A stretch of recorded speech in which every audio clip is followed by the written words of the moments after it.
Welcome, everybody. It is that time. It is week number 3 for the KFL with the Deep South Kraken and the Palmetto Punishers. That's right. We are head-to-head on Lake Toho today, and we are ready to rock and roll. If you wouldn't mind, let us know where you're watching. Hit those comment section over there. Drop it in and tell us what you're wanting to see, and if what you can see some of these anglers catch some of these fish today on Lake Toho. So that's what I said earlier. Today, we are now facing the Palmetto Punishers up on Lake Toho. That's right. Here we go. A little graphic for you.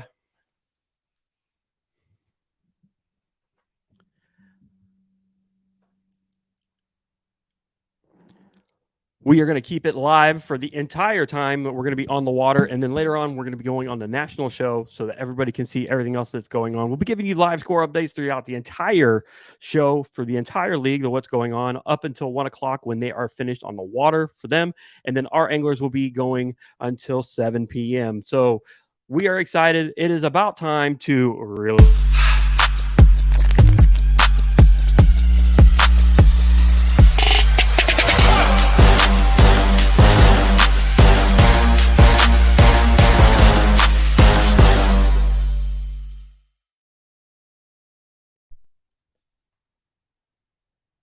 All right. Well, I had him there for a second. It looks like his phone just kicked out and it's going to come back. What they're going to have problems with, and I'm going to tell you guys a little bit about what's going down on Lake Toho today. Lake Toho is now reaching temperatures somewhere in the range of 106 degrees. So we're going to have problems with phones going in and out because of overheating and different things like that. So they're going to try to cover up and come off the show just to keep things going. If they catch a fish, they're going to uncover that phone. They're going to have it so we can be there and we can see it. But they're going to be running into overheating issues. Like I said, the real temperature is 106 degrees right now. So they are already toasty and on the water. So let's do this. Let's bring in a couple of our anglers that are on the water right now. Mr. Sean Spears and Mark Passamato. How you doing, sir? Pretty good, sir. How about yourself? Hey, guys, you guys look like you're just now getting on the water. Did you find yourself a nice ramp that you can already release from? What was that last question? Quite a ramp. Mine was more of a kayak style launch, but got in okay. Nice. Sean, you guys look like you launched from a really good ramp that wasn't too far away from the main body of water. Yeah, not too far. We got about a 3-minute run to our first spot this morning, so pretty close. So what I want you guys to realize is that we're already starting to realize that there are problems with the temperatures of your devices. So make sure you guys try to keep these things cool and try to keep them shaded a little bit, because the other team has already had their phones overheating before they even were able to really be on the show long. So make sure you guys keep those things in some great shady spots. Let's see if we can bring in Ryan's not too far away from Sean. So let's see. Ryan, can you hear us?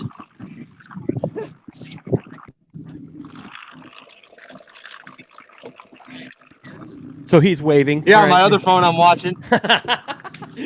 Nice. Well, that's pretty crazy. Can you hear us from the other phone? Got 2 phones going. Yeah, I can hear you. All right, good. Well, hey, try to keep it. I don't know if I can fish and do this all day. Well, maybe you need to switch phones and put the other phone there. I don't know if I can fish and do this all day. It's that first cast time.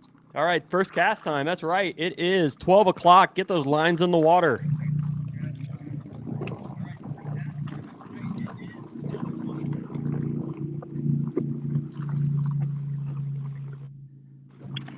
Mr. Mitchell, we see you, sir. How you doing, brother?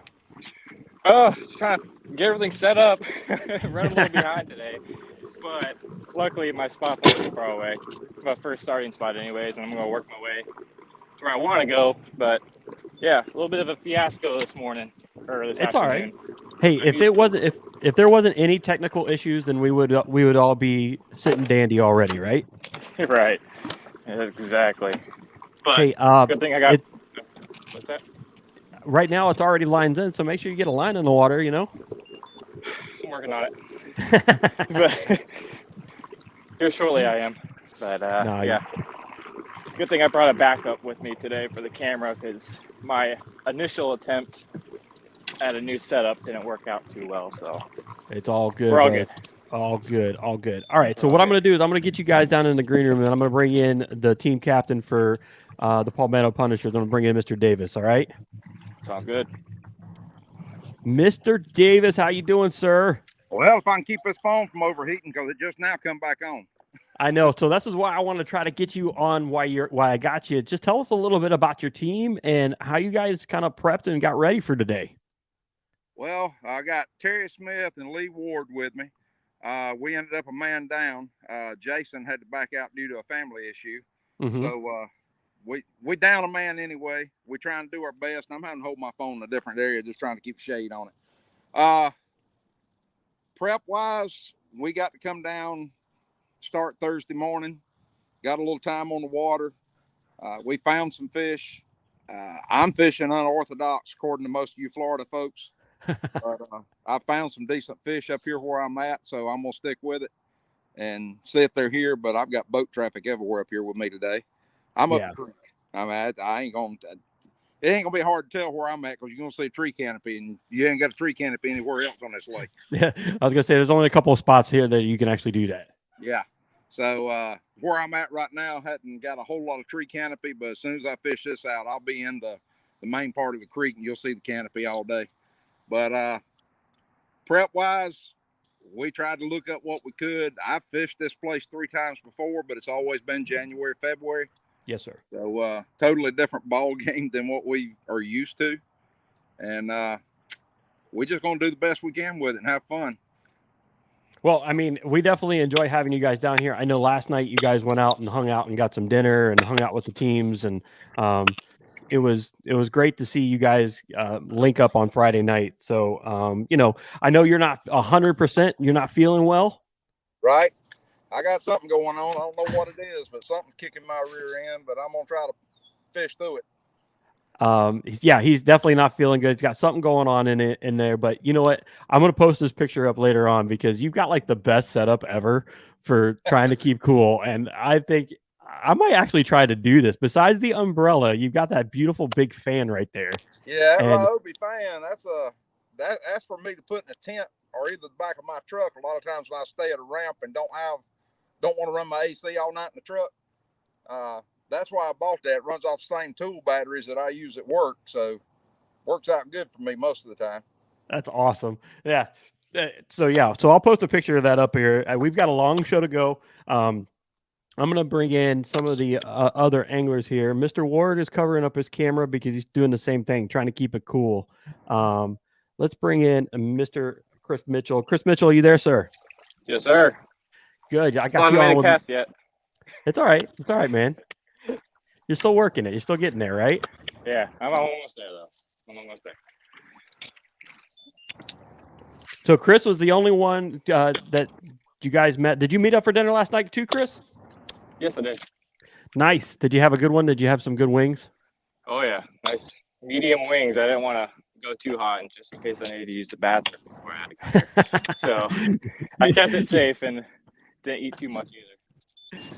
Nice. Kept it low key. Didn't go with the crazy hot, sticky, wet ones that they usually have over there. Nope. Not at all. But it was a nice meetup. We got to talk fishing like we like to do, and just learn a little bit about each other. And I mean, I think it's gonna be a good matchup. They sound like they got some fish scouted out, and we do too. So I think it's gonna be a real nice game. I think one of the things that is I think kind of tricky for our team in general is we're kind of used to fishing in the mornings. We're not used to fishing this afternoon stuff.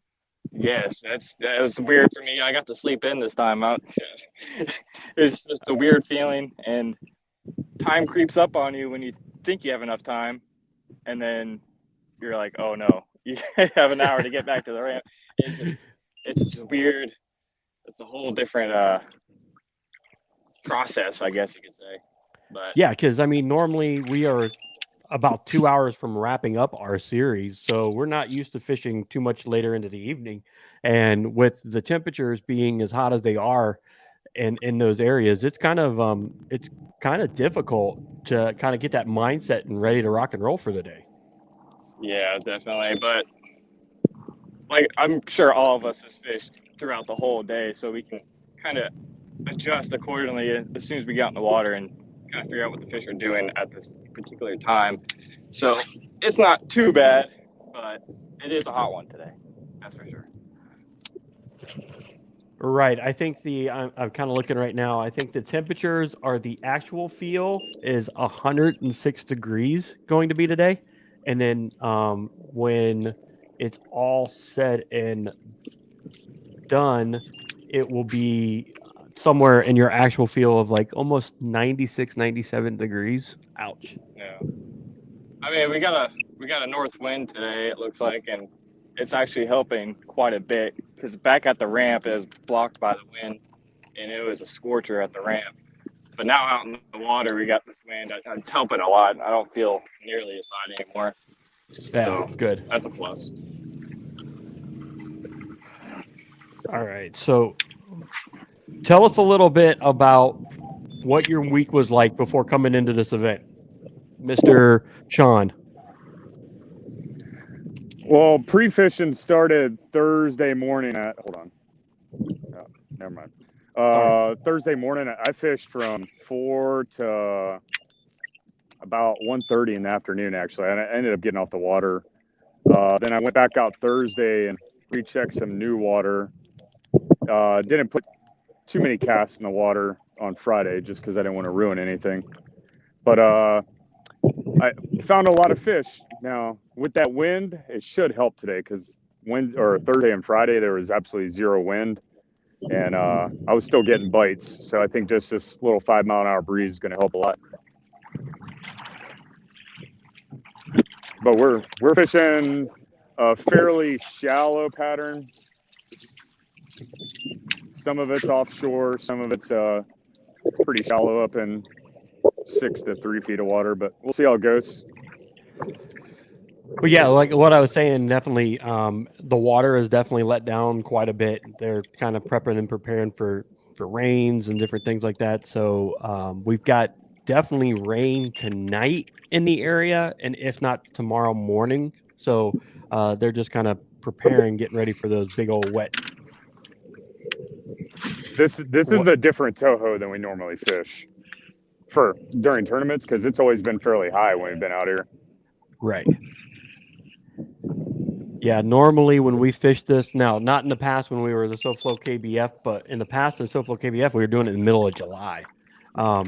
So this is definitely not the normal time that we have going on normally in there. Mr. Davis, I have you on also, sir. So say hello to everybody. Hey. Trying to make it happen. That's right. Let's make some fish happen in the midday sun, right? That's right.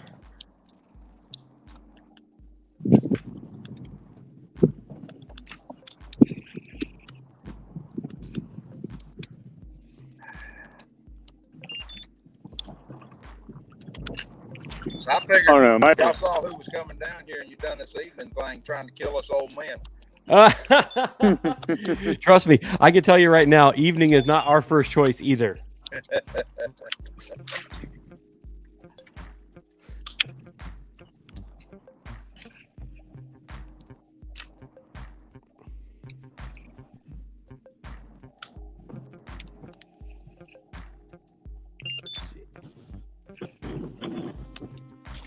All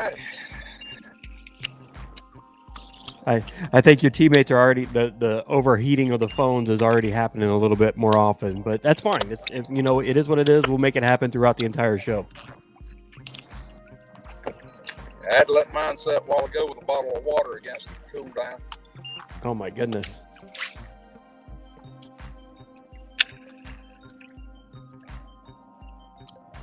And the sun just popped back out again, so it'll probably kill out again here in a minute.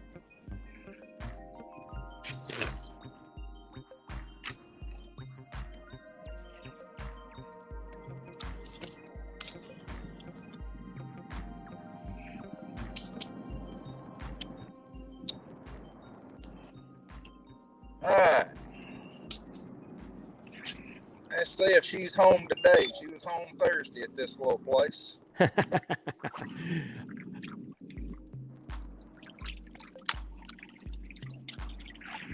worked my spot up to where I wanted to. Hoping she's still there. And something's there. And it let go. Daggone it. Dadgummit, that was it. That was it. I don't think it was as big as that the other day. That the other day was just shy of 21 inches. But they was one home.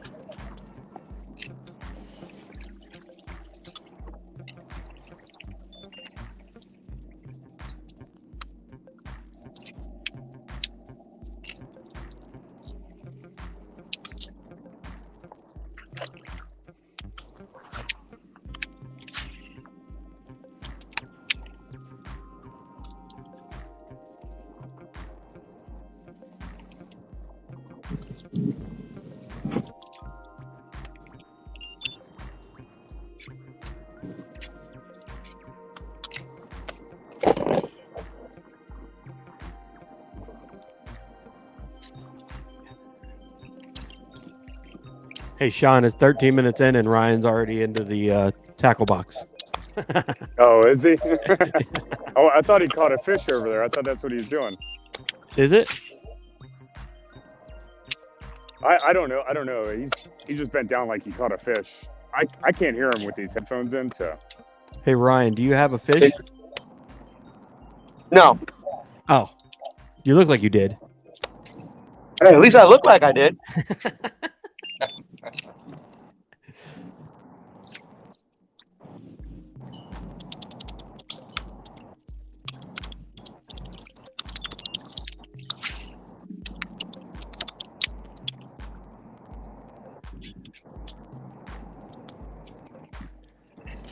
Well,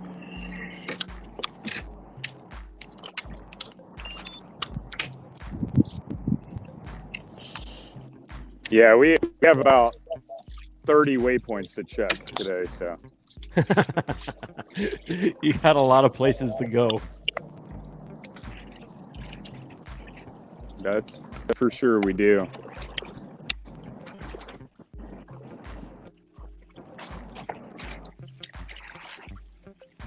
Let me see.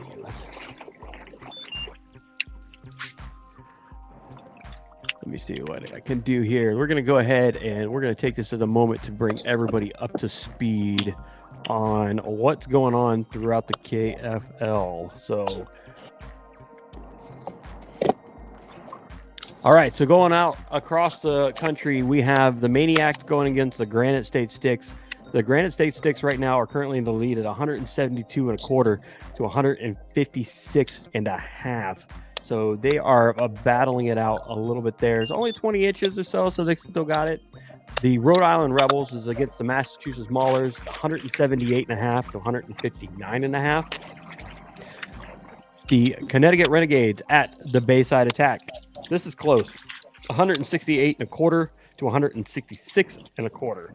So that's a very tight one right there with 45 minutes left to go. 45 minutes left to go in that one. Alabama Hammers are on the board. They're having some technical issues. So the Alabama Hammers and Tennessee Shiners, I know for a fact that the Tennessee Shiners are ahead. They're up in the hundreds and something. So I just don't know what it is because they're having some technical issues. Virginia Reapers going against the Norfolk Privateers. Virginia Reapers are ahead at 172 and a half to 165 and three quarters. The Carolina Casters going against the Washington Warhawks. Carolina Casters are in the lead at 118 and three quarters to 98 and three quarters against the Warhawks. Wow. The Tar Heel Lunkers at the Cusha Kingfishers, excuse me. The Kingfishers are at 172 and the Tar Heels are at 132. The other Florida, actually two other anglers, two other teams, half from Florida and Florida Copperheads and the Southern Slayers. The Southern Slayers are ahead at 123 to 91 and three quarters. We are still scoreless between our game. Just started just 15 minutes ago. Lone Star Bandits and the Arkansas Hogs. Arkansas is running away with this one at 172 to 20 and three quarters. Oklahoma Outlaws versus the Louisiana Hurricanes, 176.25 to the Outlaws, 83 3/4. So that is our current score update. We're going to try to do that a little bit more often and randomly throughout the entire show, just to keep everybody up to speed of what is going on. And not to mention, there are 3, maybe 4 other events that just started right at noon. So you're definitely going to be seeing more action as the day progresses.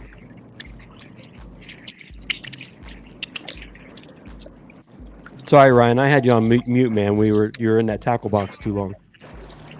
Hey, you're all right. I put on speakerphone so I can hear you. I don't know if you can hear me. We can hear you. All right. No, I think I was saying before you muted me, said at all these waypoints I dropped frozen water bottles.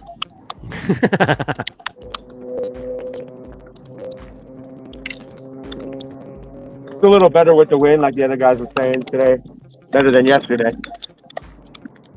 Yeah, it definitely looks like there's a little bit more of a comfortable breeze. But Mr. Barry's all the way out there in a creek somewhere, so it's probably a little bit warmer where he's at. Yeah, it was well, right now I'm in the open, so it's blowing where I'm at. There you go. It was pretty hot at the boat ramp.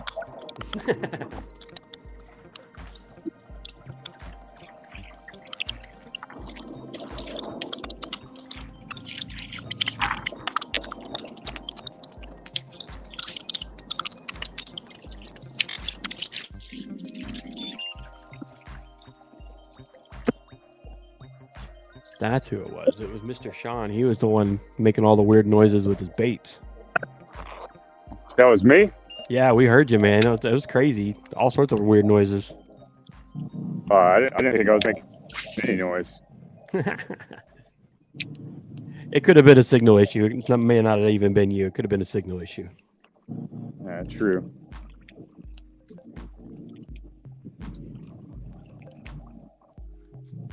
You're about to start hearing a huge flop in the water here. Mr. Barry's on a fish already.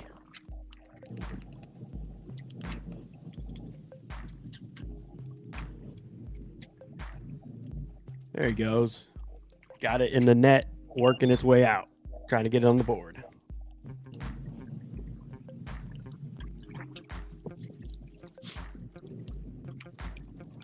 Hey, Randy, is that my music playing in the background? That's your music, man. I played it just for you, okay? I barely hear it. All right. Trying to get me to dance on camera on live, huh? Yeah, we're trying to, man. We gotta get the mojo going, right? There you go.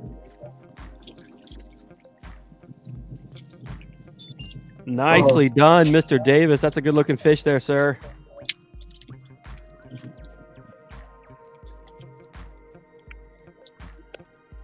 Putting it on the board, getting it on the board.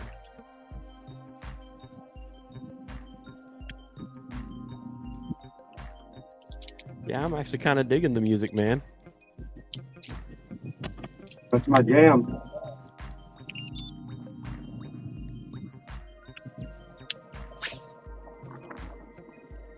There we go.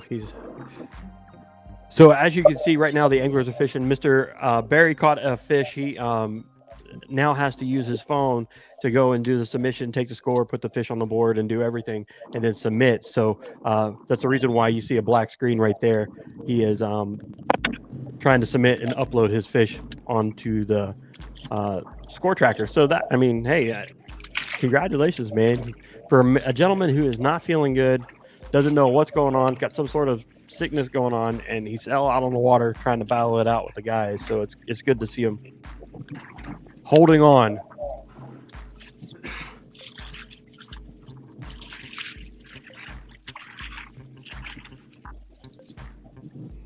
Ryan, what's that look like right there? You're up against some eelgrass or some reeds? What are you up against? No, that's some Kissimmee grass. There you go. Yeah, it's all down this area. That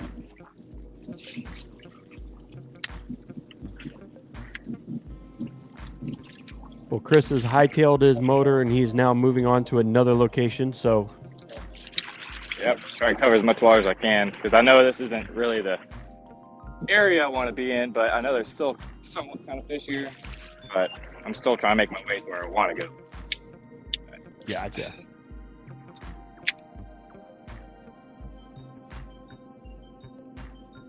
Oh yeah, love that music.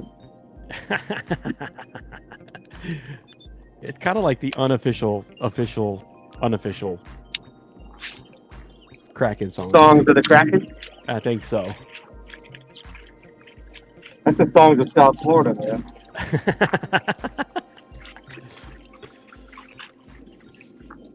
It's either that or it's baby making music. I don't know, man. What do you think? Can't be doing any of that, you know. Too hot for that. Too hot for that.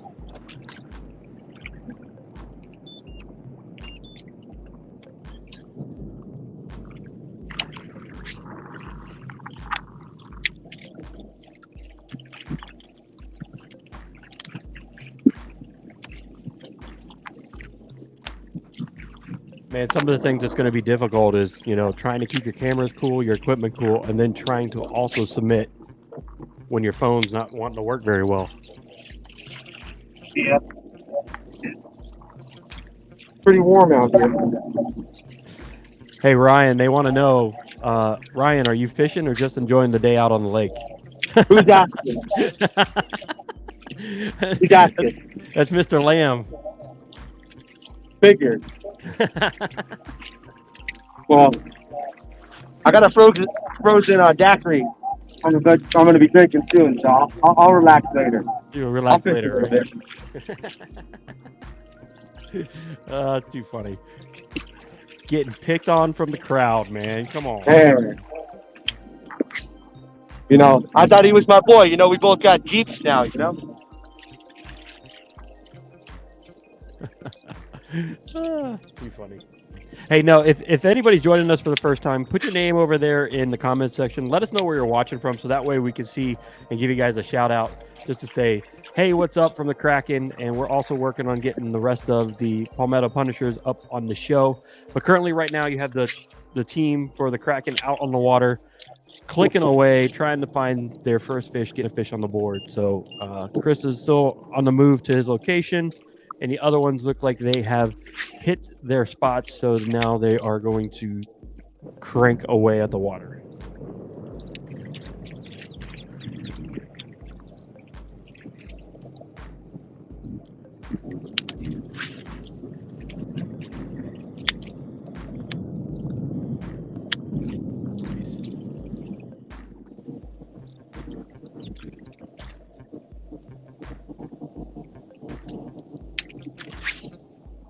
I'm just saying, you guys know you can talk to each other, right?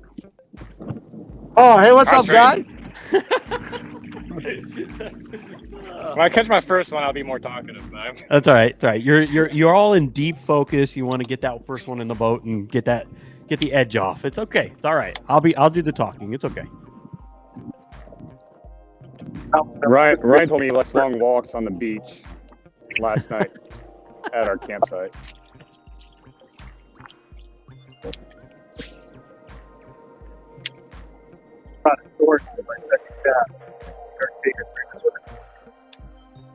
Oh, what was that, Mark? Sorry. Some portable air conditioning, bro.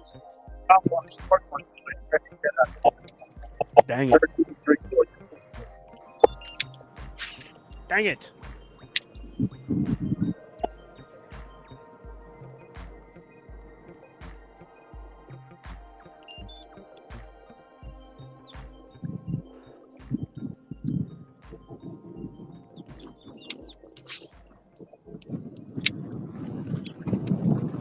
That's it. I feel like I need to get you guys all Kraken buffs because the colors are killing me. I agree.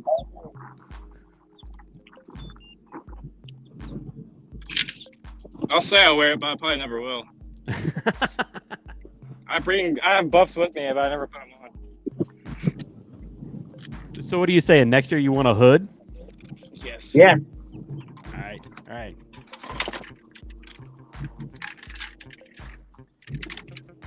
I don't want that rod.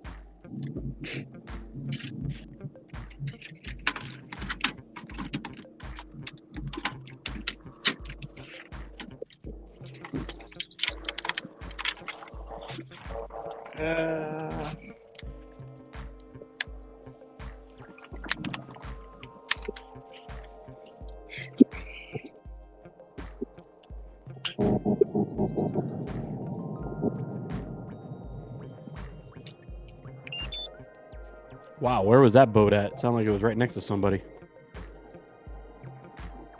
It's right down by me and Ryan. Good old airboats. You're going to hear them all day. Our favorite place, right? Airboats everywhere. It's not as bad as Kissimmee where they just run up on you.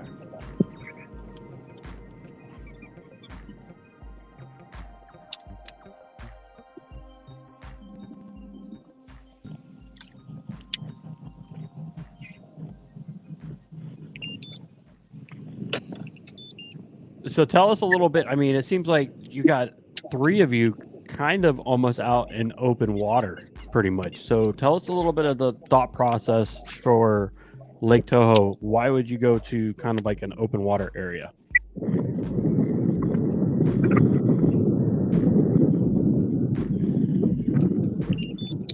Well, So my thought process. All right, go ahead, Chris. since they drop the water a lot out here, there's a lot of shallow area where you normally find some good fish. So when the water drops, naturally the fish are going to follow to get to deeper water because 1, it's really hot out, so they want to find cooler water, and 2, there's hydrilla out in the open water too. You just got to go find a hydrilla, which they're out there, but it's very sparse in some areas. In other areas, there's an abundance of hydrilla, but yeah, they're gonna get shade from the hydrilla, and the water's gonna be a little bit cooler because it's a little bit deeper too than up shallow where it's only like a foot or 2 deep. Gotcha. So open water is the key, I think, today for Toho. Well, Mr. Davis just scored a 16 1/4. That was a beautiful fish, sir. Thanks, sir. At least the ice is broke. Nice, man. Good job.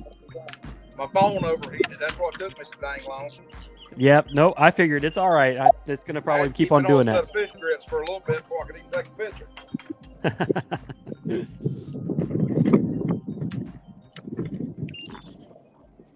Now I'm trying to get out from under his boathouse. Yeah, I think we're going to have some major issues with these phones overheating all day. Yeah, I've got a feeling I agree with you too. But it's no shame in the game if you need to take it and turn it off for a little bit and put it in the background and then come back in. It's not a problem. We'll keep everybody on as long as they can be on. Right.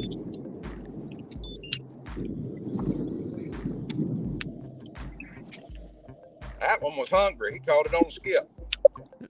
Nice.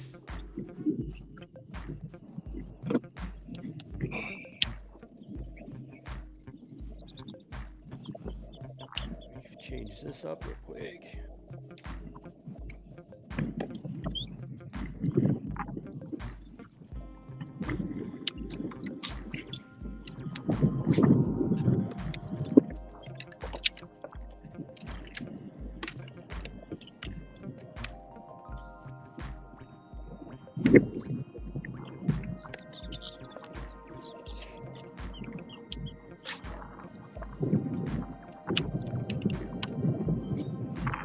So no pressure, but the man who's not feeling well has already got the fish on the board. It's all right. Catching fish always makes you feel better. Yep, there you go. I forgot I felt bad. You just said that.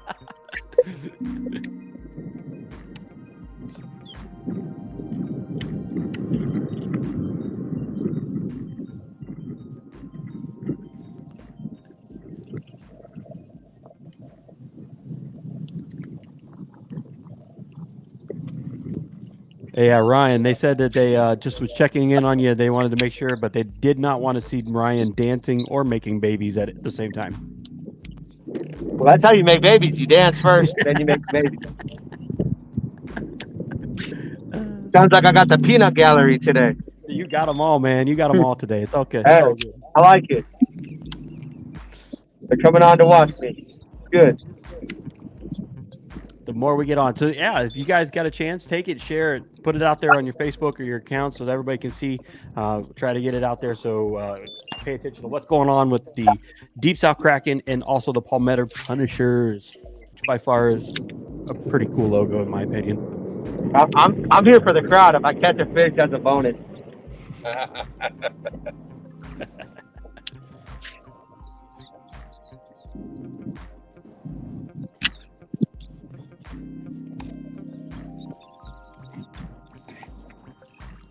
I don't know. I think I'm going to take something out of Barry's playbook. I'm getting me one of those umbrellas, man. I'm done. I've had this thing for years, and this is the first time I've used it, and it's a game changer. You hear that a lot, but that's a game changer. You got some shade. Exactly. Hey Barry, you have your fan on too? No, I got a breeze blowing, so I'm not running it because I figure it's going to block out any volume on my phone when I turn it on because it's about a foot behind my phone. Of course, I may ought to cut it on to keep the phone cool. There you go. Need an ice pack for our phones.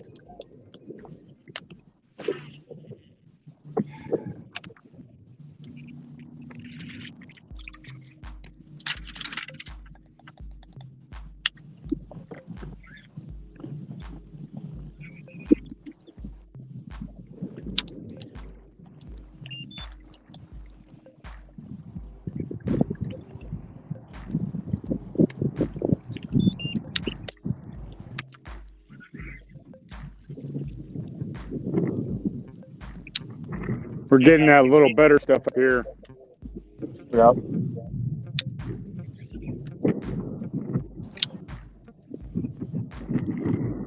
Water's cooler today than it was yesterday. What's that?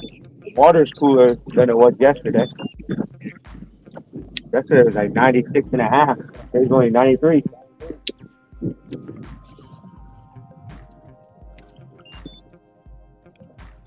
Mr. Barry, I think your phone's gonna overheat real quick. If you want to give it a rest, it's already changed its orientation.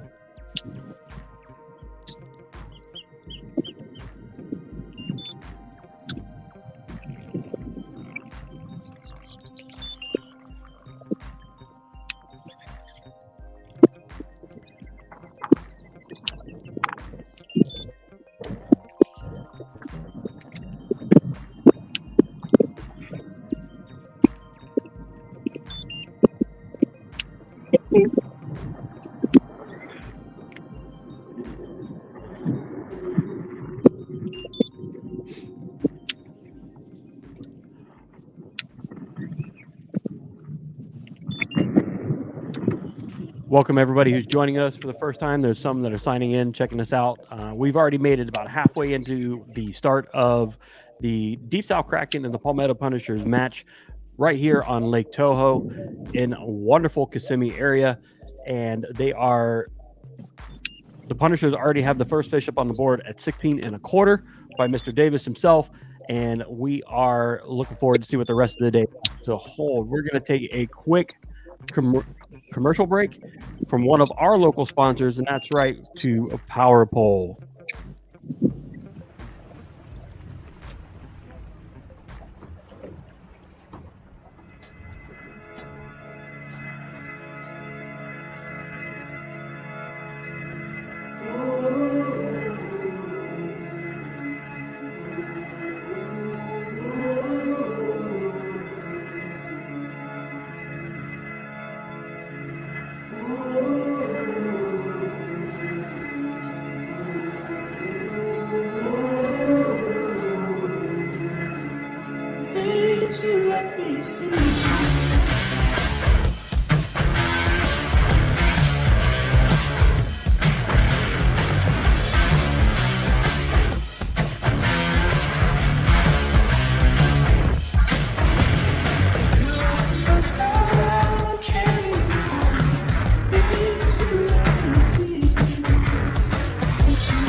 Thank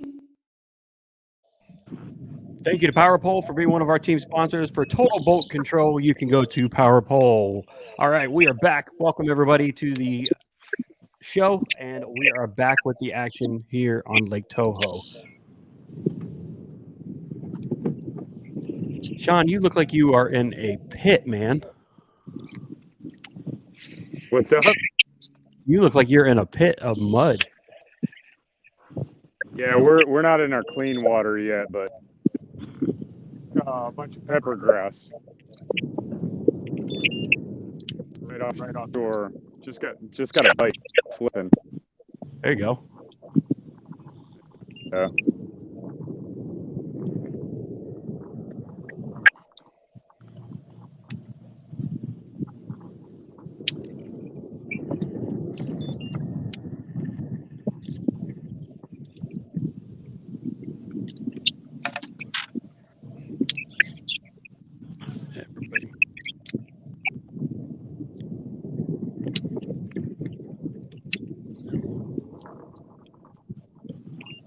Hey, Barry, how you doing, sir?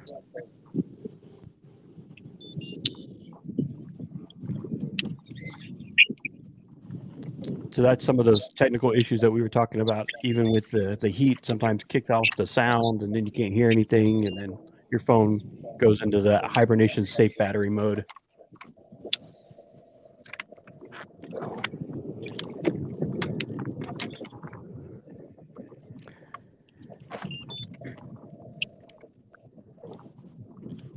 You just saw Sean do the Florida reach to get the junk off the motor. You're gonna see a lot of that today. Like, between the hydrilla, the pepper grass, the eel grass. The eel grass is not too bad right now, but kind of offshore, kind of not.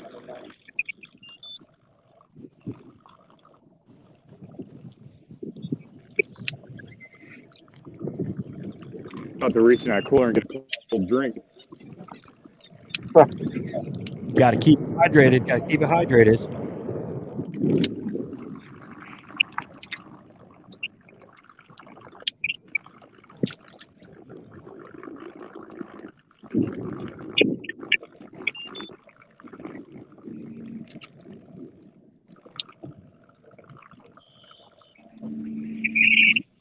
Are you going to go in full ramming speed and take out Ryan?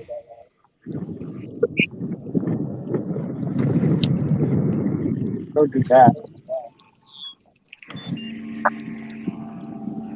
I just missed one right there. I just saw that. We all just saw that. Yeah, I saw something. I thought that was you casting. I'm just spooking the fish so you can get them. Oh, yeah. You need to throw that thing all day.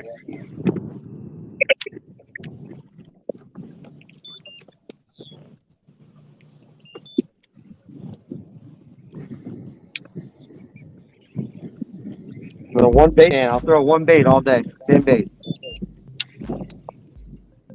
Yeah, if you saw the stuff we saw yesterday and the day before, you'd be throwing that same bait that Ryan's throwing. We'll keep it hush hush for now. Secret bait.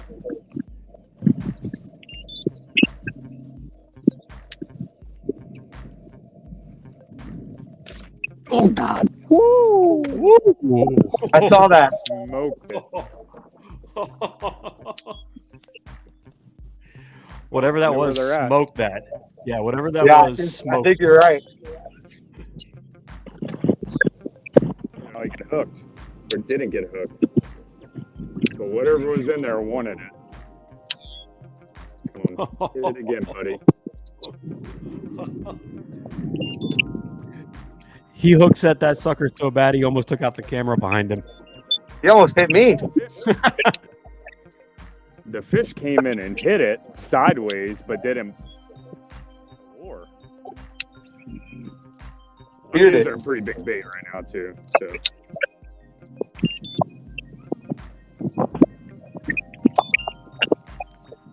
Mr. Lloyd Hardy, thank you for jumping in He said, "Go get them, guys. Get it done."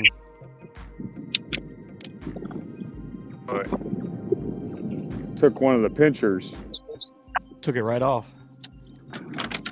May need to downsize a little bit.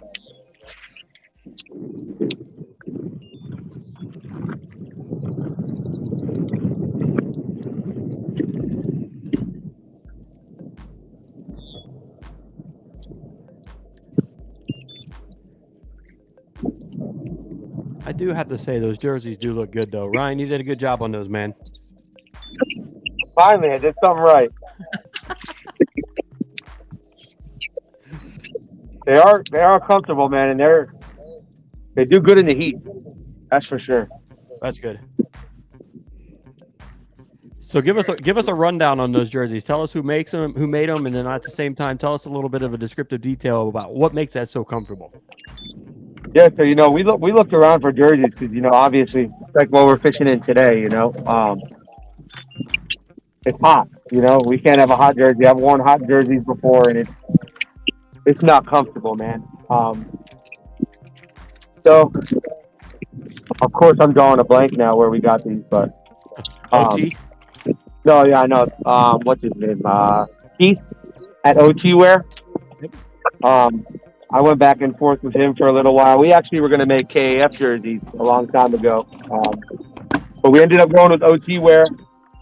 They had these side panels that's breathable. That helps a lot. He makes hooded jerseys, quarter zip. It makes everything you can imagine in a jersey.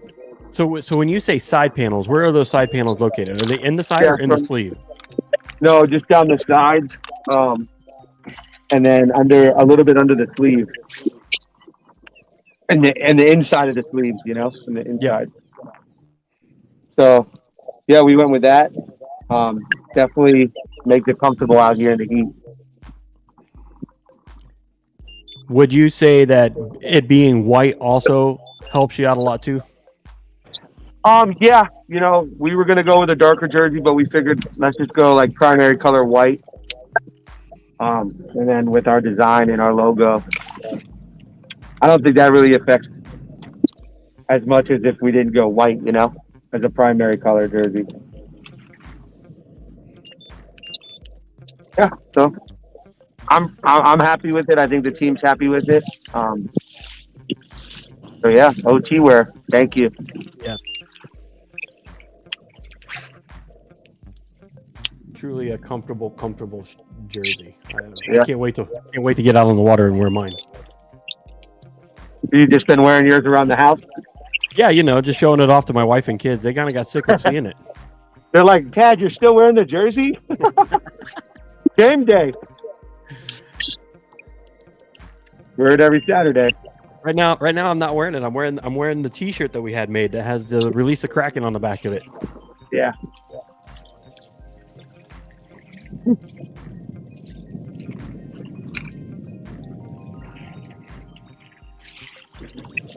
You got your leggings on today? I forgot mine.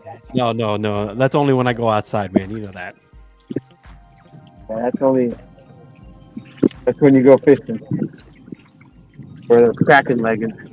It's Kraken leggings, man. Kraken lacking.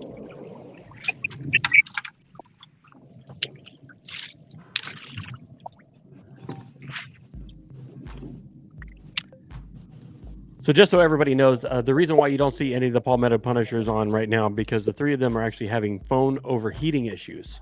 It's actually really, really hot in some of the locations that they're at, and so it's getting beaten down by the sun and causing those phones to overheat and then go into the battery saving mode to keep from destroying their phone. So they are actually saving their battery life, and they'll come in and out throughout the entire show. But it's one of the issues that we're going to deal with today.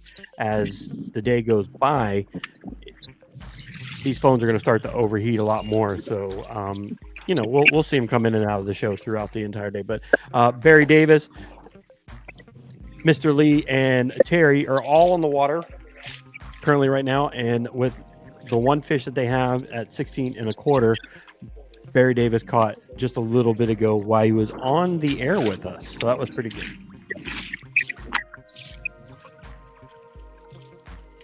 Do you still see me? No, sir.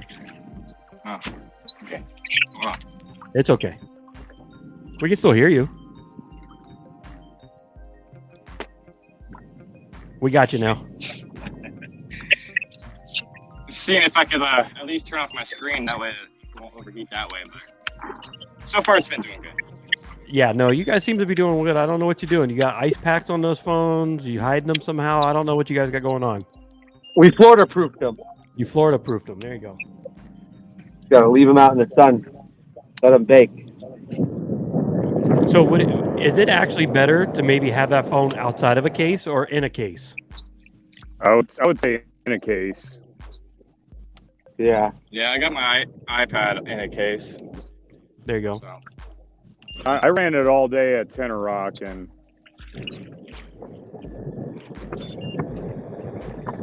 never had any issues.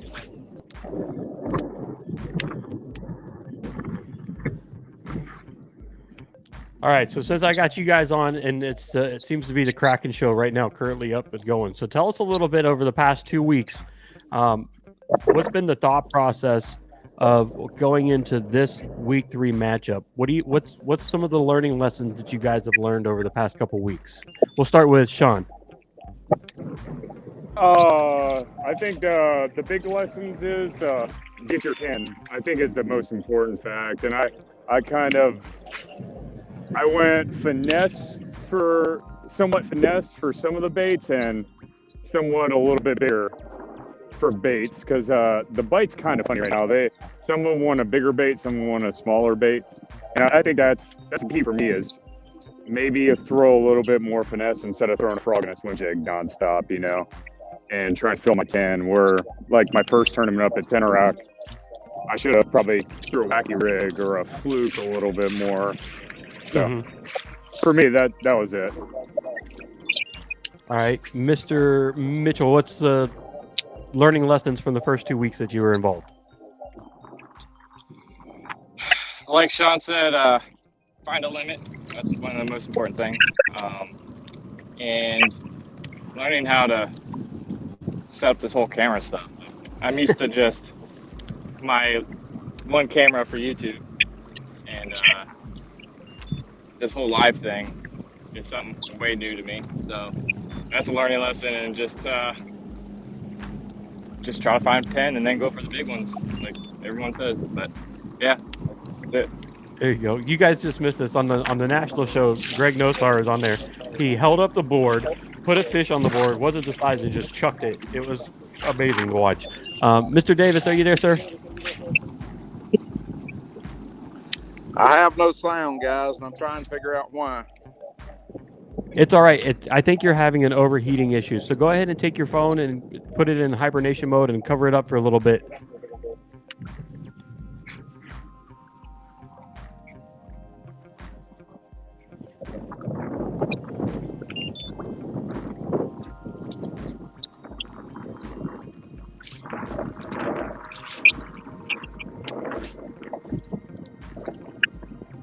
All right, so Ryan, tell us your thought process. I mean, I guess mine's a little bit like the other guy said. The whole phone thing that was different. You got the stress of catching fish in a tournament, but then you're live and you hearing other guys talk. That was definitely different. I fished Tenor Rock last week, and that's a different place to fish, man. It's not like anything around here, So I stuck with one bait that I caught a couple fish pre-fishing with, and then I stuck it out, and I caught a couple last weekend. So yeah, stick with the bait that works that you're confident in, and Right. slow it down or change the size of the bait. I think is key.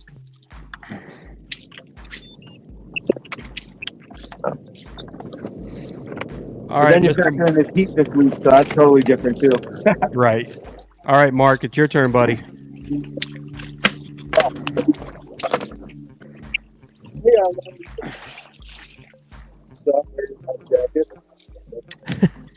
Okay, hold on, Mark. You're actually having a sound issue, so it keeps going in and out. You might want to go out and then come back in real quick.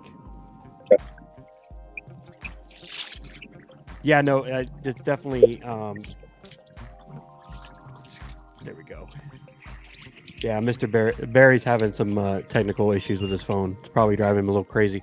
But yeah, no, each one of the anglers has definitely learned a lot over the past 2 weekends. Definitely getting into the groove of it and trying to figure out how this all works, the signals, the electronics issues, the being on live and talking, having somebody in your head already in there. So just kind of getting calm and settled and working their way. Right now, it currently looks like they are not razzled, but it looks like they are getting there. Mr. Mark, how you doing, sir? Good. Can you hear me now?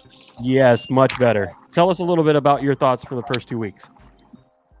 Yeah. So wear your life jacket. That's to start the tournament. Really important. So I wore it to the lake. I drove to the lake with my life jacket on today just to make sure. But yeah, hold on. Now we got to put this in context a little bit so everybody knows exactly what happened. Mark was in the very first event up at Tedder Rock going against the Florida Copperheads. Had a couple had a fish, and then at the end of the day, after everything kind of closed up, we all went back and kind of saw the show, and then we saw that in about, what was it, the first 15 minutes? Yeah, very beginning of the show. Yep, Mark had forgot to put his PFD on, and as you can see, our jerseys are very decorative in the back, and for a while you couldn't even see that there was no PFD on there because the straps and everything was kind of covered up, and the design on the back kind of hid the fact that there wasn't one on there. But then all of a sudden he got that aha, oh crap moment and realized he needed to put it on, and happened to get a fish disqualified because of not wearing a PFD. But hey, you know what? Lessons learned, and he overcompensated and wore it to the water, drove it while he was there, and now he's got it on. So congratulations, Mark. You're already one step closer to a better finish. Yes, I agree. Now, tell us a little bit about your thought processes about the fishing. Yeah, so, like Chris said, finding a limit's important, so that kind of weighed into where I decided to go today. It was a spot I pre-fished and a spot that I found, more than a limit. So let's see how it goes. I caught one on my second cast that I scored. I had one of the pictures going apart. I kind of pretty much swallowed myself, but a lot of red punch and deeper water. It's the vegetation. Unfortunately, I go up here. Nice. All right, so we got several anglers that are already asking you guys questions while you're out here. So I'm gonna start asking some of you questions from our people that are watching. Let's start with Mr. Mitchell. Here you go, sir. If you could only have one rod and reel setup for this particular lake, what would that look like? Rod, reel, and line. Well, most of everybody knows that I love my speed worm, so it would have to be a medium heavy 7.2 with a 7-to-1 gear ratio. That would, because you're in a kayak, if they're coming at you, you want to reel fast. But yeah, like a 7-to-1 gear ratio reel. I like the 13 fishing stuff. I like the Omen Black. This one's a 7.6 for punching, or not punching, but light flipping. But for the speed worm, I would use like a 7.2, 7.3, medium heavy.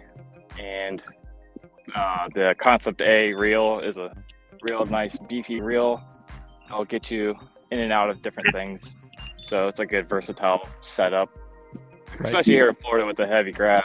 You don't want just a regular medium rod. You want medium heavy or heavy to get the fish out of the grass if they're in it. So there you go. So you got the 13 fishing Omen rod with the Concept A reel, and we all know that you definitely love your speed worm. So yes, I'm running into the grass. I fixed the camera for you guys. Oh, you mean you didn't want us to see you want us to see your head when you're talking to us? Yeah. Now I gotta get out of the grass. Yep. Now you're stuck in out of the grass. Perfect. All right, Nice. Ryan, tell us a little bit about what you would suggest for for this particular lake, your setup that you like, rod, reel, and line. All right, so I love the spinnerbait, man. So my spinnerbait setup is 7.3 medium, heavy, moderate. Um, right now I have a custom rod made, but I also have a couple 13 fishing rods that I like. I threw the spinnerbait a little bit, but now I'm going to the chatterbait. So I throw those both on the same rod. Right. The reel, I have a loose hyper mag right now I'm using. And it's a, what is this one? This one's a, I think this one's a 7.3 to 1. There it is, right here. Hold on. I don't know. We'll see. Let's bring him up Oh, here. okay. All right. Calm down. Okay. Chill out. Chill out. Okay. All right. Oh, I think this is the second time, Ryan, you've gotten cut off from somebody By a catching fish. Hey, last time it There you wasn't go. on our team. This time it's our teammate. So There you go. there you go. Mr. Barry, how you I don't doing, know sir? if he's gonna-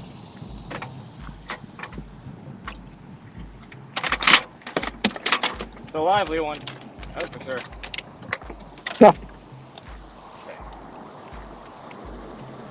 Not quite. Not quite. Dang it. 13 and a half. Of course, right? Goodbye. All right. Well, try that again. All right, all right. Hey, now you're in some fish, so that's good. Where do I need to go? This way? All right. Yeah, well, at least I did get a bite. That's true.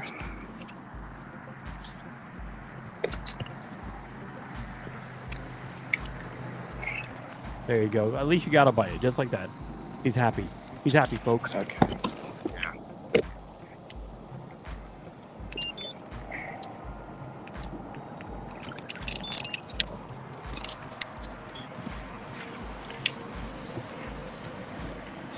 And now you're starting to see some of the phone issues happening with this heat. Sean's has already kicked out and has now trying to log back on.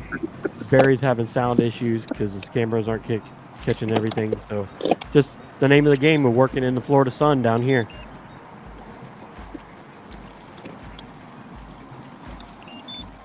Definitely adds to it. I mean, come on. We have to have a whole bunch of levels of difficulty in our matches, right? Of course. Why not?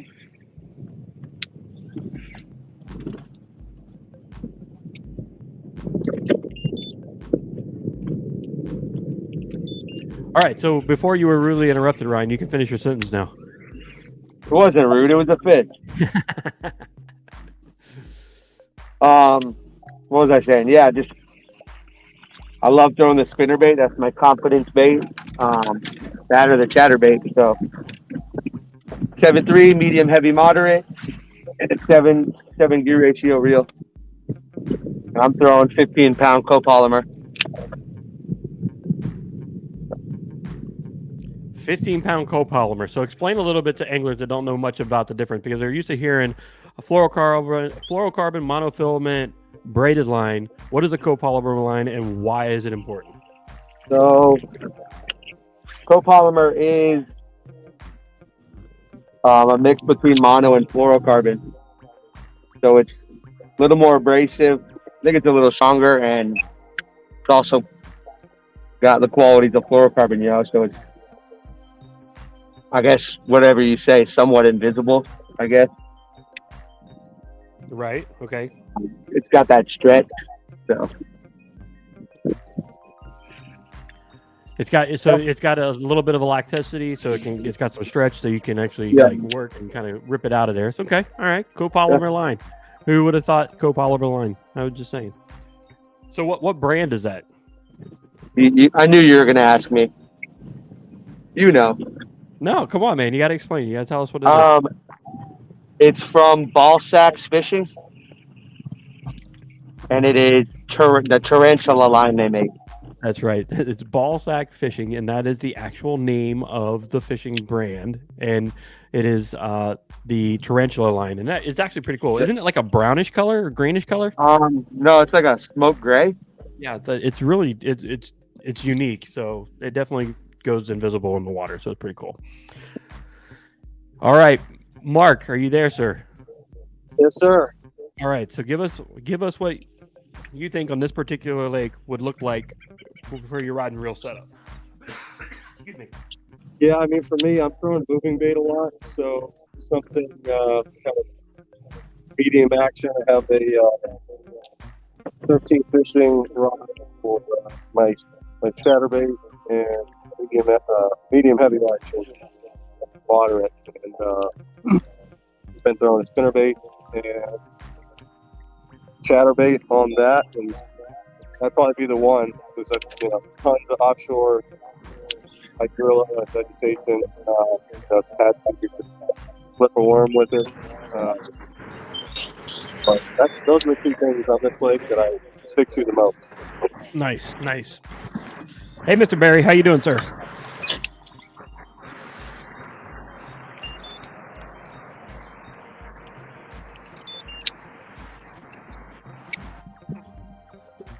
Well, the nice thing is that at least we can see Mr. Barry right now, right? We can see Barry. He's actually fishing.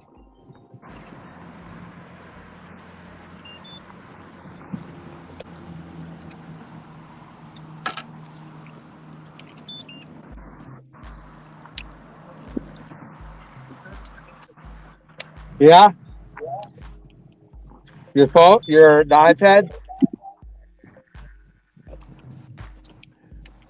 John's iPad overheated. He just said. Yep, I was expecting it to happen eventually. Already. An hour in. Hey, an hour in is pretty good for some electronics. You guys are doing pretty good right now. I got mine plugged in. I brought 2 external batteries, so we'll see.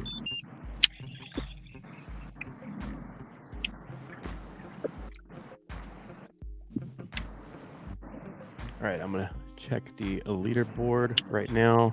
Nice. So right now, the Palmetto Punishers have the lead unofficially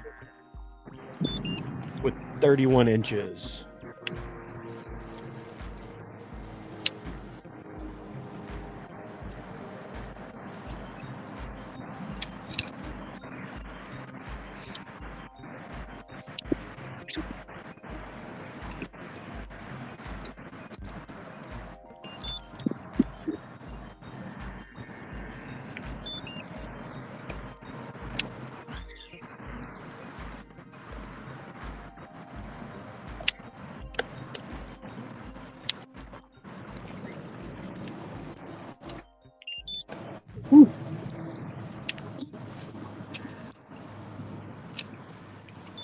That's right. Keep it hydrated, man. Keep it hydrated. Thank God for that Yeti cup. Keeps that ice cold. Oh, that was a shameless plug.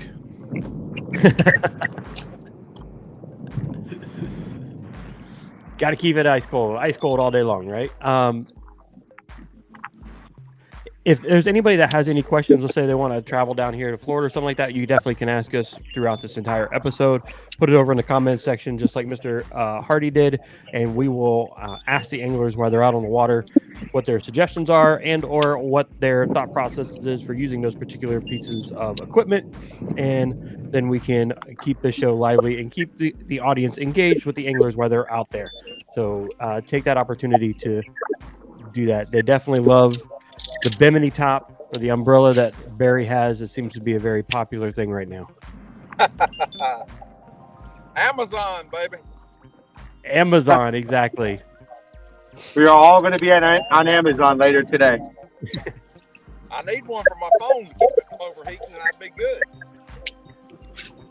Hey, tuck it under your beard. It'll cool down. Yeah. There you go.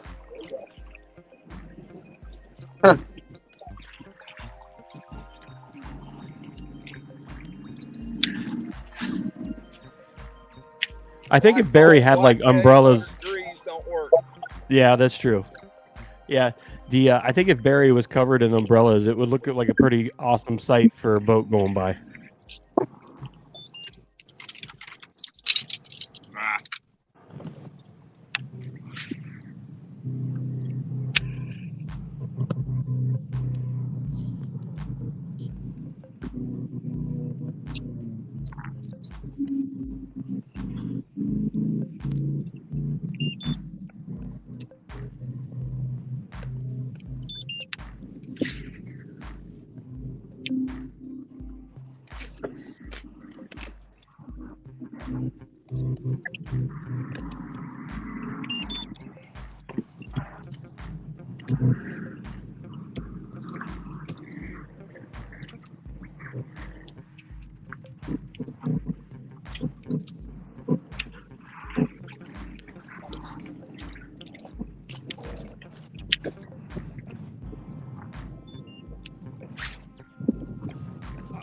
I'm gonna dip out just for a couple seconds. I have to go down and get something to drink, and you guys can enjoy the show and have these guys talk to you guys a little bit.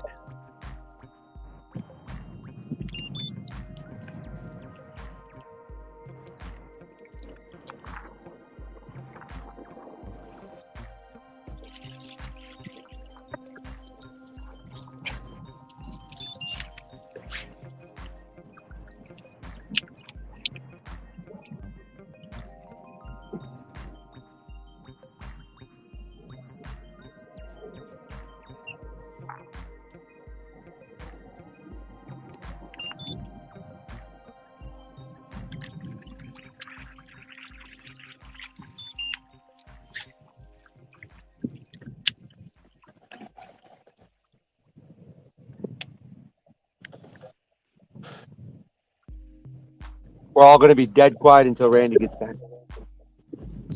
Yep. Too hot to talk. I got someone in front of me. I'm not sure who it is. I'm over by Sean's spot.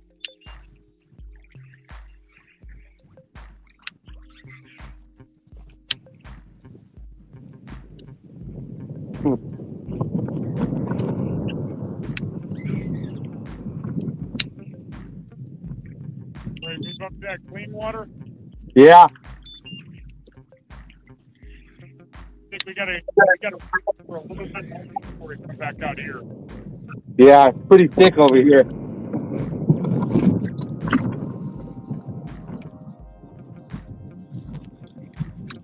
Caught about 15 pounds of pepper grass already.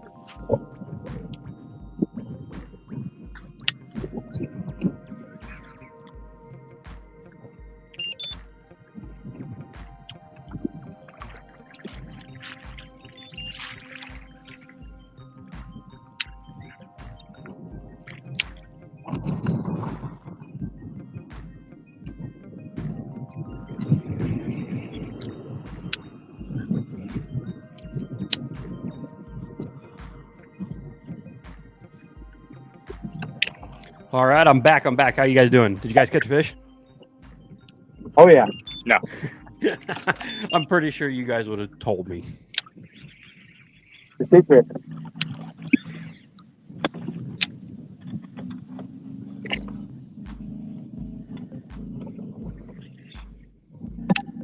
All right. So again, if you guys want, you guys can ask us any questions, anything you want about fishing, Toho, Kissimmee, Florida area. These guys will answer for you. So I just moved here. I don't know anything. Oh, there you go. Jonathan Ellingwood had asked, is there a way to join a team? There is. Every year there's going to be a time when there's going to be teams in the league that are going to be looking for new anglers. So right now we're currently just started this season. We're 3 weeks in. We're going to go all the way till September, and that's when the championship will be. And then teams will be looking for new members, and or new teams will be starting. and that will be the time to join. So stay up to date with everything that's going on with the KFL. You can even stay up to date with us that's going on with the Kraken team, and we will also let you know when there's teams looking for individuals to join up and start teams.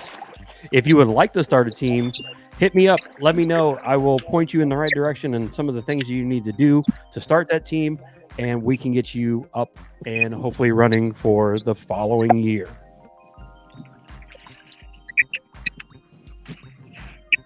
Ain't that right, Ryan? That is correct.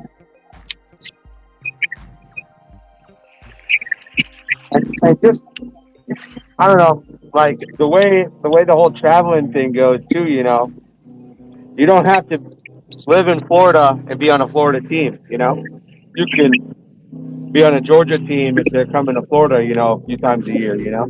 Yeah. See, and it's To all be their about travel guide. yep, strategically planning your teams all Yep. about the areas. So, Chris Mitchell, they want to know: will you be sharing your KFL fishing stuff on your YouTube channel? Oh, I'm gonna try. I'm recording right now, so I'm gonna try to make a video implementing what I got here on my camera and then using the live feed too.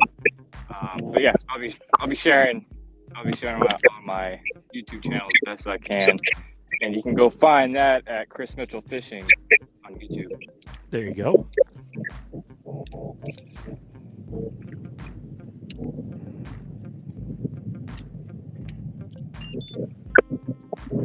I do have to tell you guys, it's like torture sitting there watching you guys go around and try to fish while I'm sitting at home just watching this. It's pretty bad. well, you're in the AC. I wasn't going to say anything about that, but you brought it up. I'd rather be fishing it. But never mind. I like it. All right, let's do some rundowns real quick. So we'll start from the bottom and we'll work our way up. Let me bring up the leaderboard so everybody can see. Hold on. Looks like we have an angler with a fish. Here we go, Mark. Good job, buddy. Let's get that thing on the board. He's gonna be short. Hi, Mark. Looks like he's gonna be short. Oh, come on. That's Definitely short. Probably not so well. pin the tail. Pin the tail.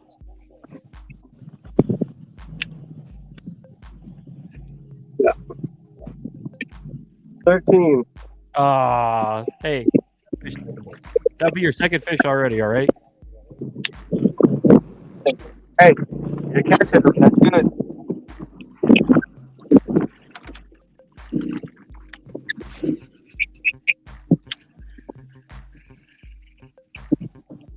All right, let's go ahead and let's run through these scores real quick. Most of the league is already finished. They're going to be finishing at 2:00. Yeah, 2:00. So some of them are going to be fishing there in the last 45 minutes of their morning showtime. So the Granite Six States are ahead of the Maniacs at 172.25 to 156 3/4. The Rhode Island Rebels are ahead of the Maulers at 178 to. Oh, sorry, I said that backwards. The Maulers are ahead of the Rhode Island Rebels at 186.25 to 175.5. Connecticut Renegades are in the lead at 173.5 against the Bayside Attack at 168.25.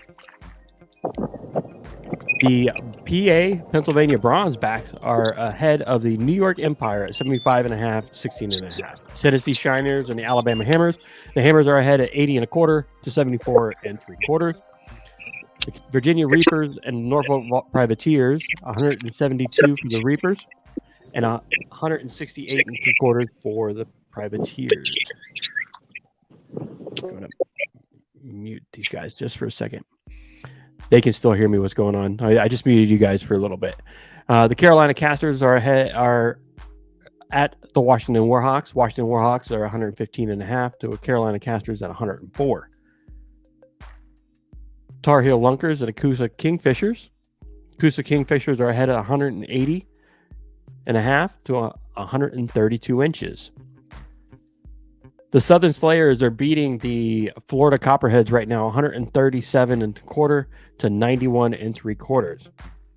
Currently, right now, the Palmetto Punishers they have 2 scoreable fish on the board at 31 inches. Still a long afternoon still to go for both of those teams against the Palmetto Punishers and the Deep South Kraken. The Lone Star Bandits at the Arkansas Hogs. Arkansas Hogs are running away with this again at 174 and a quarter to 20 and 3/4. Oklahoma Outlaws at the Louisiana Hurricanes. Louisiana Hurricanes are in the lead at 174 and a half to 83 and 3/4. So that is currently where we stand. Here's your top 10 overall KFL individual anglers. Coley McGowan, 176 and a quarter. Matthew Lee at 130 and a half. Paulo Demores is at 126 and a half. Ryan Nye is at 107. Stephen Hedges is at 103 and a half. Brian Baxter is at 99 inches. Ray Montez is at 96. Corey Harper is at 95. Ryan Sarko is at 94 and a quarter. And Adam Rourke is at 91 and a half. That is rounding out your top 10 for the KFL overall. So that is where we stand currently throughout the league. Now to bring these guys back in here.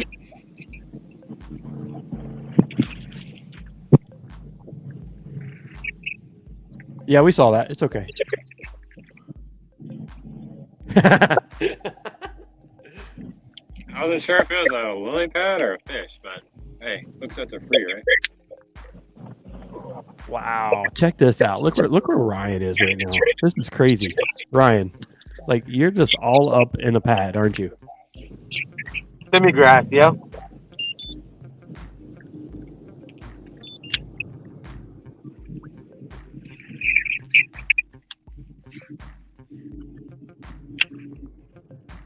So it looks like you had taken a change and now you're way up in there now, right?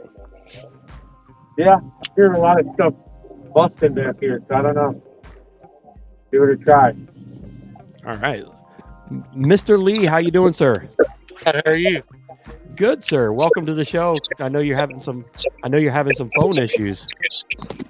My phone is just so bad it keeps cutting off. So how's everything going right now? I've had a couple bites, so I don't have anything in the boat yet. Nothing yet. Well, you're still getting there. It's still early in the day. I mean, it's only an hour into this, so Yeah, they're here. It's just the wrong time of day. So in the past, have you been down to Toho in the past? No, I've never. This will be my first time. Okay, so far, what do you think of Kissimmee and the Toho area? Oh, I like it. I mean, it's awfully hot this week, but I've done pretty good in the pre-fishing. I found some fish. So now you're just working and trying to get back into those areas where you found the fish. Yeah, I left them alone yesterday. I'm hoping after about. Okay. Well, you're starting to go in and out again, so I don't want your phone to kind of take a dump on you when you need it to score fish. So go ahead and get that thing covered back up, and then when you catch a fish and you're able to, hop back on with us. All right? Thank you, sir. Covered up. Hopefully it won't go off. Yeah, that's just kind of like the issues. I mean, we know that Sean's having an issue with his phone right now. Barry's having one. Lee's having one, and I'm pretty sure Terry's having some issues too. So it's gonna happen to everybody. Hey. Ooh.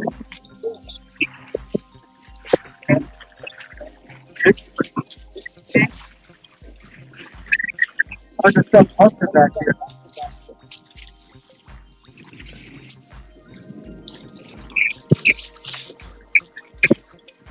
Ryan, is that you screaming and yelling? Of course not.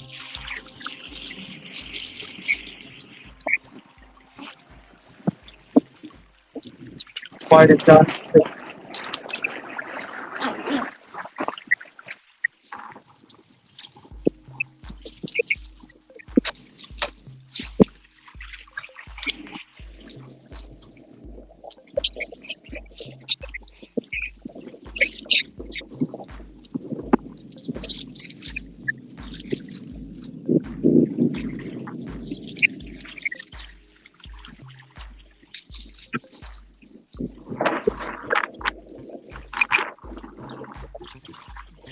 There's Barry. How you doing, sir?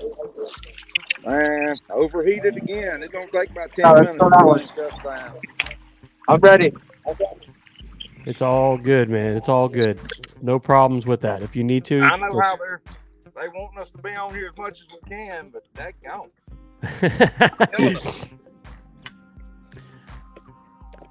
And I'm one that don't mind fishing on camera, so it don't bother me. No, you just need the camera to work for you. Yeah. I'm spending too much time trying to get that thing back up and not fishing enough. That's what ticks me off.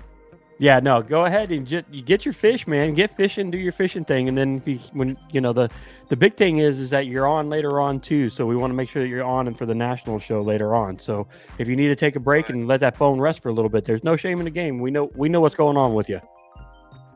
Well, I got a little bit of cloud cover at the moment, so maybe it'll stay on for a little bit. Just for a little bit, right? Yeah.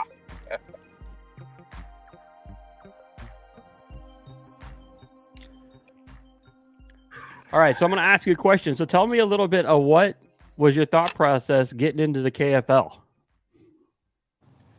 I was approached about it the first year, and I had to have shoulder surgery leading up into it. Right. So Todd Patrick, who talked to me about it, asking if I was interested in getting a team. And that was when everything was just in a thought process. So I told him, I was, man, I'm getting ready to have surgery on my shoulder. I don't know how long I'm going to be out, so it's kind of hard to do anything like that. So I didn't do it. And then I was thinking about getting a team for this year. And Sean called me, and he said, man, I moved down to South Carolina permanent. I'd like to get a South Carolina team together. I said, well, that's funny. I was thinking about finding out what we got to do. And he said, I've already talked to him and told him I was going to talk to you. And I said, that works. So we done it. And we've had our share of issues trying to keep things working, but so far we're having fun with it. We'll put it that way. Well, that's the same with us. You know, we're new to the game. We're learning it. We're trying to figure it out, and at the same time, trying to just have a good time while we're doing it. So, you know, we're in the same boat as you. Right. Yeah, we had 2 home games to start with. We thought for sure, you know, that would be a kicker for us. And I put 4 guys on Lake Murray that I thought could just blister Lake Murray, and it didn't happen. And we come up short on that one, so we're already behind the 8 ball with that. So, you know, having fun. That's all we're going to say. Yep. Well, you know what? We, you know, being one of 3 Florida teams, we have the distinct privilege that we're fishing a lot of the places that the other Florida teams call their home lakes, and that we almost consider them our home lakes too. And so, you know, we thought we would do better at Tenorock, and we had to go to Tenorock back to back on 2 different occasions. And you know, sometimes you just learn through your bruises. That's true. That is true. I gotta get something else to size. I've caught 2 13s while I was off camera. That's been the guys too. They've been catching 13s and 13s and 3/4 and not getting anything of size yet. So they're just like you, trying to get something bigger. Yeah. I tell you, man, that limit puts a new twist into the game. It sure does, doesn't it? These daggone plate-sized brim y'all got does a number on the tackle. And I just jerked that one back so hard I put a wind knot in my line.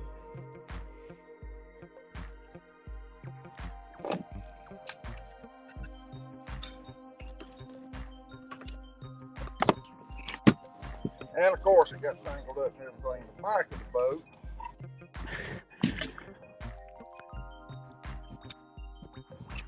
I mean, it wouldn't be any issues if we didn't have any problems, right? That's right. So they get to see how all of us do this all the time. They think it's a piece of cake. It's not like when you watch it on television and everybody's all hunky-dory and you got a fish in the boat all of a sudden. Yeah. So I sold my bass boat years ago when I started this because this was so much more challenging. I like it when it's a challenge. And that's one reason it keeps me into this is the challenge of it. And it's a challenge every blooming time you go out. Yes, sir. So tell us a little bit, Barry, about who you are and about your brand and how long you've been into the fishing game now. Well, I've been in kayaks for about getting close to 20 years now. Right. As far as competitive fishing, around 16. As far as national competitive stuff, I've done a lot of state stuff, odds and ends. But I started out in bass boat. I used to fish the old Red Man tournament trail years ago. Okay. Never did make a run at it and do that well because I just didn't have time to put in with kids being small and all that. And I've always been a dirt track racer at heart too, and I let dirt track racing take over my fishing. So for about 25 years, I ran a race car and didn't fish much at all. And then wait a minute. You ran a race car in dirt track? Yeah, I ran a race car for about 25 years. That's awesome. What was the color and the number of your car? Number 11, same's on my sleeve right here. And I had 2 or 3 cars that was different colors, but my main years that I done so well in and everything, it was Pepsi Blue or Petty Blue. Some people call it Petty Blue, but it's Pepsi Blue. But I had some sharp looking cars. I ran modified 4 for years, limited sportsman in the V8 some. I'd go back to it in a heartbeat, but it didn't cost so much money. Right. Well, that's outstanding, man. Dirt track. That's pretty cool. I did not know that, and that explains the significance of the number 11. Yeah, that, and that also tells you why I'm competitive as all get out. We have to be. Some guys that used to work with me at the fire department, they used to tell me that, man, if we push pencils across the floor with a nose, you'd get pissed off if you didn't win. Well, that's pretty cool. So you've been competitively fishing now for 16 years. You've been into fishing for 20 years. You had your race car, took a break in there. So what made you get into the kayak fishing side of this now? A buddy of mine that used to be in the fire department with me, he bought a little Pelican. When Pelican first come out with their sit on topic, they had Castor or whatever they called it. Yeah. He had one of those. He told us, dude, I got something you need to try. So I went out there with him. And the first day I was in the thing, I rolled it over. Of course, I didn't have hardly anything with me because I knew that'd probably happen anyway. So I did catch a fish. Was at Lake Hartwell. He was at the campground at Hartwell. Told me to come down and see him. So I did catch fish out of it, and it wasn't but about a 2.5 pound fish, and it pulled me around. I said, this is pretty cool. It's different. Definitely different doing it out of a boat. So I bought me a little 10-foot caster not long after that, and that's what I started out with. And then I ended up in a field and stream, and then I ended up in a couple other small brands, and then I got it on the Wildy. Then I bought me a Hobie, and then Wildy asked me to come on the team, so I went with Wildy on the team. Then I went to work with Bonafide, so I had to get off Wildy's team, and I've been fishing out of Bonafide ever since. There you go. And it just shows you the progression of kayaks. And I mean, it's, you're in the Bonafide now. That's your preferred fishing kayak. What's that like on your comfort and stuff like that while you're out on the water in the Bonafide? Oh, I love it, man. And I'm in my SS 127 right now because I haven't got my P set up for the motor yet. Mm-hmm. But the new P 127, I fished it at Santee twice for pedal-only tournaments. And I love that boat. I've got to get it registered where I can get my motor on it, and it will probably become my main boat. The reason I like it so much better is deeper, because of being a pedal drive, they end up being deeper anyway. Okay. You can stand over on the side, and it's really forgiving about any water coming over the edge a little bit. SS, if I put both feet on my side and lean on it, I can make it take on water on the side. It also takes on a little bit every once in a while when you get 3 or 4 boats in a row coming by you. And a lot of boats do that, especially shallower draft boats. But stability-wise, man, you can't beat the way the hull's made on these things. There's a couple of companies went to copying them, and you can. When somebody that weighs 270 pounds can stand both feet on one side, the boat's stable. Right. Yeah. Totally agree with you. I haven't been bona fide in 2 years, and I'm still in a bona fide, so I don't plan on going nowhere anytime soon. There you go. There you go. So tell us a little bit about being in kayak fishing and what you've done in the kayak industry itself for kayak fishing. I'm not quite sure if I'm following exactly what you're asking there. So tell me a little bit about like what you've done so far. Like, have you competitively in fishing? Have you gone to national championships? Where have you ranked and things like that? Like, what's some of the things that your accolades in the kayak fishing industry? Okay, well, I haven't missed a national championship since they started them. I've qualified every year for that. I never tend to do well at it, but I qualified every year. I did win BASS Upper Mississippi event a couple of years, and I just missed one a couple of years ago. Back up and give him something else. But I went up and won it at Wisconsin on Upper Mississippi. 3 months before that, I won a KBF trail on, I fished the French Broad, but it was, I'm trying to think the name of the lake, but I put it on French Broad, and that's where I won it off of. So, if I can get on a river or a creek, that's where I'm going to be 90% of the time. Just, it fits my style better. There you go. Thus is why I'm on the creek today. Of course, they hadn't turned on like they had yesterday by this time, so. But I've got several top fives in KBF stuff over the years. I won when they busted the Angler of the Year up into regions. I won the Southeast Angler of the Year, which was in 2020. Right. So I've got a few trophies and plaques and odds and ends and a lot of state stuff and home stuff, and it's cool. Yeah, I've got racing trophies too, like I said from a while ago, and it's cool to have that stuff. It collects dust, what it does, but you know, when people come in, they ask a lot of questions about it. So.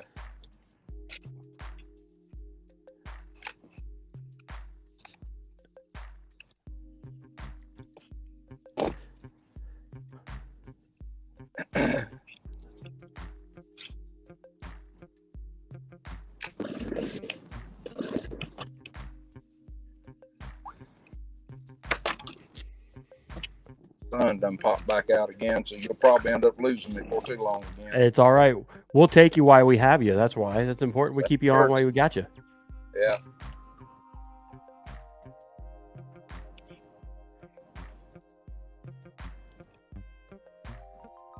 I was trying to see if I see my lucky squirrel. I got up here yesterday. I seen a white squirrel. Oh, you got one of those albino squirrels up there? Yeah, there was one on a tree right here where I'm fishing at. And after I seen him, I caught about 3 fish in the next 30 minutes. So I was hoping the white squirrel was out here again. The joys of Florida fishing. It seems like in Florida on the weekends, the fish disappear. Yeah. And they know it. They know it's either a boat tournament or something going on the water. They just completely disappear. Yeah.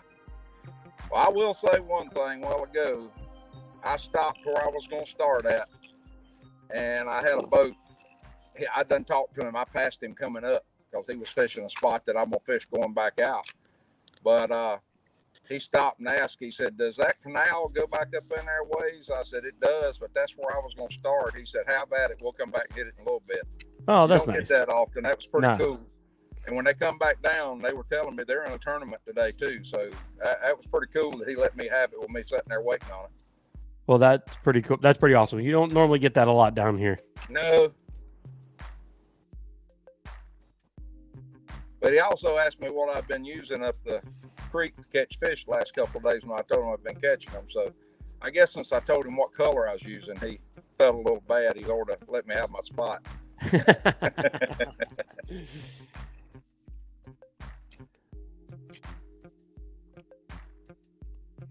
So that area you're in, how wide is it actually in that creek, you think? I'm in a spot now. It's probably about 50 foot wide. It was a little narrower back behind me. This got a lot of sandbar, and then off one side it's about 8-9 foot deep. That's what I'm fishing now, is that deeper hole, trying to see if I can get anything out of it. Right. It's hit or miss. Every time you find a deep hole, I've got several of them that I've caught fish out of, but I didn't want to overfish them. And I've got some that I found and I didn't fish them at all. Right. And I'm just hitting everything that I know where was a deep hole going up now, and I'm going to try to do that. And then they tend to lay under these docks. It's mostly the 13 inches, but I have caught some 14 and a half and stuff. But some of these docks that are bigger and in 4 foot of water, they'll lay under them too. Right. Yeah. You got some areas that have some larger docks just kind of like hanging out over top of the edge of the edge there, and they're pretty deep.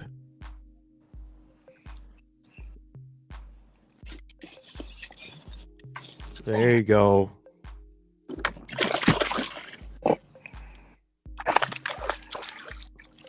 Look at that. You saw it right there, folks. Right there on the line. Measure, I believe. That's going to be measurable. And you got water on the lens. I got water everywhere. He so does is lively, man. Get my glasses off so I can see what I'm doing. Man, that was what I saw of it very quickly was a beautiful fish. It's got good color, that's for sure. Get some of these rods out of my way. That one. We're gonna have a little fun doing some dental work on him. Oh boy. There we go. It come out easier than I thought. Let's see if I can clean this lens off. There you go. There you go.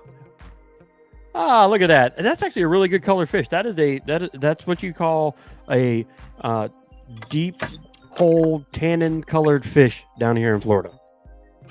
Yeah, I love the color of these fish. Let me see what he's going to lay out here and do before I get off here on you. Looks like he's going to go about 15 and a half. I might squeeze 15 3/4 out of him when I get ready to take a picture. There you go. There you go. Well, congratulations on that fish, sir. All right, man. I'm on the fish. I got to get back with you. Yes, sir. No problem. Mr. Mitchell. Hold on. You're muted. You muted your phone, sir.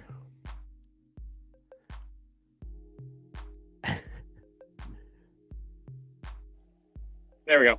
There you go. Well, I don't know if you guys heard, but Mr. Barry just caught his second fish of the day. Very nice. Yeah, he's measuring it out right now, so he's working his way there. Here's Mr. Sean. We see Sean again. How you doing, sir? Oh, pretty good. I think I overheated there for a minute. Right on camera, right on cue, Mr. Mitchell. Please. It's not very exciting. Dang it. That look on your face definitely didn't prove it. Hey, it's a fish. Might be a bigger one with them, though. So we'll see. You gotta mark get something out here. Yep. What's that? You gotta get it back out there. Something. Yeah. I marked something out here, and it took me a little bit to get to casting range of them, but I think I'm onto something. We'll see. Maybe there's a bigger one on it. Turning the barge. Turning the barge. There we go. I'm seeing all you guys. Look like Mark's also doing the same thing. He's pitching, throwing a worm, or doing something along the edge there. Oop! I just lost him there. He shook his head like I knew what I was doing, what I was saying. You're there, sir. We got you.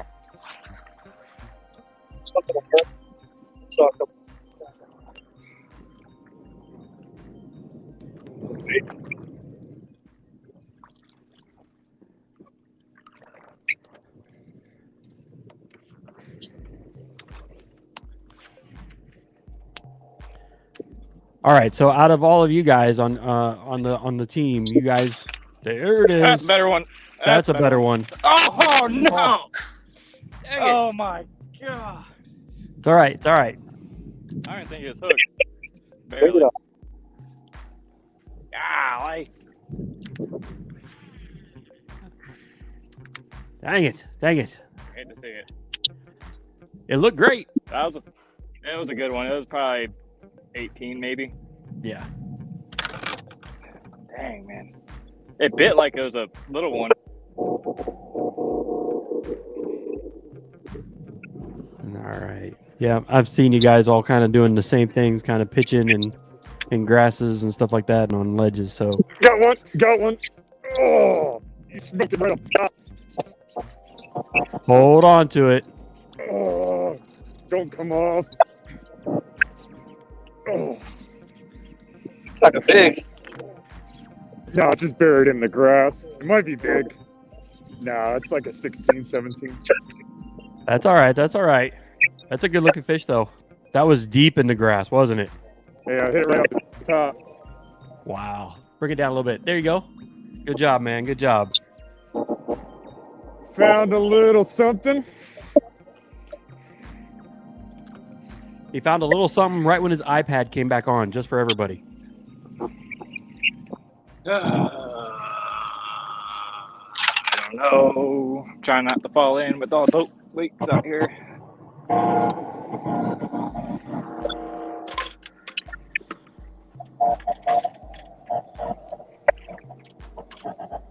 Little something, something. Hey, a little something, something on the board is better than nothing, nothing on the board. So good job.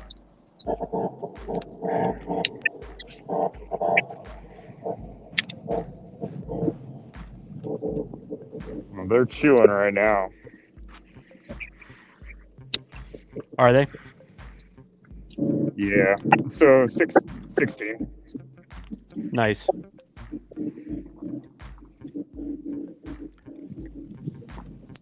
Ay, ay, ay.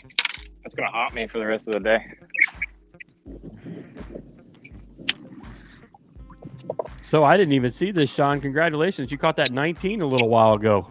Yeah, I caught it like 2 minutes before that one. Nice, man.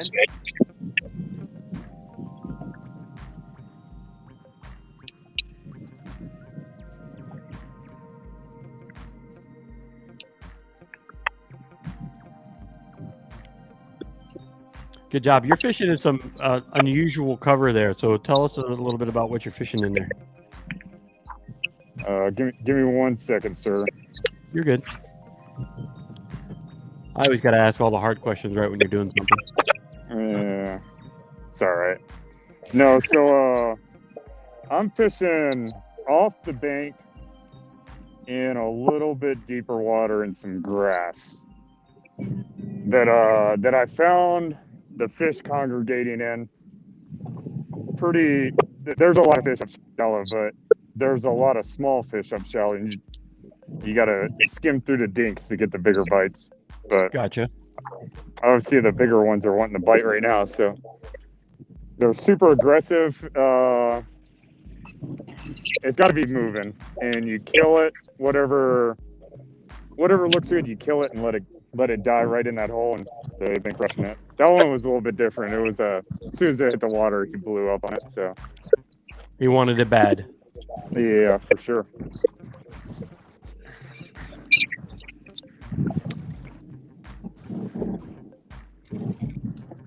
Hey, Ryan, we don't have your head, man. We can't see you. There's another one out there feeding right now. Give me a sec. I'm about to put another one aboard. Yep. Give me a... And put my power pole up and get turned around. Oh shit, they're feeding. There's another one out there.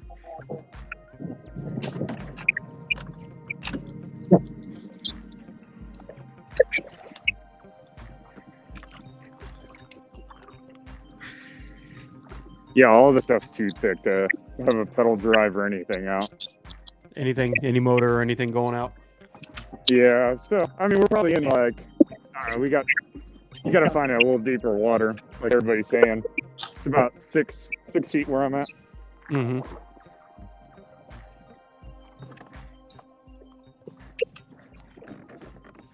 And these aren't shad eaters either. No, these are a lot bigger.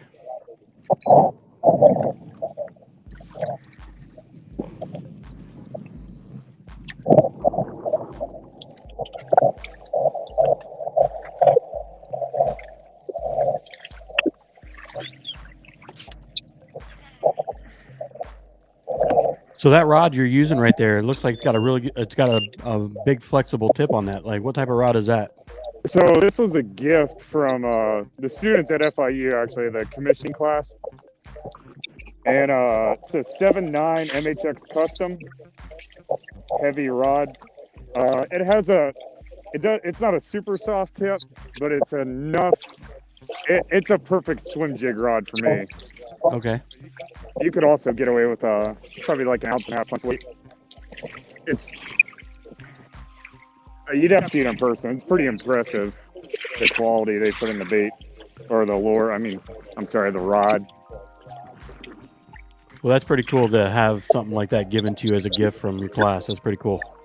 Yeah, so it's had some fish put on it in the last few weeks, so it's getting the job done.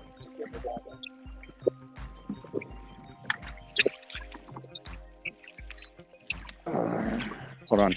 There's a couple busting right here. You're good. Take your time. Do your thing.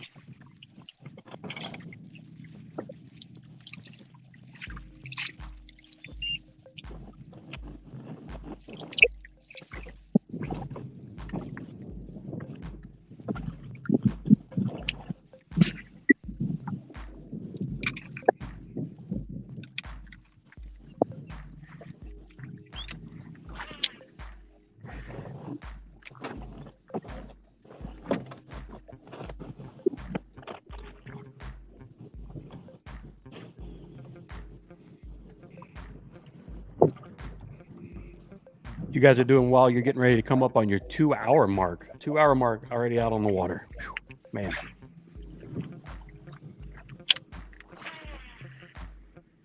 Time flies. Always when you're fishing, right? It always flies when you're fishing. Mhm.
So I paired up this rod with a 13 Fishing Inception. Yeah. It's pretty on point. The reel and rod combination, which turned out pretty well. Well, that's pretty cool. So tell us a little bit about that Inception. What made you decide to go with that Inception? So it's actually who was it? Kyle Welcher. I think he's on the Elite Series maybe, but I think he's sponsored by 13 Fishing, and him and some other guy have said nothing but good things about it. So I decided to test it out. I picked up 2, and it was a quick adjustment. I really just set my brakes to 3, adjusted the tension knob, and out of package, it's pretty flawless. So, and it's fairly powerful too, because I went down to I think I'm at a 6.6 to 1 gear ratio, just a little bit slower to slow me down, but also give me a lot of power. So Nice. That's cool, man. Yeah, that's one of our leading brands that's on our fishing team is 13 Fishing. So most of the guys already use them, and then they have them as their fishing rods and reels that they're using. So again, thank you to 13 Fishing for being an onboard sponsor for the Kraken this year. And as you can see, they're putting the gear to the test.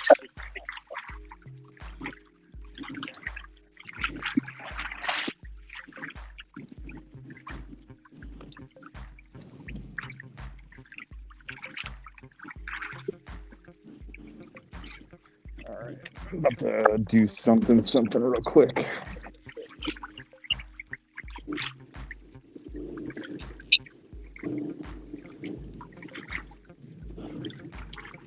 All right, give you guys the update. Currently, the unofficial score for this match between the Kraken and the Punishers is the Kraken with 35 and the Punishers with 31 inches.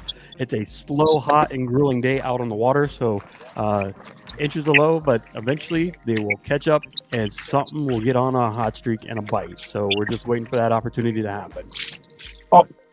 Oh yeah. There you go. Good job. Keep it going. Keep it in the basket. What was that?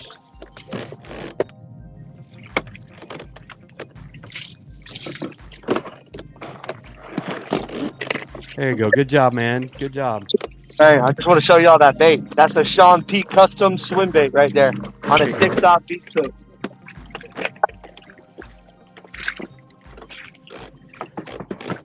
We're gonna get her on board.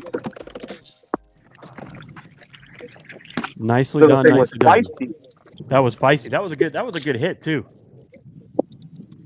And she is. How's your mouth, girl? All right, she is gonna measure. Good job, man. Good job.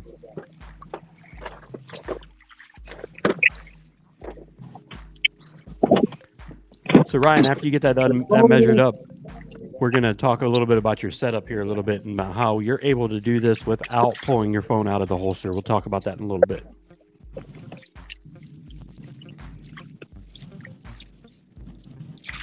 Power pull down.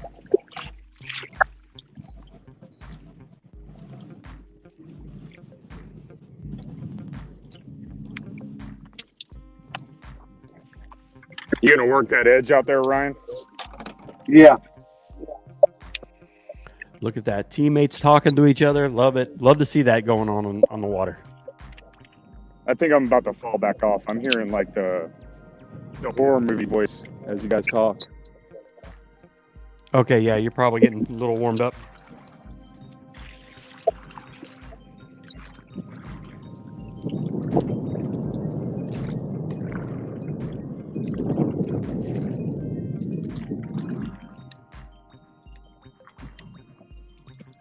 Hey.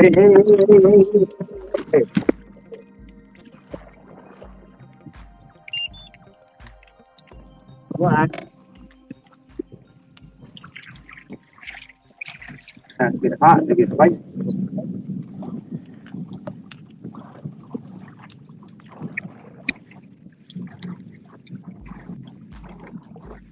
All right, she's a keeper. There you go, man. Good job. Good job. Good job. Here's somebody we haven't seen in a little while. Terry's actually here on the board with us. Looks like he's measuring. Looks like he's doing something on the kayak.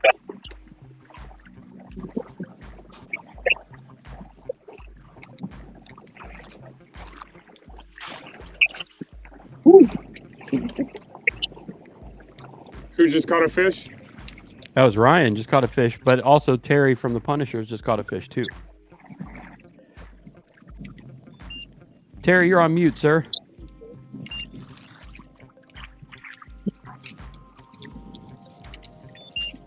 All good, all good. Who would catch a bait on custom bait, you know? Pretty sweet.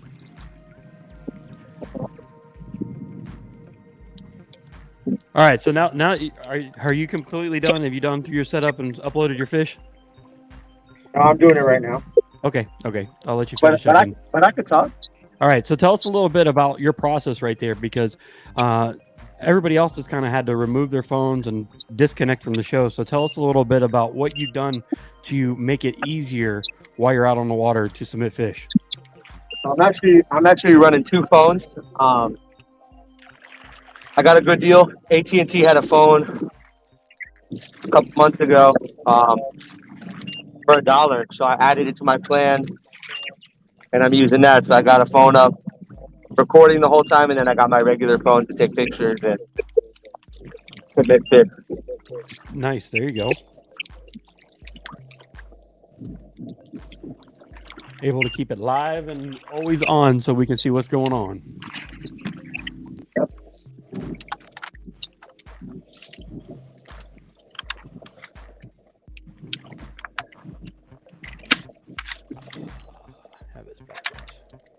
That one measured at 16. Nicely done, sir. Did you get one? Yeah, 16 Nice. on a Sean Pete custom bait. Oh, did you? Oh yeah. Oh shit. Making the name. I think that's going to be the official name of your bait company. So currently right now, as the unofficial score, the Kraken are ahead 51 and the Punishers are at 47. As you can see, it is definitely taking a lot of time and it's very hot. So everything's a little bit slow and lethargic right now, but they're starting to get in some areas and start to catch some fish. So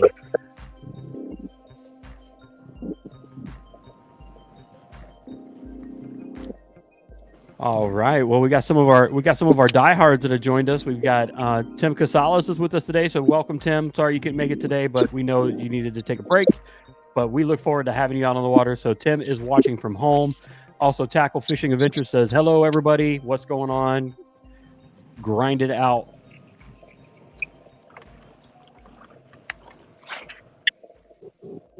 I thought that was going to be a way bigger fish throwing this big swim bait. Hey, Yeah. it just shows you the little guys want the big things too, right? Yeah. Hey, who is that? Who is that talking, Ryan? Randy. So Randy's coming in like a robot on my end. I can hear you perfect, but I can't hear Randy. Well, what? Did that make You didn't know anything Randy is a robot. Robot Randy. normal for me? Sorry. Oh, there he is. Now you're clear. Oh snap! You see that boil right up in front of me? Right in front of you. Yeah. Hold on. Let's see. Come on. Probably Gar.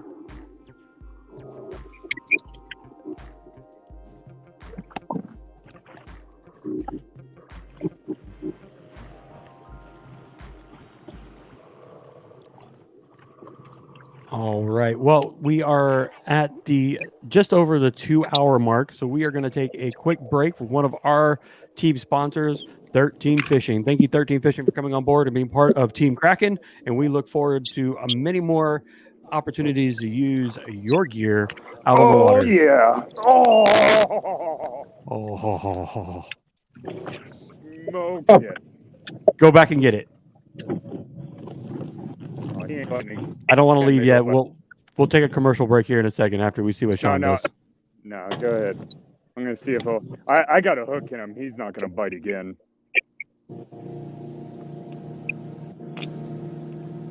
All right, so we're gonna go to 13 Fishing. Thank you, 13 Fishing, for coming on board, and we're gonna take a quick break.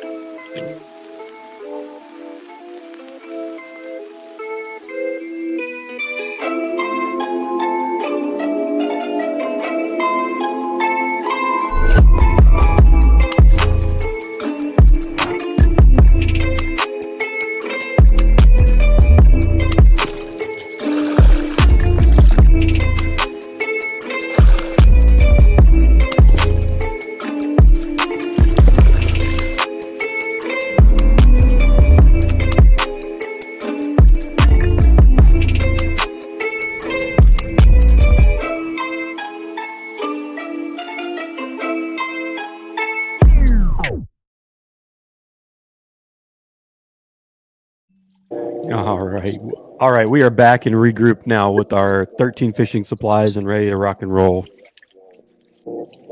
recorder computer, right? I'll talk to you in a little bit. Call you back.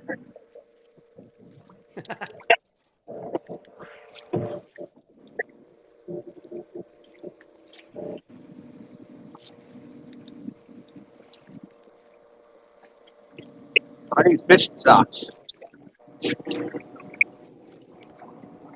Fishing socks? Yeah, man, my feet are burning. Guess I should have wore shoes. I mean, you can always get those waterproof socks, right? But then How we're about gonna. socks with a Kraken on them? There you go. Socks with some Kraken Kraken. socks. Kraken socks. Just get me. We should just order a onesie for me, just like a footy. You know, like when when your kids were little, they wear those footy pajamas. I so want to design one of those now because that would be awesome. There's zips up the front. The legs and the arms could be the tentacles.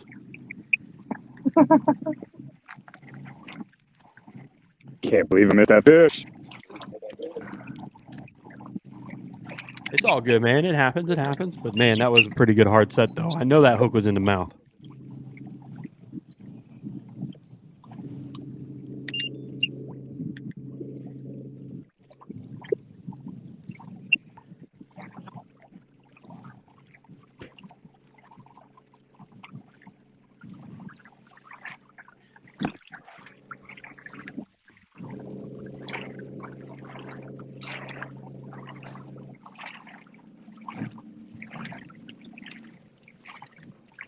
All right, let's see what we got going on here.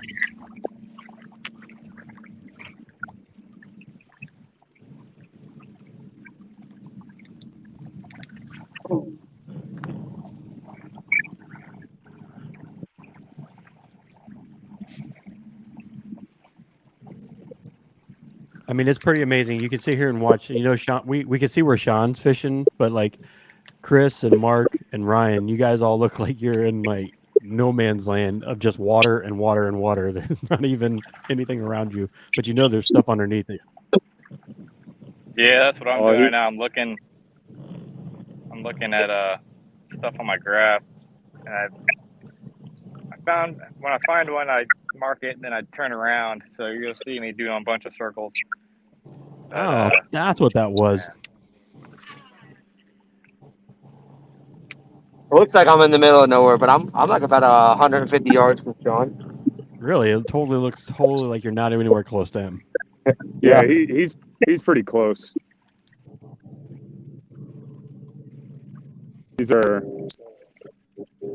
are all pre-fishing spots. The only reason Gotcha. I know about these is because I went out pre-fishing. Oh, there's another wake. If I get the fish to bite, you guys aren't going to see it because I'm at a bad angle. No, but we can see you get it in the boat. That's all that matters, right?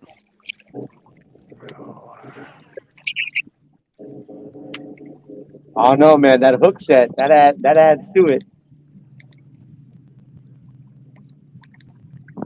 I'd like to see that hook set on live, you know. Right.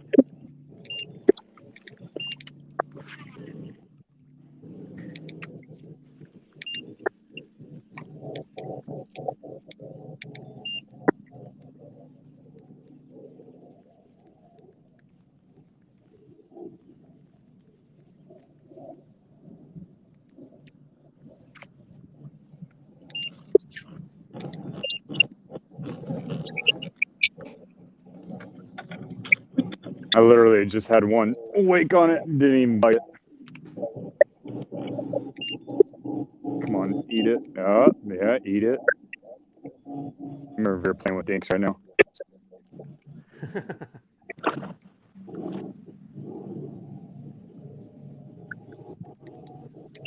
Let's see the light before I look at it.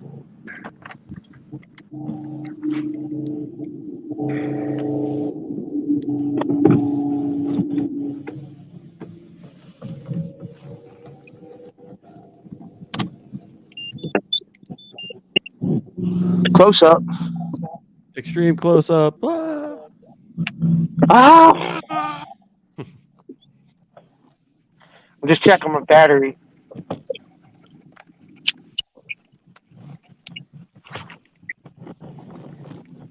We're good to go.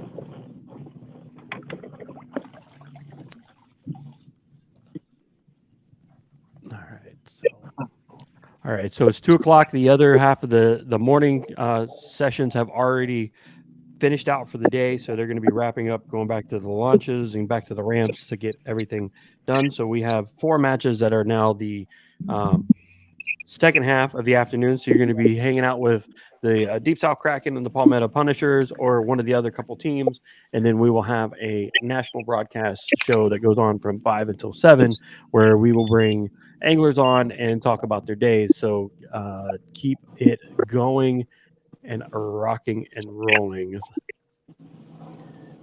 We just went back and checked the leaderboard. The Palmetto Punishers are now taking back over the lead again. You guys are going back and forth. They have taken back over the lead and now have 61 inches. What's the score, Randy? 61 to what? What do we got? 51 to 61. Palmetto Punishers. 1, 2, 3, 4. So it's only 4. They have 4 fish, and you guys have 3 fish. So it's still any team's game still to go. But it's a slow burning day, hot day in Florida, so it's not an easy day. Yeah. Yep.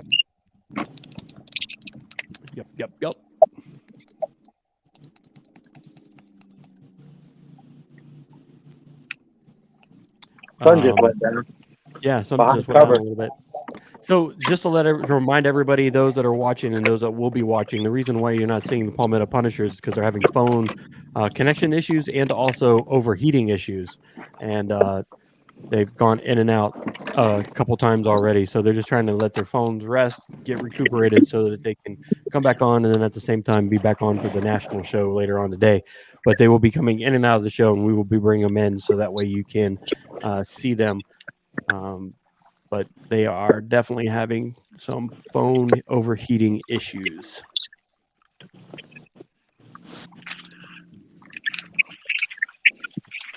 I think you know what it is. They're just so used to being in cooler temperatures that get that in the boat there, brother. I'm trying. Oh, it gets hot in South Carolina too. Yeah. Good job. Choke. Good use of the net. Yeah, I wasn't taking any chances. What's up?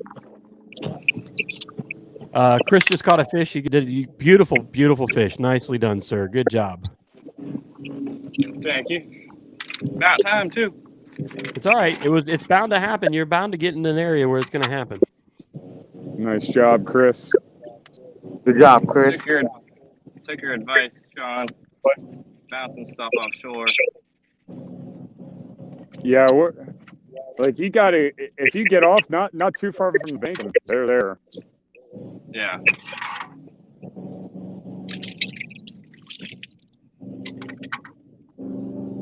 It's a long, skinny one. It's good. Long and skinny is good for everything, right? Yeah.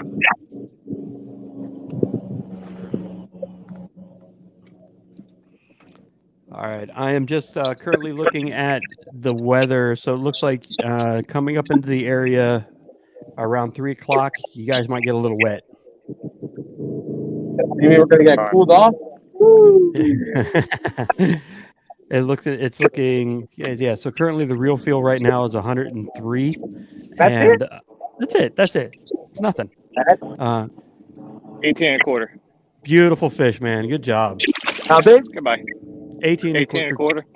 Nice. There we go. So yeah, so you guys gonna get a little wet. So just be on the lookout for that. Oh, it feels good right now. Yeah. That sun went behind some clouds and it felt like the lights went out. As soon as we speak, look what happens. Here it comes. Well, Barry's got his umbrella, so he ain't gonna get wet.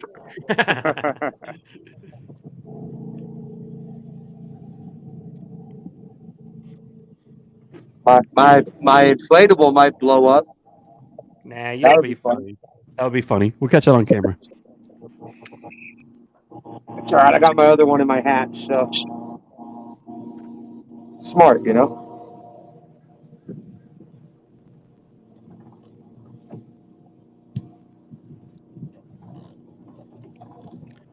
Did you hear that, Mark? He has the other one in his hatch.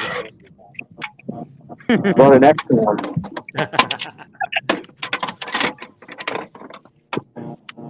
I'll start wearing two: the belt and the chest. There you go. There you go. All right.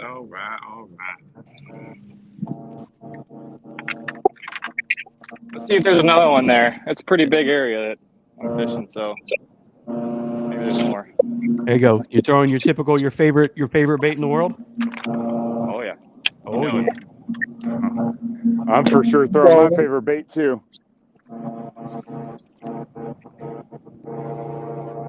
See, you guys, I'm different from you guys. I don't have a favorite bait. I like all my baits. I only like the ones that work.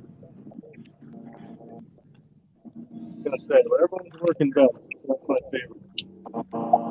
There you go. There you go. Whatever's working, right? Yeah. Airboat right over my spot. Yeah. Artificial current. Yep. The airboat bite. It's like I said, just like the barge bite on the Mississippi River for catfish. Oh. I'm too close, I think, but they're still biting it, even though I'm like right on top of them. But I need to back up a little bit. Hey Ryan, I'm moving up to the next waypoint. All right. All right. I'm gonna put you guys. Go ahead, sir. I'm gonna put you guys on mute, and I'm gonna talk to Sean here for a second. Sean, I got a question for you that's coming from one of our trail members, asking, "Hey guys, what's your favorite casting rod for primary weightless plastics?" Primary weightless plastics. Yep. I would go, if you're trying to do a bait caster, I would go with like a 7-foot medium. Because that's gonna give you that soft tip, allow you to cast that lightweight bait. And if I was to toss, preferably if you can get into it, you know those BFS reels with it's a bigger spool. It's a spool that allows less line and allows you to throw a lighter bait. And it's a casting reel, but it acts like a spinning reel, if that makes sense. So when you say BFS reel, that's a bass fishing reel, Bass Pro fishing reel? No, it's not a Bass Pro fishing reel. So there's a few companies that make them. Oh, okay, gotcha. And that's I don't really throw weightless baits, but that's what I would go after, or a reel that's capable of casting light lures. If you're looking for a bait caster, if it's a spinning rod, I would just go same thing, 7-foot medium spinning rod with like a 2500 series spinning reel, and you don't have to get super fancy with it. Gotcha. And yeah, and I would do braid as my main line, probably like whatever. In Florida, I would go 20-pound braid and probably tie like a 10 to 12-pound leader. Gotcha. Okay, cool. So that was actually Julia Thomas was asking that, so we shouted out and gave her some information there. So thank you very much. Thank you, Julia, for the wall art too. It's hanging in the living room right now. It looks sharp too. It's hanging in the living room. It looks good. It does look good. Of course, what does your wife think about that wall art? I think she's all right with it. She's actually she's bought some stuff from what's that store that they buy like the wall art from, like Live, Laugh, Love and all that stuff, like Michael's or something. Yeah, I think. But I have it's all in the bathroom. All the fishing stuff is in the bathroom. There's one that's like a canoe, a wooden canoe with some like old antique baits inside it, and there's some fishing stuff on the wall in the house that she's bought. So I'm pretty sure she's all right with everything. All right, there you go. We're- all right, we're so let's on the ask Chris. next spot. Let's ask Chris Mitchell that same question. On a weightless plastic, what would you throw? What rod and reel would you throw? Weightless. I like using a spinning rod, believe it or not. I use a medium heavy 7.2, 7.3, same thing. I like all my rod length around that 7.2, 7.3 range. Mm-hmm. I like using the spinning rod because I feel like I have more control over the weightless soft plastic, and yeah, and to me it's just a lot easier to cast too instead of trying to use a bait caster. And I use Gotcha. like a 2500 series reel, but I hardly ever do that. So I mean, I have one spinning rod with me right now, and it's the old one I've had for years, and I hardly ever get it out. But yeah, that's what I like to do. Gotcha. So yeah, it's pretty much the same thing that Sean was saying. Yeah, right around that 7 foot range. Nice medium rod, 2500 no spinning reel series, and then also a BFS bait casting reel. Ryan, tell me what is a BFS spinning reel consist of? Like, what is that? A bait cast reel? Yeah. So the BFS, I think it stands for like Bait is it finesse. bait finesse finesse. system or something like that? Yeah. Gotcha. So I would get a spinning rod and just throw it in the water because I don't like throwing weightless stuff. So. No, I'm just kidding. I actually just got a spinning combo for that kind of stuff. From 13 Fishing. How about the Creed K combo? Okay. I'm not much of a spinning reel guy, but I like it. It's a nice setup for light baits. I also have a Shimano SLX MGO that I throw light stuff with. Usually flukes and stuff like that, but that kind of reel you can throw. They made that so you can throw light bait. Gotcha. And also, like the guy said, like a 7 foot for a spinning combo. I did a 7 foot medium. And for my bait cast combo, I have it on a 6/8 medium moderate rod. A little shorter. I usually throw flukes on that rod so I can, hit the action of the fluke, not hit the water. Gotcha. See some lightning in front of me. Yeah, I just saw some right now. Uh-oh. A little bit of thunder. Randy, is that storm heading east? I'm going to look this up on the radar right now. We want to make sure we get everybody safe. So I need to look at that real quick. It's Looks north like of where me and gonna be- Ryan are at, but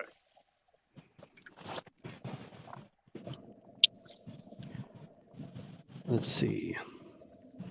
Thunder. Lightning was pretty far away. It looked like. Looks like it's going actually southeast. So it's coming from your back. Going southeast? Correct. So it's going across I-4 and coming your direction. is it a small one, Randy? Might get. It looks fairly small, like it would go over fairly quickly. But it's also saying anywhere between 3 to 4. So it's looking like, just like Tim says, storm's coming from your right and right at you in the next hour or so. So it's going to be coming right your direction. I don't know Gonna if get it's a little gonna wet, get guys. Hey, the fish don't care if it rains. No, but I care that you guys get electrocuted. No, but we're gonna keep a good watchful eye on this and see what we got going on. If you're seeing lightning in the area, we can, if we need to, take a 2-hour break, get you guys some shelter somehow, some way, and then get the other team situated too, and then we can bring you guys back once it clears up. But we want to keep an eye on it. So you guys keep an eye on it. I see, Ryan, I see those clouds ahead of you there. Yeah. Off to the left a little bit. Yeah, so I don't know if it's gonna just kind of skirt by us, or if it's gonna go cover the whole lake. You know what I'm saying? Yeah, Mark, we saw that fish. Was that scoreable? No, another short one. Dang, man. Yeah. Yeah, so Dave Myers actually lives up in the area, and it's right at him right now with lots of rain, hail, and wind. So, Oh, Hell ain't good. no, we're gonna need you guys to keep a. We're gonna watch this. I've got my two weather guys helping me out here, Tim and David. So, Sean, we can flip my PA-14 and we can lay under it. we can go hunker down those tall reeds over there. Go inside my On kayak. the deck.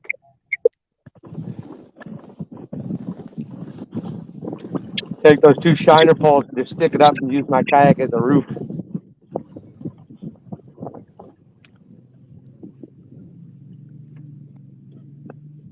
all right, while you guys are on, I'm also gonna send a message to the team real quick.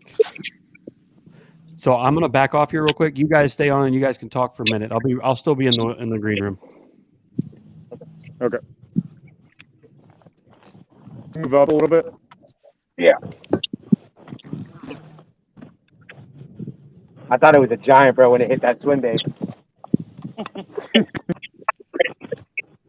Come on, man. From a 6-eye hook, bro. I was like, yes.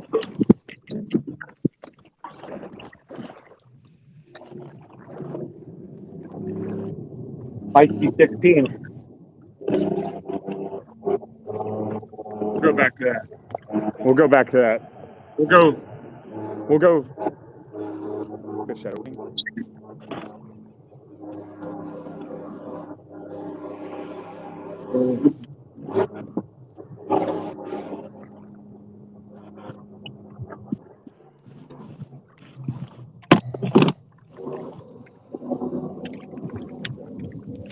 I think we'll be able to put a couple on the board quick over there. Yeah.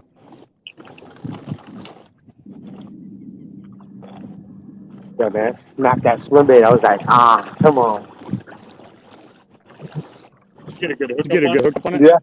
Right in the top of the mouth.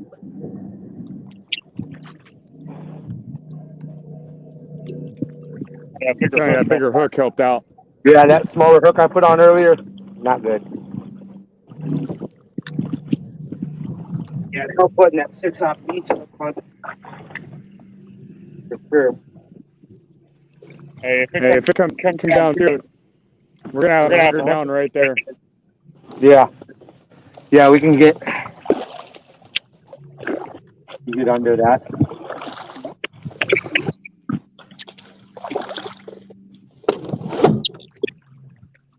Hey, the Indians used to do it. What's up? Indians used to do it. We can do it.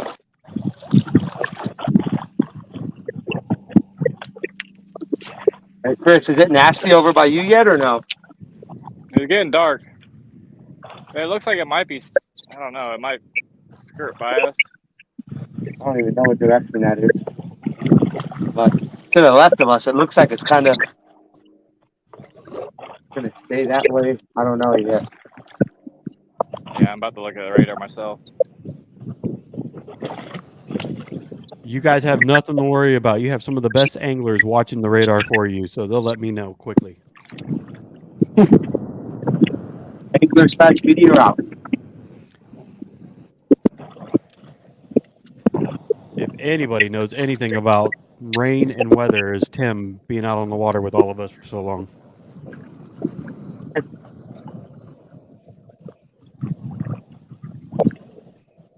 So should I start making my way back to the truck, or? Put more on the board and then you can. Yeah, so right now, currently, the unofficial score is Deep South Kraken at 69.25, and the Punishers at 75. You said 69.25? That's correct.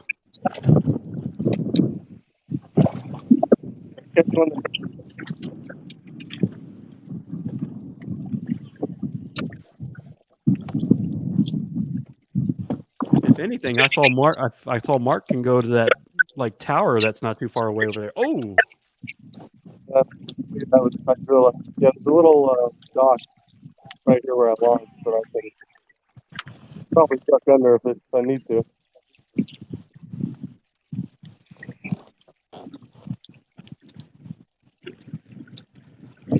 Don't go too far past that right there.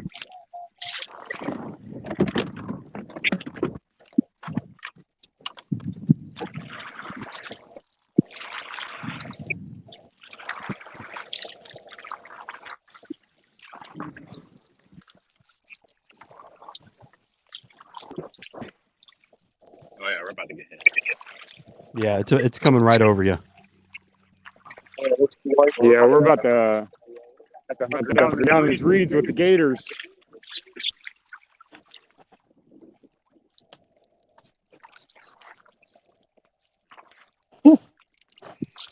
Mr. Lee, how you doing, sir? I'm back on here looking at the. Yeah, we're just doing the same too. We're looking at everything, kind of seeing what's going on in your guys' area. So we're keeping an eye on it. We're gonna try to make a decision on whether or not we need to put a rain delay in here because it's looking like it's going to be pretty nasty coming your guys' direction. Yeah, we're coming up. I know. Yeah, we're coming up on the next spot up here.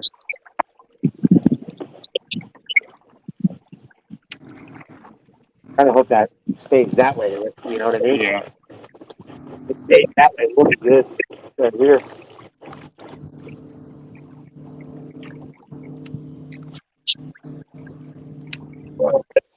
Start the saddle again. Okay, fish good. Yep.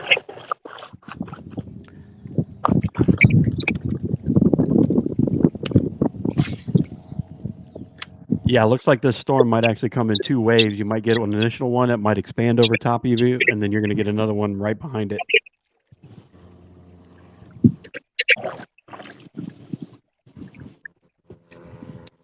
Done this in the morning.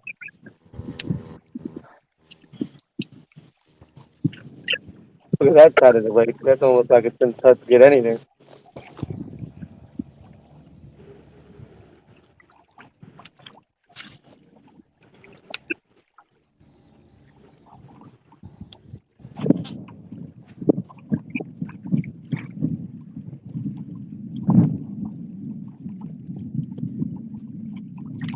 Yeah, the wind's starting to pick up.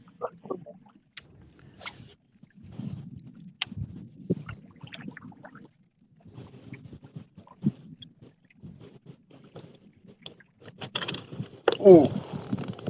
Was that one? Yep. All right. Little. Has no jaw now.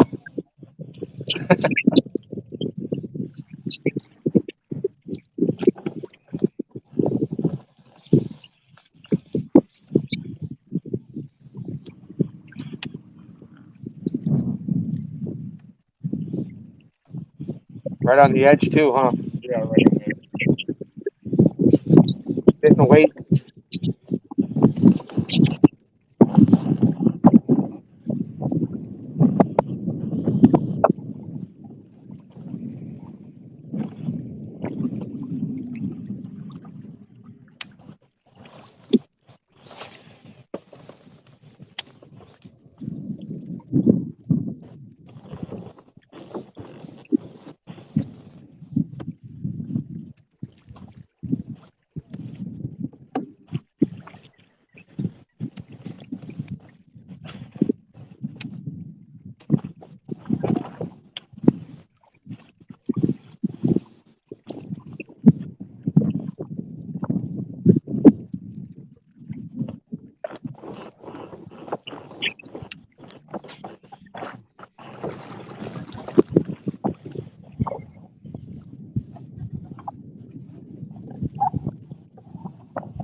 going to stay north of us? No. Kind of looks that way.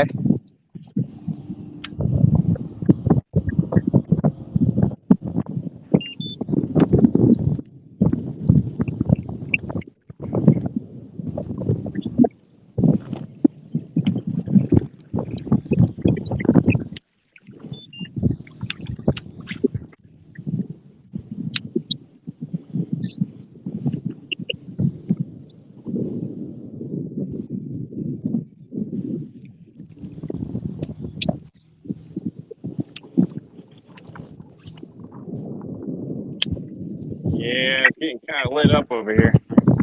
Is it getting real bad out there right now? Like wind or lightning? You can feel it coming, and I can see the lightning a lot more now. All right, so let's do this. We probably need to start getting you guys situated and try to get you someplace to hunker down and get settled. So let's go ahead and let's look at this. How far away do you think that is? That's actually pretty close there, Chris. Yeah. Okay. Hey, you think we're good? I'm cool. I'm there with you. I'm 10-15.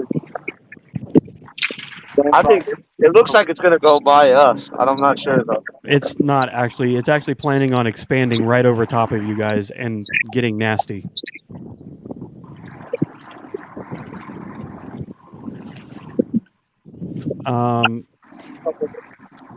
Keep an eye out on it and just keep me informed. I do see that cell right in front of Chris though. It's up there. I'll put it on the camera.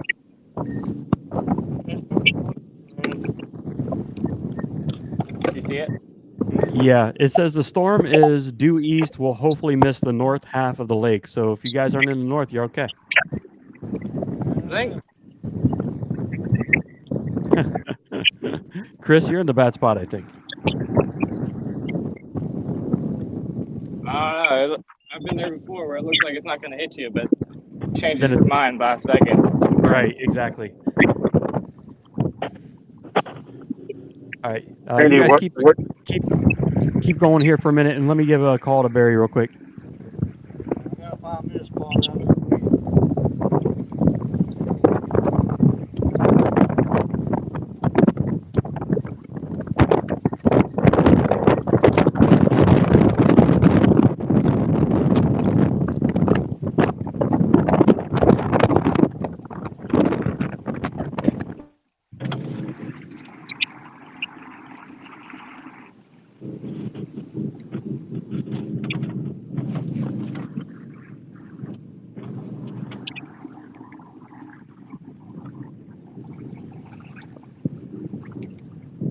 You want to go to that spot real quick? Yeah, you're watching live. I can't talk right now. My daughter. You want to hit that spot real quick?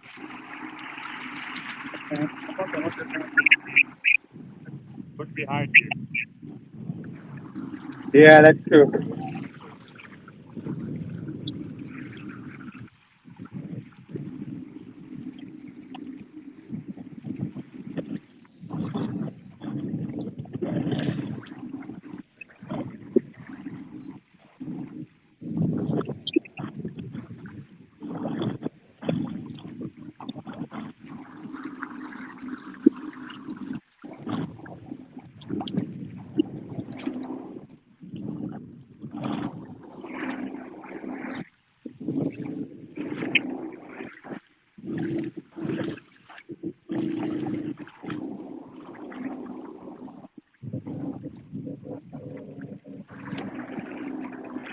It's gonna come over us quick, I think. What's that? It's coming quick.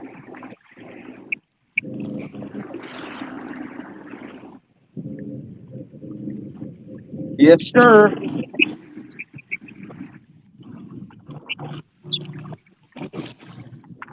Got a homemade poncho. Black garbage bag. Huh? My rain jacket or pants. Of course. I don't have my rain jacket today.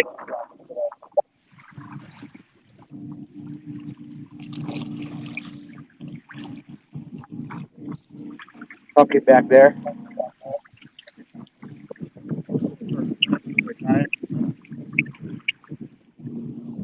All right. So yeah, no, we're doing good. Barry is actually in the farthest north, so he is actually underneath the bridge right now, probably getting ready to get unleashed on in rain.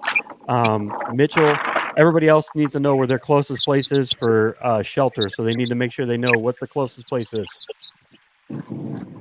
I'm going back to the ramp. I'm not too far, so I'm just hauling butt back there. Okay. It's getting windy. I think we're way too far to go to the ramp, right? We're too far to go to the ramp. We're gonna have to go in these reeds right here. Once I turn around, you can see it's coming, boy. Yeah. Can you check that out?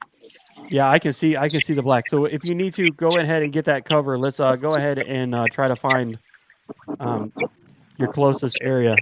So Randy, are we all stopped? We gotta all stop fishing, right? As it stands right now, yes, we all need to stop fishing. Right. Let's go ahead and You're gonna take all your rods down? yeah.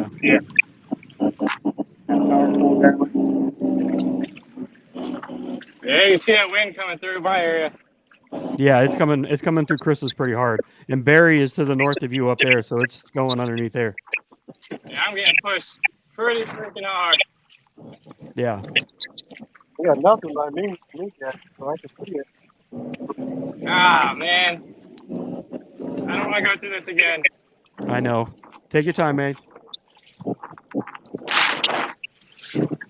All right, Go ahead and gentlemen, if you need to remove your cameras and get everything out of there and get things safe, okay? I'm gonna go to the east. I don't think going back to the ramp is a smart idea. You got it, sir.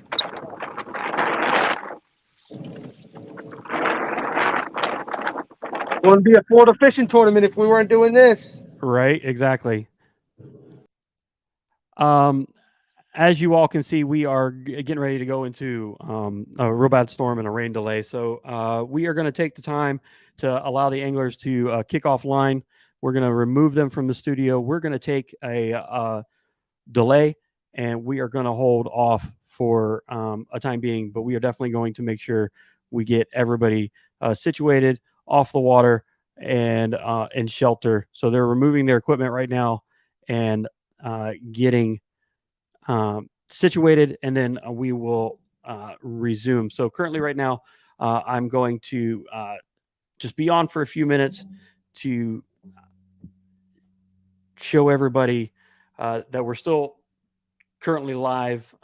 It's just kind of a quick decision. This happens all the time in Florida when you're afternoon fishing. You always get some sort of rain, some sort of rain cell pops up, comes out of nowhere. This was actually supposed to be here later in the evening at 9, and it happened to come in right at 3 o'clock. So let's keep everybody up to speed. We're going to keep it live on the air. We're going to come in and out, and as I talk to the anglers and try to make sure everything's okay. So currently right now, we are just going to keep the score rolling, and we are going to go into a rain delay until we get back on. So thank you. Just give me a few moments, and I'm going to get some things situated. So sit back, relax, and enjoy our wonderful loop.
All right. Well, it looks like the rain is starting to move past, and we're starting to get clearer weather up there, and so anglers are starting to get their gear and everything back situated and are ready to go. We're looking at maybe a 3:20 restart from the time. Mr. Barry, are you there, sir? I'm trying to get here. I'm trying to send them a message, and then you popped up too. It's all good. It's all good, sir. Oh man, it's Florida weather. You called it, sir. You nailed it right on the dot. Does it look like it's going to pass over you for a while? It looks like it's moving out of your way. It's on my right side. I'm headed back down river or stream now. It's on my right side mostly, but I just got a lightning alert said it popped within 3 miles of me. Oh boy. I've texted my two to see how it was with them, and they hadn't answered back yet. That's why I was getting ready to do again, and I heard you pop up because I had my screen live for when it come back up. Okay. All right. No problem. Well, if you need to, you can step out. I've got my team starting to pop back in here too, so we'll see if you need to talk to them. Go ahead, sir. Okay. Mr. Mitchell, how you doing, brother? You took a blunt force of that sucker, didn't you?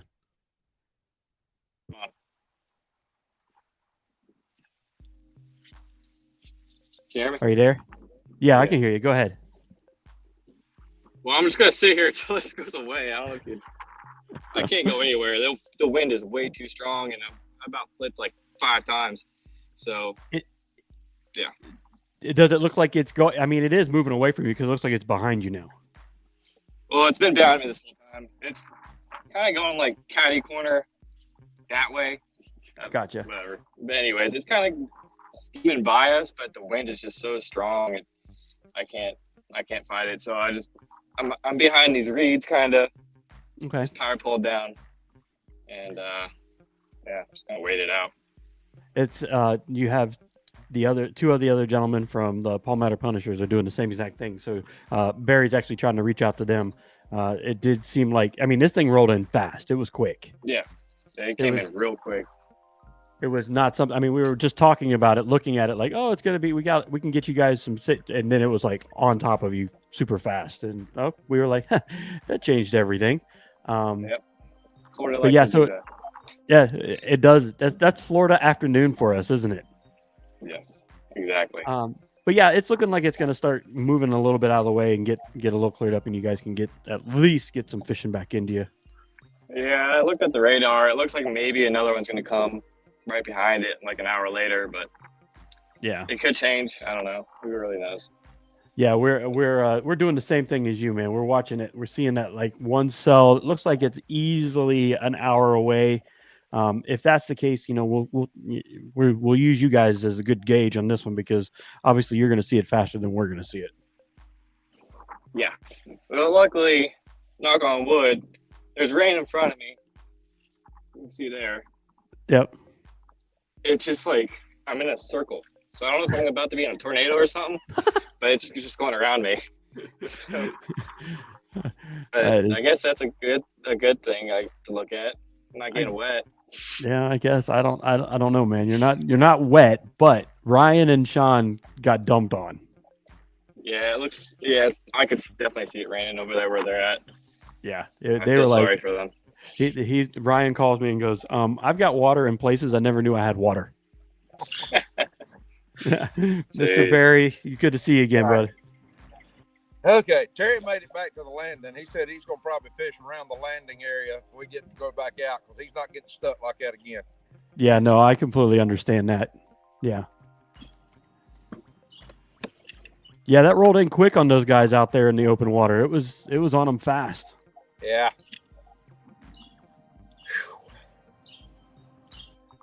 So what we're gonna do is we're gonna play this by every half hour and see what happens. If another one starts creeping in a little closer, we're gonna make a decision for you guys' safety.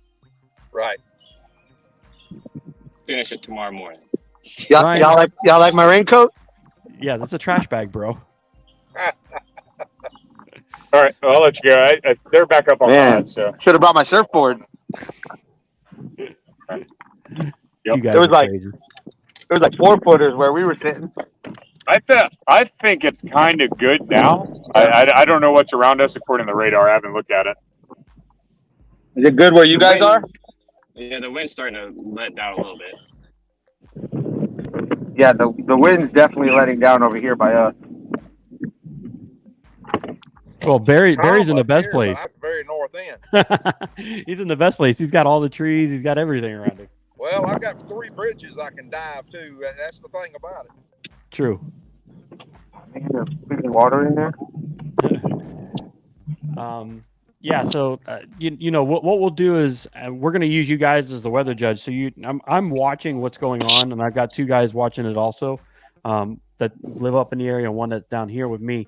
But you guys are going to be the telltale sign of when that next wave is going to come, because we do have another wave that's coming behind us. All right.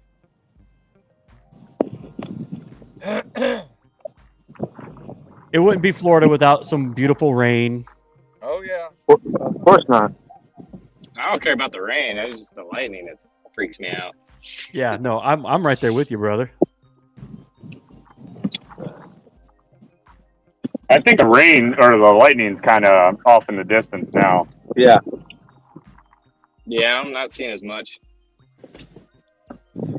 All right, let me take my Walmart raincoat off. I love your Walmart raincoat. Hey, there's Mr. Terry. How you doing, sir?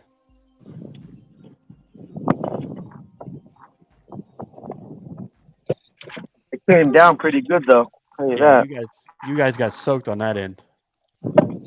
Yes, we did. See if I- All right. See if Well, I can I would set say everything back up. it's 3:21, 3:25 now. So go ahead and let's get some fishing going. Try to get a couple more on the boat, and let's play and see how this happens out for a little bit. That's the word I was waiting on. It's gonna take me about an hour to get out of this thing wherever I am, but let's see. I'll tangled up and read. Yeah, trying to get this mess unmessed up. Looks like it's going towards where Mark was. Mark said he didn't get a drop of rain on him. Oh, of course not.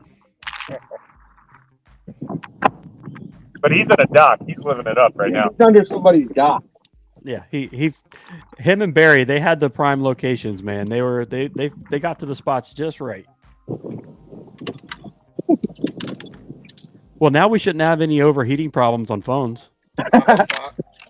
No, now we have wet water problems. Moisture in my phone charger. Give me a beat. I'll be ready. I'm gonna go up here. I'm gonna change my PSD. Oh yeah. Oh, sure.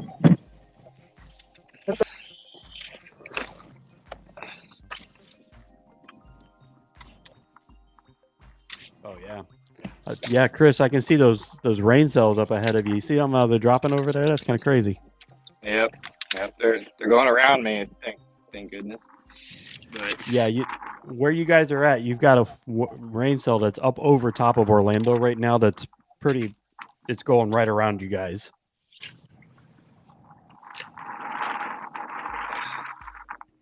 there's still some whitecaps out in the main lake.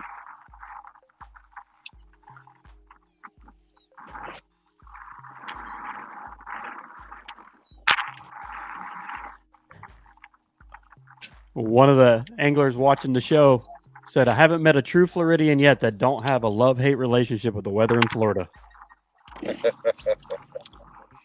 I love it when I'm sitting in my house and I can hear the thunder and lightning, but not in the water.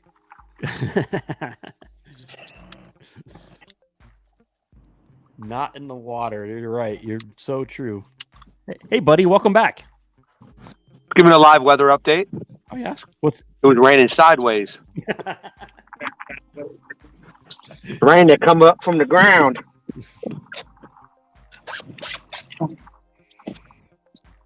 Well, one thing, it dropped about 50 degrees.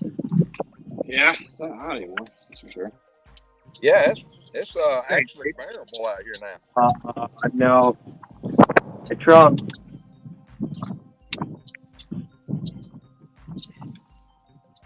That rain was like a 40-degree rain. Freezing. No hail? No.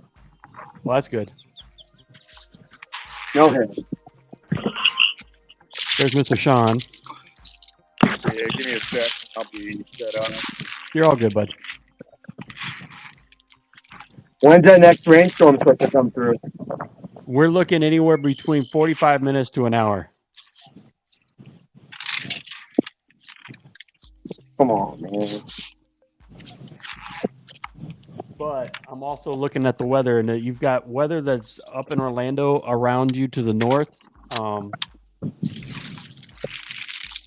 And it looks like clouds are like parting and going around. It's really bizarre. It's bizarre. It's all over the place right now.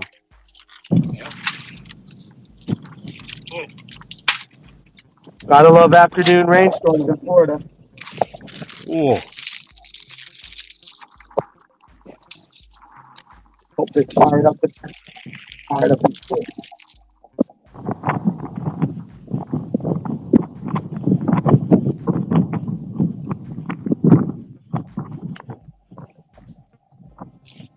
See that lightning? I saw that. That was back behind us. Or that was what to our right.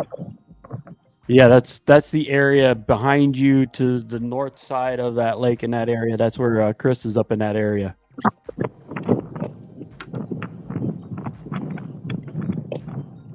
That was crazy. Are you having a peanut butter jelly sandwich? Ah. Brought to you by Uncrustables. Love it.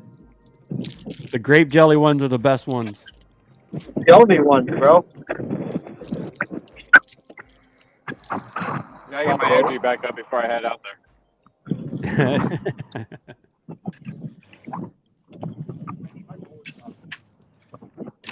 All right. So if anybody's just catching up with us, we had to take roughly about a half hour, 45-minute rain delay, because I wouldn't say a rain delay. I would say a full-fledged storm delay that came in and hit some of the anglers in some of the areas. So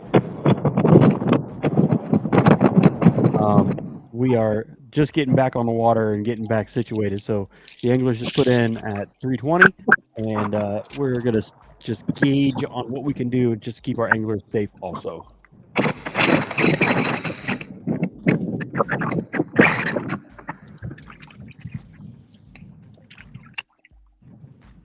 Wow, that was Ryan making all that noise.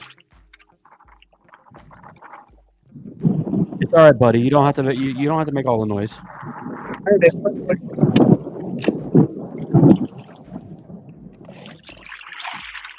If you catch a fish, Ryan, just wave your hand and scream and jump, and we'll catch it. We'll turn you back on.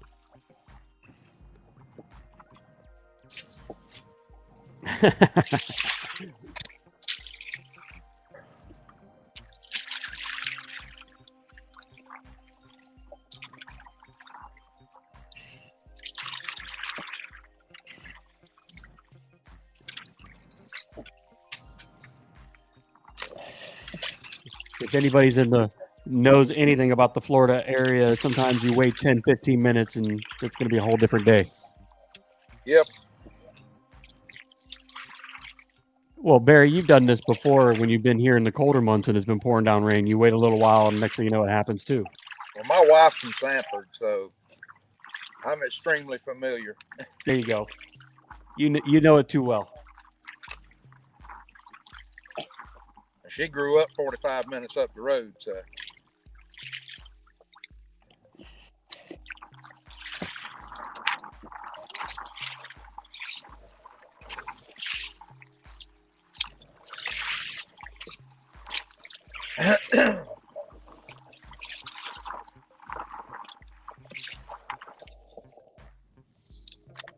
Yeah, it's pretty amazing to see the difference in the weather all the way around you.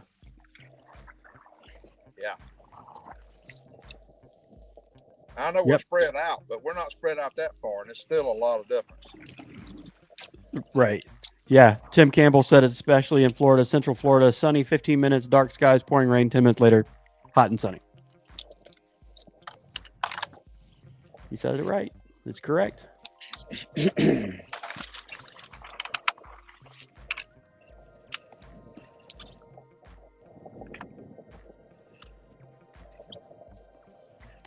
Man, everybody was just starting to get in a good rhythm too, and then the rain came. Man, I was hoping the bite was going to turn on. Usually right before lightning starts popping around, bite turns on.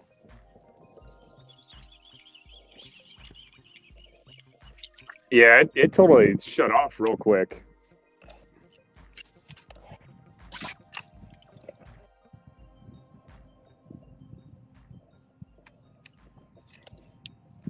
Man, Chris is paddling like with his heart's content, man. He's going nuts over there. Oh. Yeah, he is still in the thick of it, man. He's got the It's crazy the difference in the weather in all of your locations.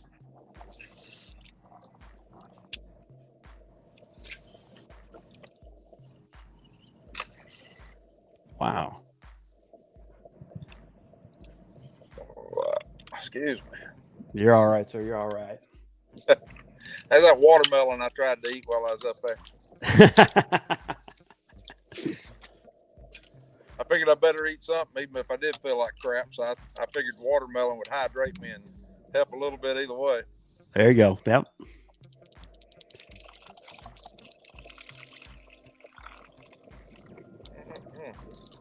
Mm-hmm. Man, I couldn't hardly throw nothing out here the last 2 days without something popping it, even if it was small. It has turned off with the storm. Yeah, it's pretty. It's pretty unique in Florida. It either the storm will kick them and put them in a frenzy, or it will shut them down completely. Like that barometric pressure just drops on them, and then they just quit. Yeah.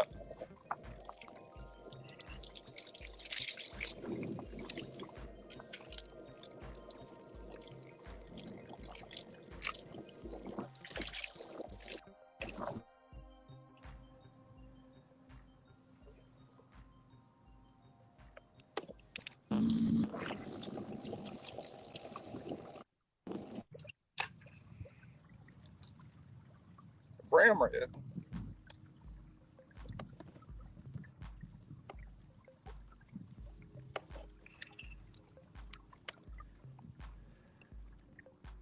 Lee just texted me and said I got another one coming. Another storm. I'm hearing something down below me to the left, and that's where he would be, was that up near the marina. Gotcha. Yeah, that's right in that area. I think that's right in that same area that Chris is too. Because his weather is completely different than everybody else's weather. Yeah, it's dark down that way from where I'm at.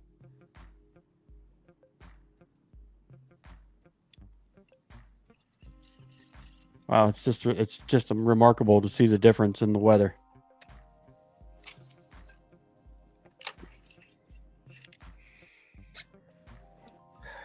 Terry looks like he's going to start pitching up underneath some docks and stuff. He's going to have a good old time now.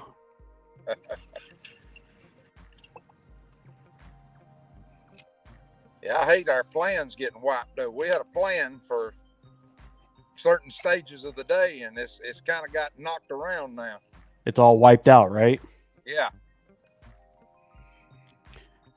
Well, it just shows you in Florida, you can come in with a plan, but then it's going to fight back at you. See, Terry's pedaling, so it's not like he can try to overcome a whole lot. Correct. Barry, you haven't had a storm all week for pre-fishing, have you? Right? What's that? You haven't had a storm all week pre-fishing. No. Yeah, this storm messes all your game plans up. I had one too, and it's probably going down the sink now.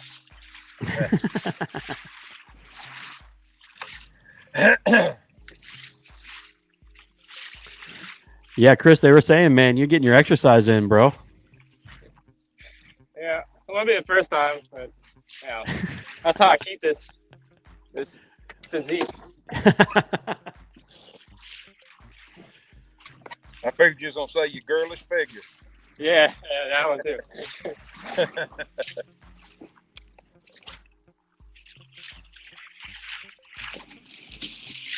I can definitely tell you, it's definitely not like you guys aren't in the wind that much, except for Ryan. He's like right in the wind. Oh yeah.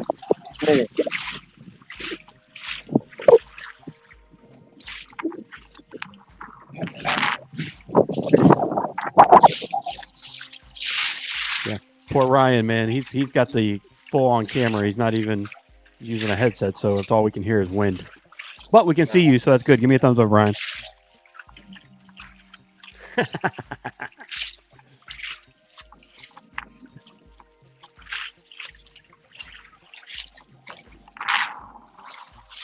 right, let's see what we got here.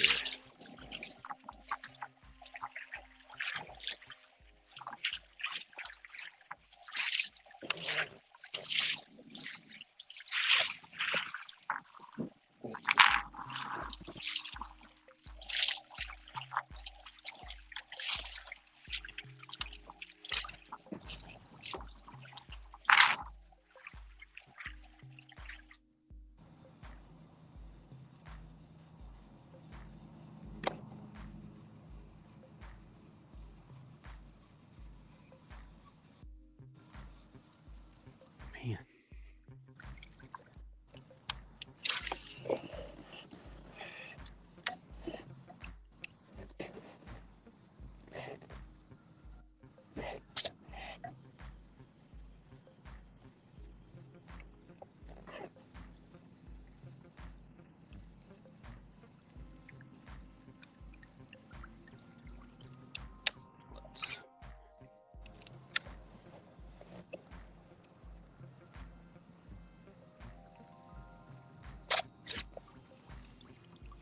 All right, so now everybody's in deep concentration, trying to get back in a rhythm, trying to get back into the swing of things, taking a quick break like that and watching the weather change and then the temperatures change does play a little havoc in Florida fishing. So now everybody's just trying to get their mojo back and get back in the swing of it.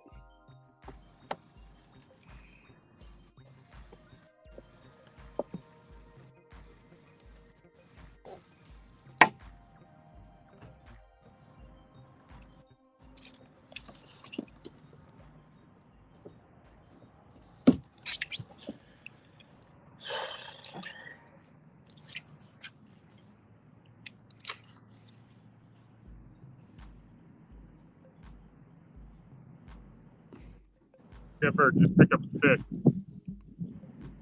Picked up a big old brim.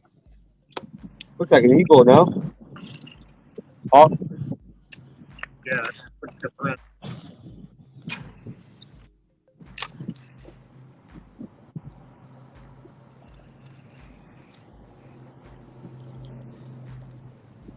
Oh, wow, you guys are close. I can see Sean and Ryan in each of your cameras. You hear me? Oh, I can hear you. I'm trying to catch it. I'm trying to catch his lure.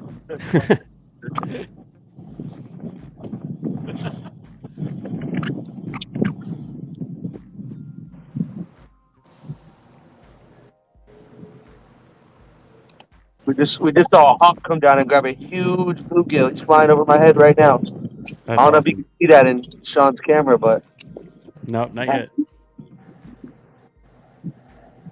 and he's gonna fly right above me. Look.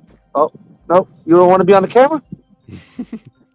Got a giant bluegill in his mouth, in his claws. See him? Or I don't see him. Oh, shit. I was like, what? Damn, that fish busted again. That was just me.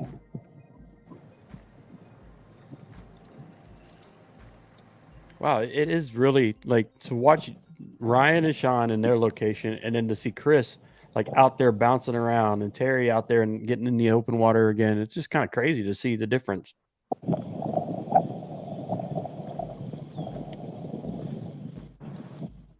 Yeah, there's a bunch of fish jumping over by where we are.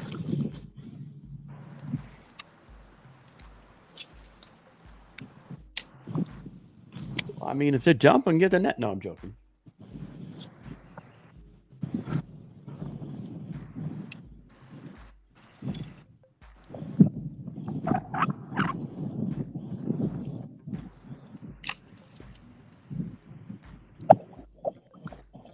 Go check that spot. Yep.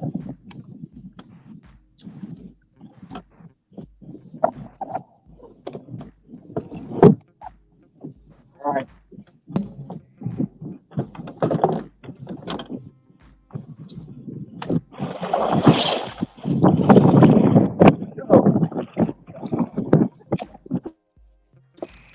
We'll put them on mute while they make a move because that's when it gets noisy.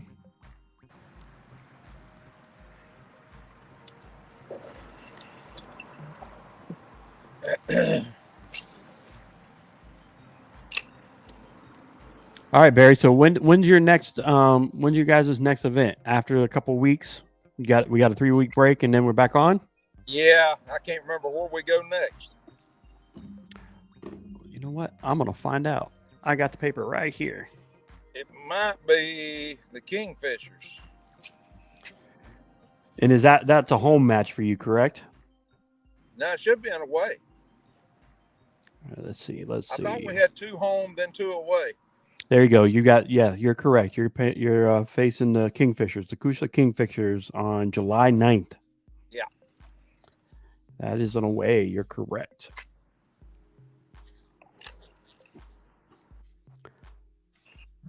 Yeah, we got them and the Hammers both away. Oh wow, you got the Hammers right back at that after that? That's a little bit behind it, but we go to Alabama twice this year. Gotcha.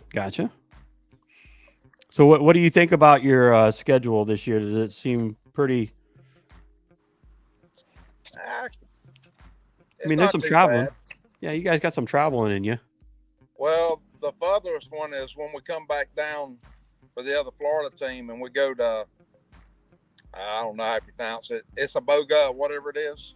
It's the Poga, the Swamp Donkeys. Yeah. I think that's our furthest travel date. The 2 Alabama travel dates are not too awful bad. Everything is, when you get out of Florida, everything's a lot closer for some reason. Yeah. When you have to come down to Florida, man, it just the traveling is brutal. Unless you live on if you live on the Panhandle, it's easy to go about anywhere. But when you live Central Florida and below, man, y'all have a hump to go everywhere. Yep, you're correct. Oh, snaps. I just saw that, Ryan. Yeah, that was to the right of me. Or left of me. I think Ryan almost had to change his shorts after that. Got no shorts on. You see that? See that huge bolt of lightning right in front of us? Yeah.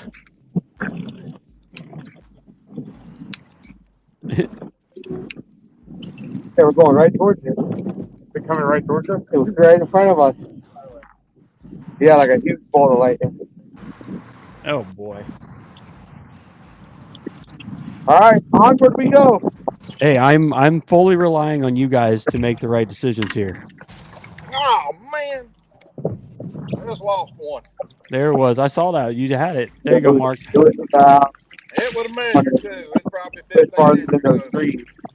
I spent this dang shaky head, right? I got it. It was a little over those trees, bro. Yeah, you had it on that shaky head, right? Yeah.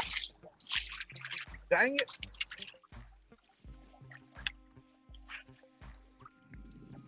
Let's see. I've got most of the guys muted because they've got a little bit of wind. But when they come in, when I see them hook up, we'll bring them back in. As you can see, I'm seeing some lightning off in the distance. I saw the same one that Ryan saw on Terry's screen and on Sean's screen and on Chris's screen. Yeah, it was off to my right. It popped pretty good. Yeah. Mark is out there. It looks like he's getting situated, trying to get into location and trying to get settled.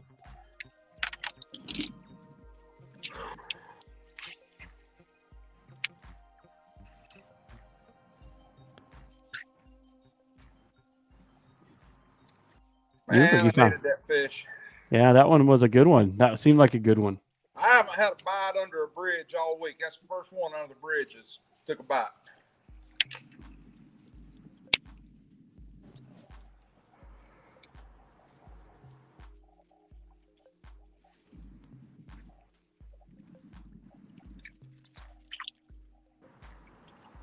He hit it, picked it up, and swam straight towards me. It's hard to get a hook set on him.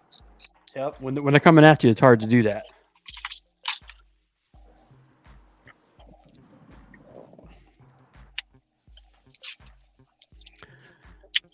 Well, it definitely looks like winds are they're still a little high, but most of the anglers look like they're standing up and fishing. So I mean that's a good sign right there. Yeah, I've got rain now. It's not terrible, but I've got rain. You got it. You've got a sprinkle there. Yeah.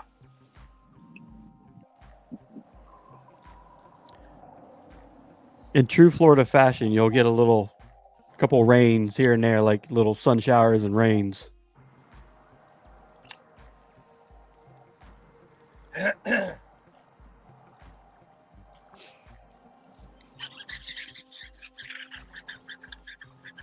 Somebody just set the hook. Yeah, there's a hook set right there.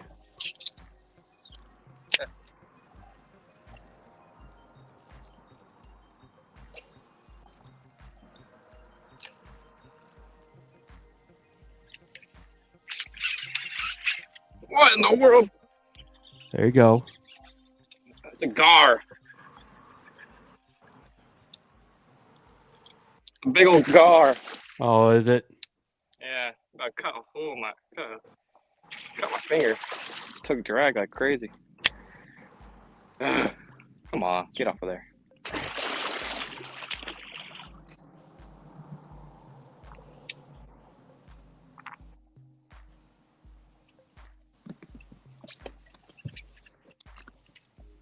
See if I can get him on camera for you guys.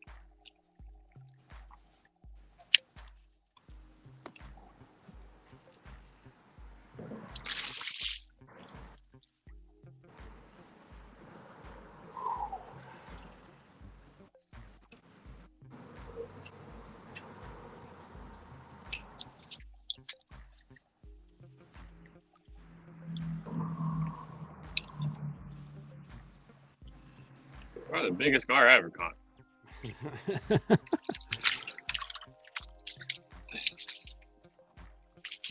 Ah! Get back in here.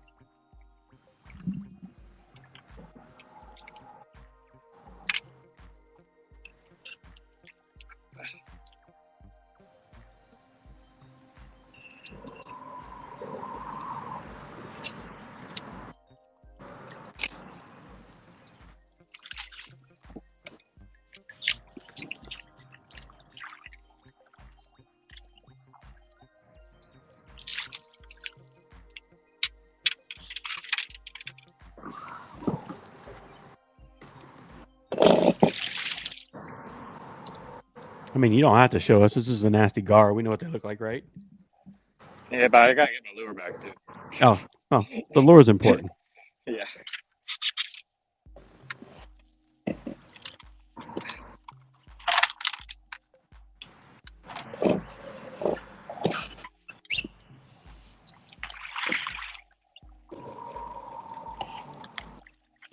Ow. They got teeth. They got sharp teeth. It's like little dinosaurs of the water.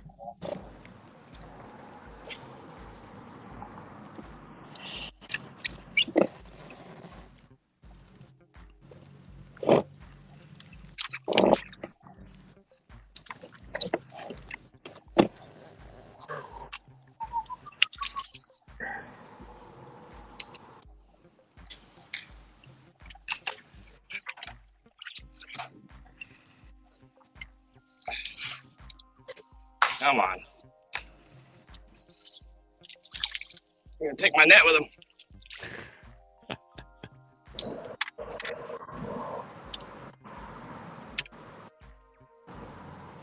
Or while he's hung up on the net, here we go.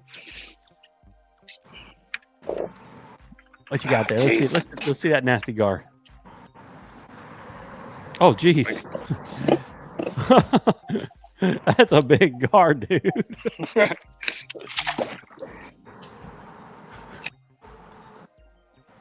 Oh man. Oh, here we go. Here we go. Let's see what Sean's got.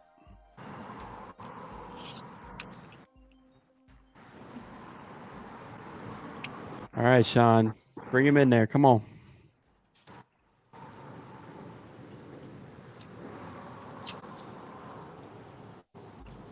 Nicely done. Nicely done. What's up, Ryan? Just cheering my team on, you know? There you go. There you go. Hyping my boy up. The silent wave of Ryan.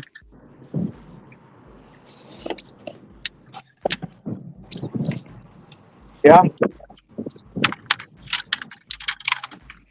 Right where we thought they were going to be. Right where we checked yesterday.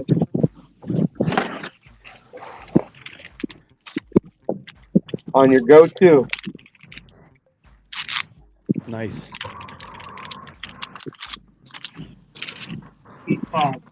Nice. Nice. Oh, Good job. Good got job. him. Oh, I missed him.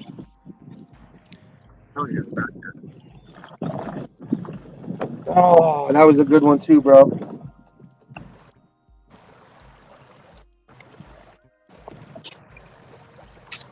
Man, 4 of my data ready. 1 fish.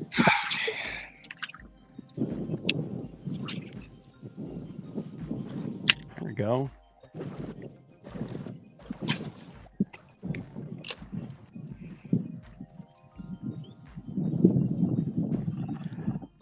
All right, we've hit that 4-hour mark. So what we're going to do is we're going to take a quick break. We definitely want to give a mad shout out to one of our team sponsors, that is Fish USA.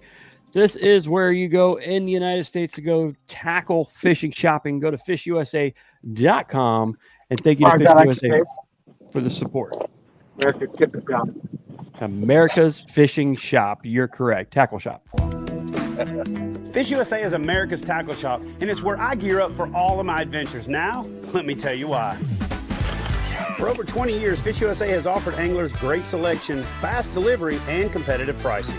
On top of that, Fish USA has a staff of passionate anglers that provide unrivaled product support and customer service. So, wherever you fish, however you fish, and whatever you fish, head over to fishusa.com and gear up at America's Tackle Shop. Fish USA is America's... Well, that was weird. It wanted to play twice. All right. Well, go to Fish USA, America's Tackle Shop, to get all of your fishing supplies. Thank you to Fish USA for being a proud supporter of the Kraken team and also what we have going on for the 2022 season. Thank you again to Fish USA.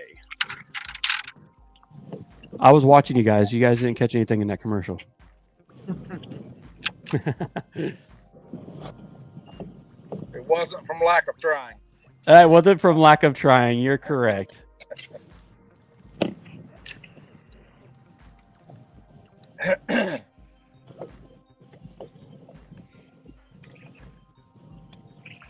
Oh! Whoa, careful. Who was that? Fish or grass? I don't know. Was it fish or grass?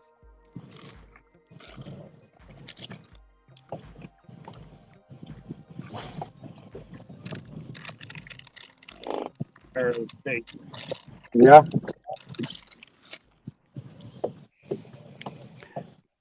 He tried to hook set it so bad he almost flew off his kayak. Yeah, it happens often.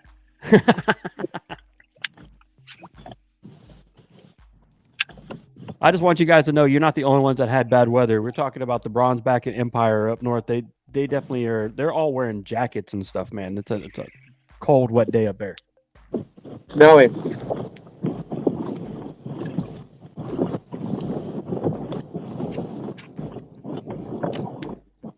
Ah, your guys' boys online. Central Florida Bassin. Hey, yo. Huh?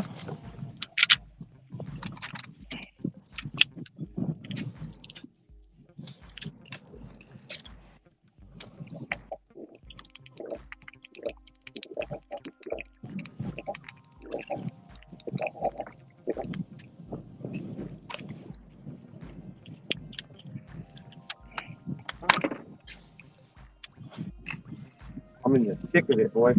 Yeah, you are. Oh. Got him. Oh, yeah. Keep it up there. There you go, buddy. Oh, no. We're going to measure. Right now. Good job. Good job.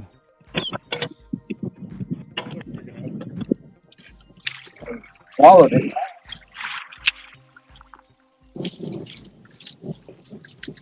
Gotta be 14. 13. Dang. All right, I'm gonna I'm go gonna be get a quiet, gun. but I'm happy inside. He's sad for you and happy inside for you.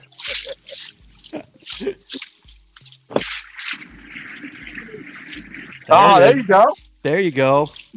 I get to watch it live and live. Live and live. That's a double live.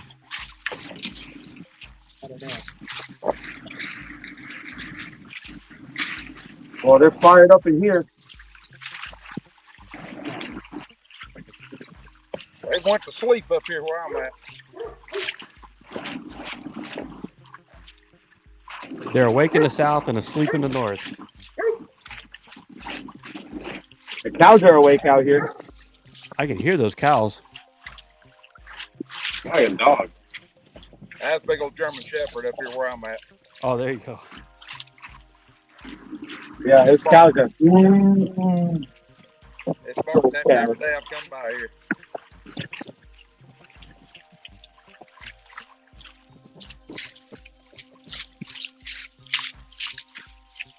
So, Chris, you decided to make a move, I can see. Yeah, I'm going back to where I got blown out from. See if they might have restacked on the spot. So I got you. check it real quick, and then I'm gonna move on from there. Gotcha. If another storm rolls by, I'm going to that instead of going to where you were. Yeah. Oh, I just broke a line on a hook look set. at yeah.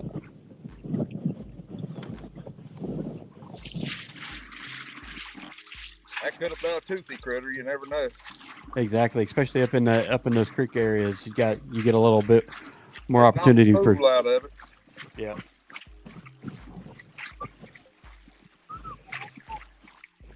All right, we got 9. We got. What's that? Is the 8-pounder at? Yeah, right. We've got 9 anglers that are watching everybody right now. Tell us where you're at and what you're watching and where you're watching from, so that way we know to give you guys a shout out. So drop it over in the comment section, say hello to the anglers, and also give them some mad luck and some tight lines going on here. Hey guys, my name's Ron O'Neill. I'm in Lake Toho. I'm watching Sean Spears.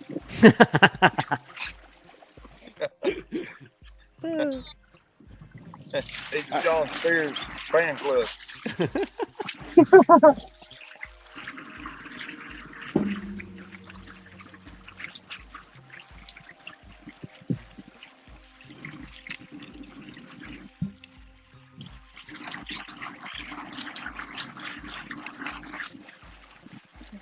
Looks like Chris is starting to get some clearer skies a little bit in that area. Yeah. It's kind of drizzling a little bit, but not horrible. Not horrible. Yeah, ahead of me, you can see the clear sky. Hopefully it stays that way, but time will tell. So where you're at right there, is that considered the north part of the lake, like farther north area? Yeah, you could say that. Maybe like mid-north, I guess. You could say. There you go.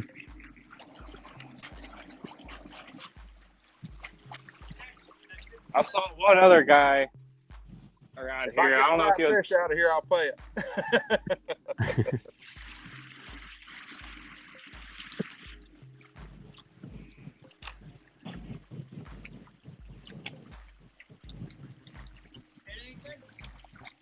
Sir, I just lost one right here. I broke off on the hook set. Yeah, I caught one down there coming up. So I was going to hit this place good. Talking to the locals. We on live TV. That's the best thing is when you can talk with the locals too. Got it going. Yep. I think for the most part, the locals are pretty cool, you know? Yeah. Got that occasional, you know, Doc Karen. Oh, it's This the one's got biggest. a motor on it. Oh, my God. Yeah. Bro, I just missed the guy big one. a few docks down yesterday's got a hobie. Oh my gosh. All right, man. Get back in there. Get reset. Oh. I heard it. Yeah, that was a good one.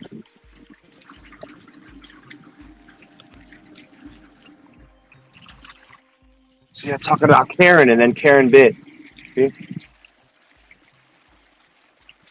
That was a good fish.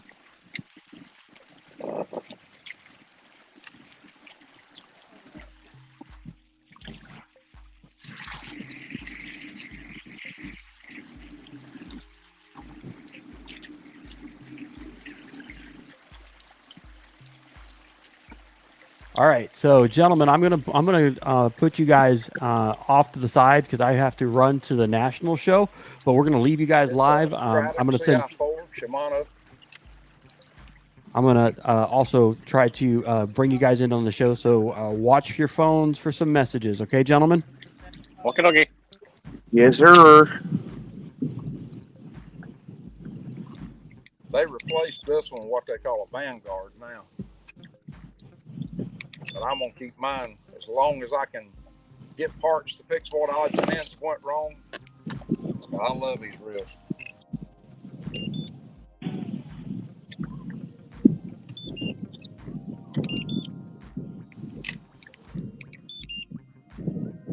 Yeah, there's one hit right at that white pipe just a minute ago. And when I set the hook, it broke. So it could have been a gar or a bowfin or something like that. Mudfish. We call them bowfin up the house.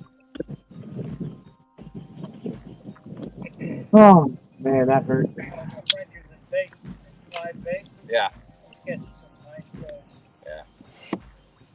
Yeah, they don't let us use live bait. So. When you're on live TV, they do.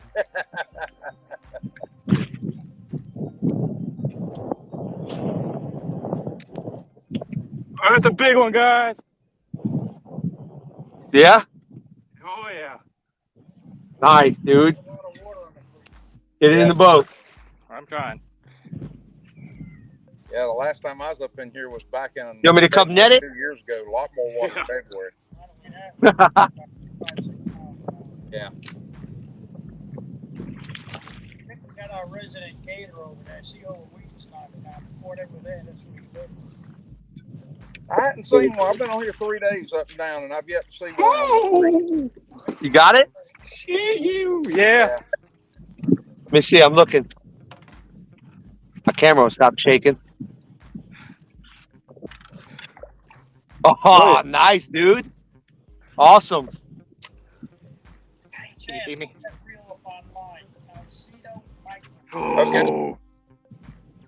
Let's go. Okay.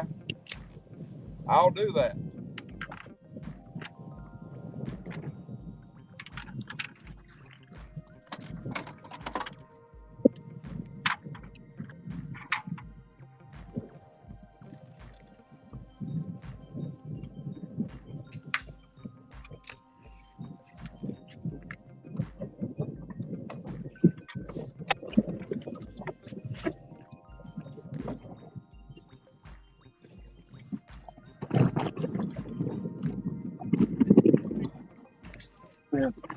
I hope so. We done been under rain delay one time. Luckily, I was up at the bridge.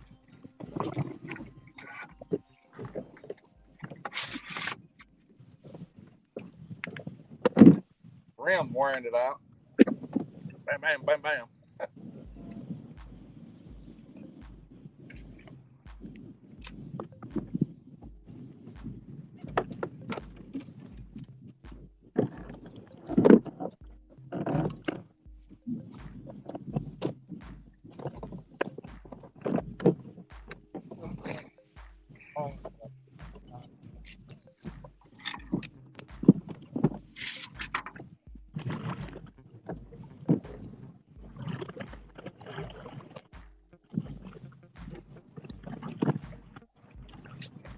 All right. Cool. Goodbye. How big was it?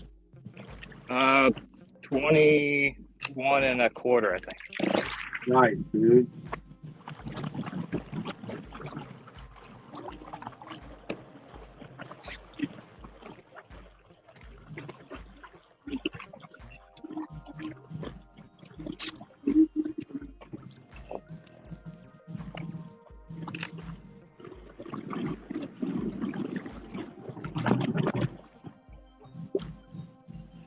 It was so close to 21 and a half.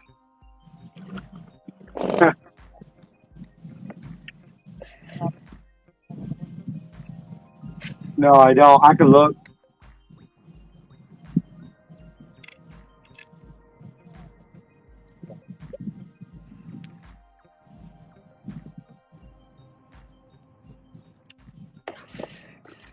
I just missed two.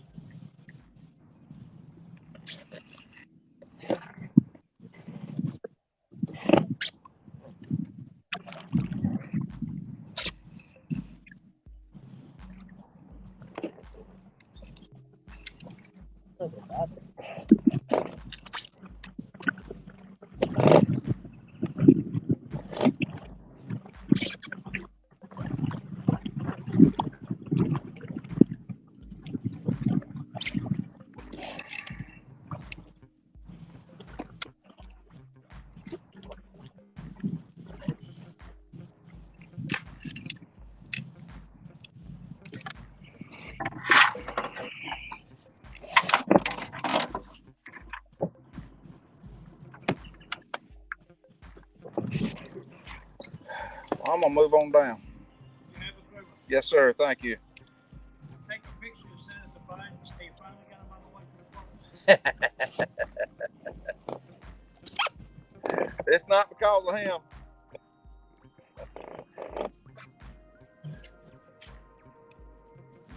Ah.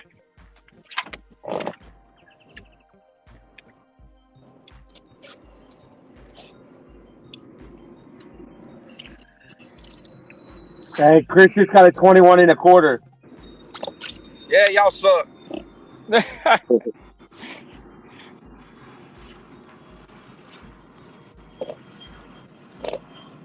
We got 6. Yeah.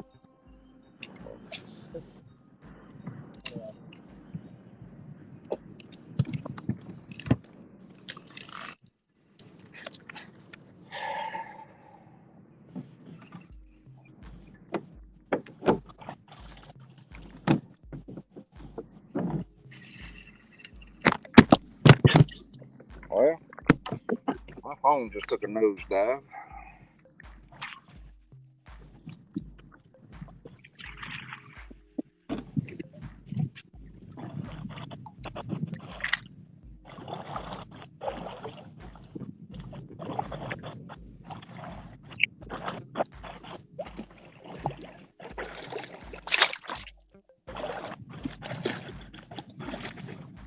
Oh boy.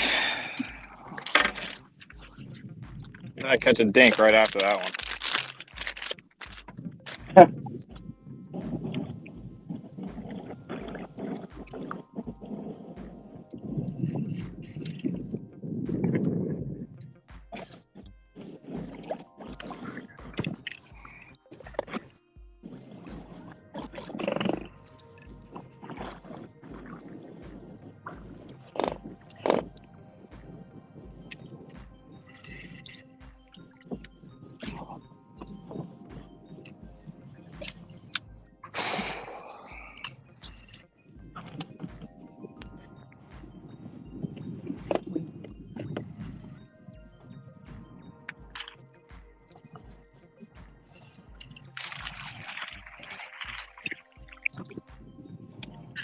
Well, they're here, but not the size.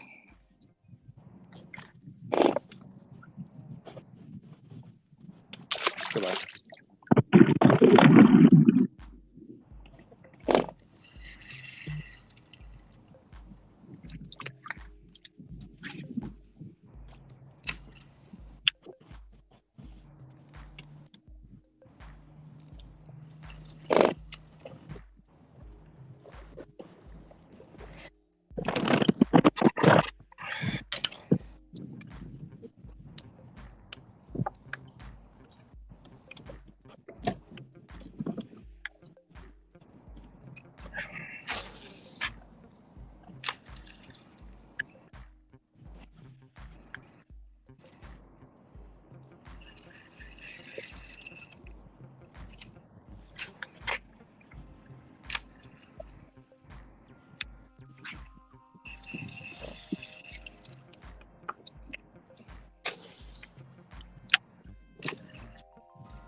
I'm finally far enough away to ask now. Did you mute me a while ago? No, I don't think he muted you. He went to the national show.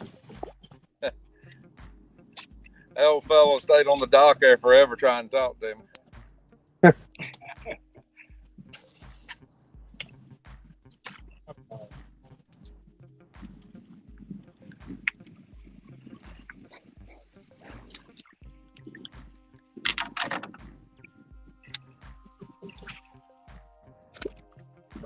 I told him he was on live TV hoping he'd hush.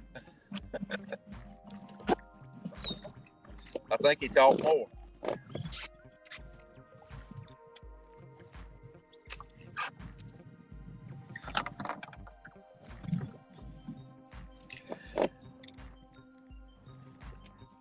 What did he tell you? Tell you to use live bait?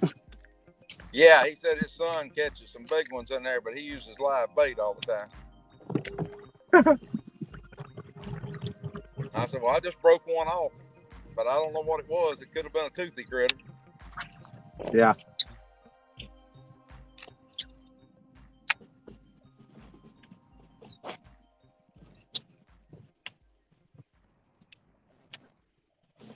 Oh, there it is.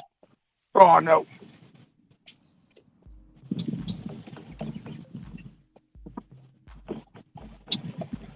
Came off.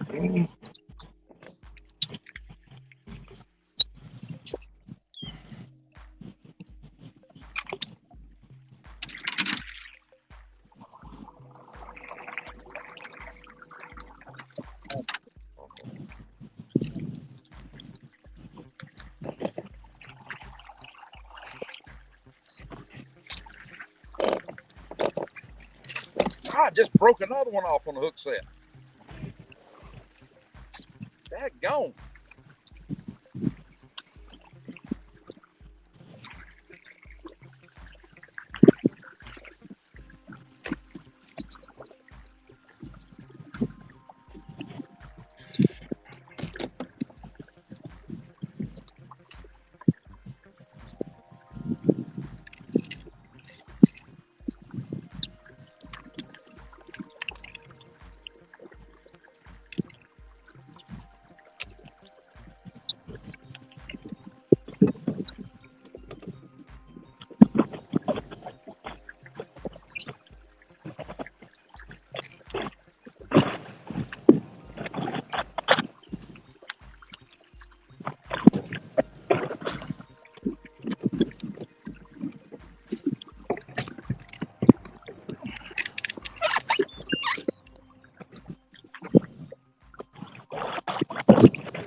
Here's some nasty rumbling in the distance.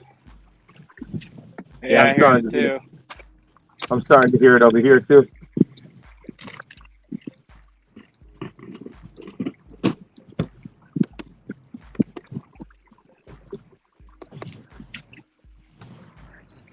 Give it 2 more hours. That's it.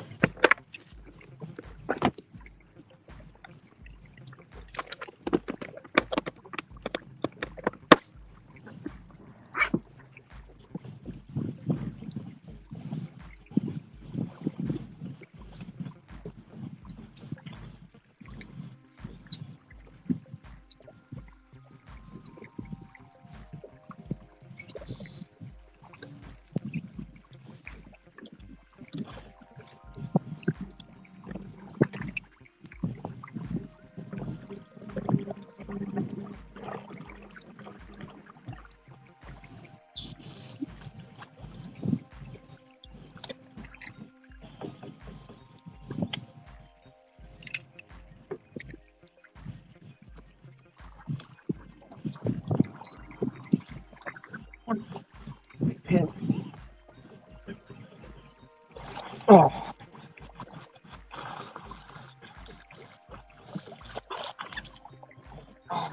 It's going to be short.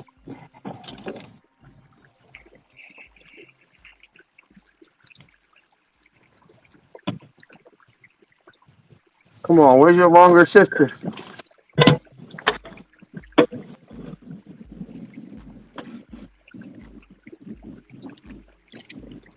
13 3/4. Really?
Back at it again.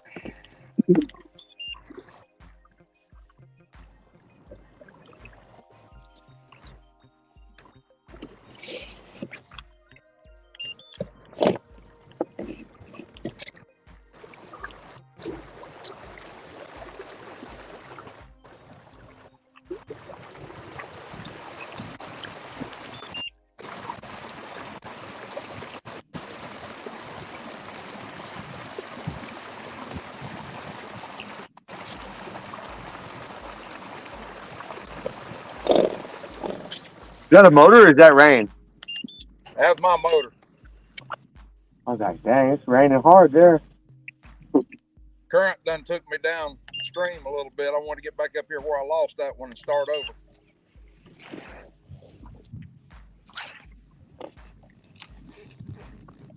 So I was letting it turn the hum on a little bit.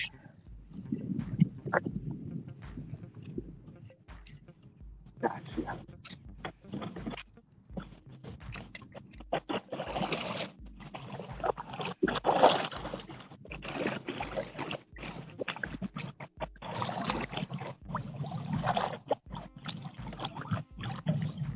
Oh, it's nasty again, huh? You look bad over by you guys? Not really. No. Good by me.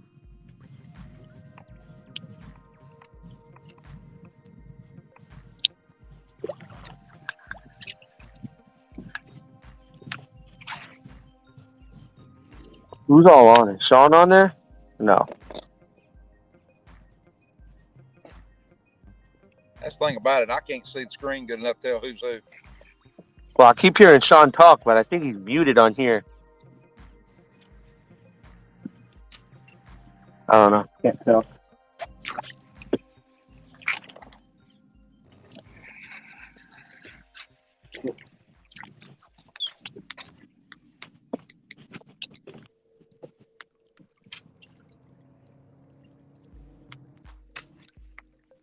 Man.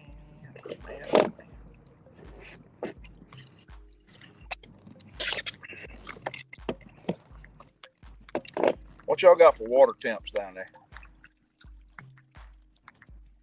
I got 89.8. I got 90. That's another reason I came up here. I've got 84 right now. Yesterday up here was 96. Yeah. It was 92 on the creek some and the lower end of it, but it wasn't that hot today. Nowhere near it, but Yeah, before rain it was like 93 over here. But yeah, yesterday same area was 96. that's unreal. These shallow lakes and hot heat, man, it's just unreal. You know, doesn't sound like a lot, 6 degrees, but it feels like a big difference. Yep.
I'm gonna head back out here. All right. I'll head that way. Huh?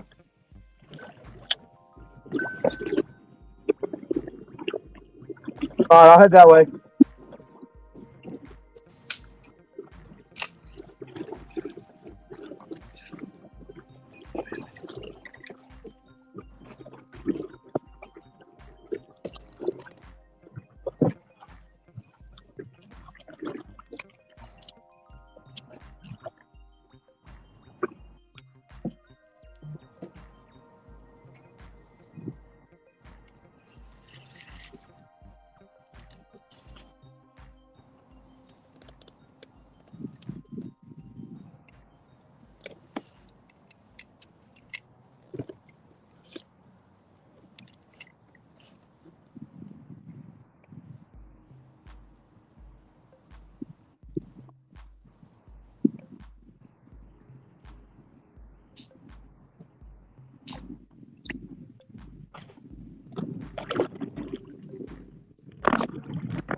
Well.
Here comes the rain again.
Woo.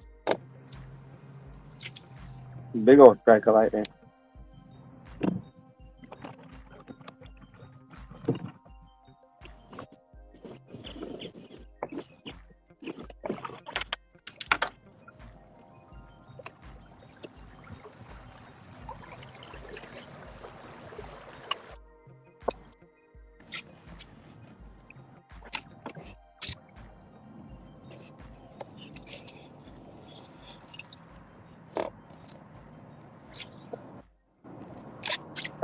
Are you guys on the live show or what?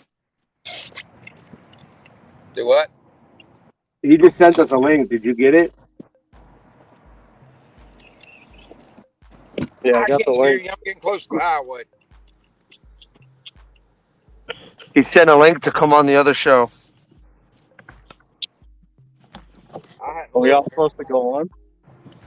I don't know. Are we? Let's see.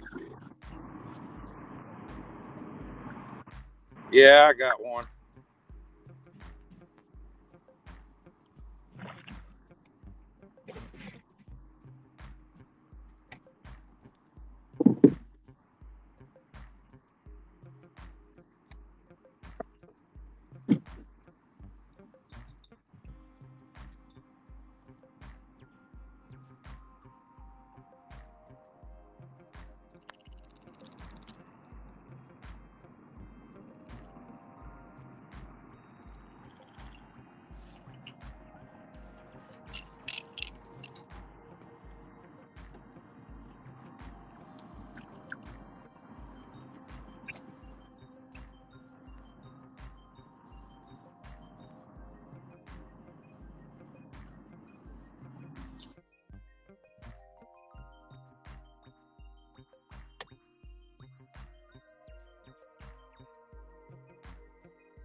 All right, I'm back finally.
No, sir. Yeah.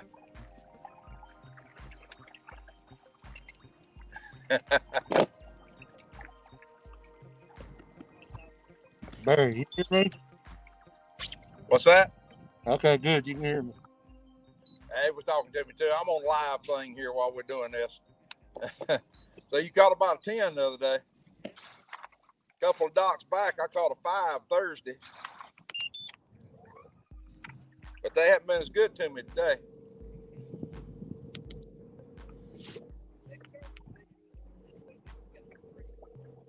All that lightning and stuff a while ago messed them up. It shut down everything I had going.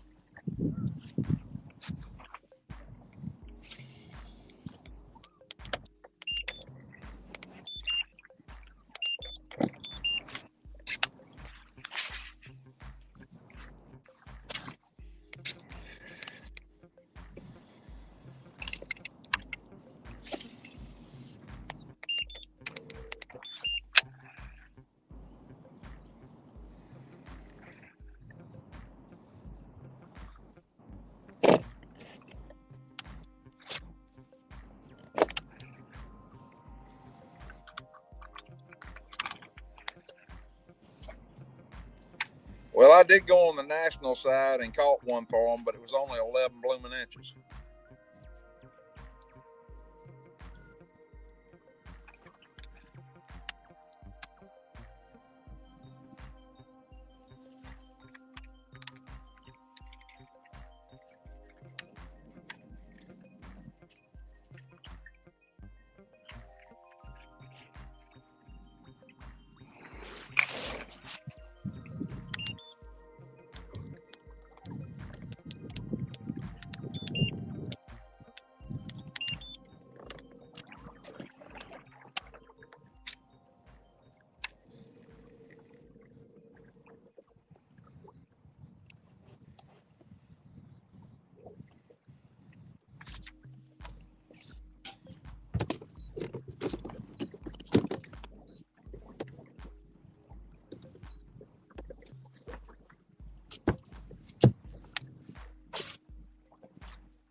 I don't know.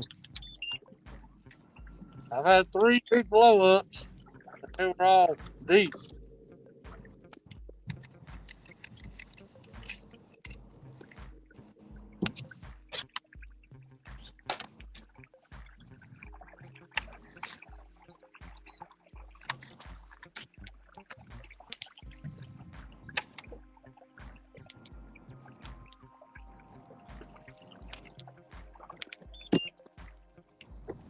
Really? Yeah. We'll turn on.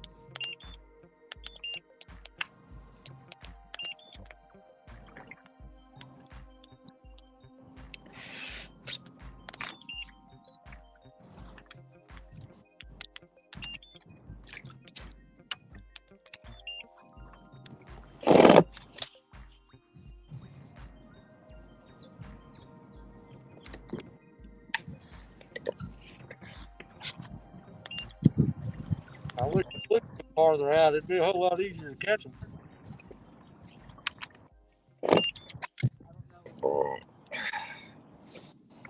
Oh, yeah.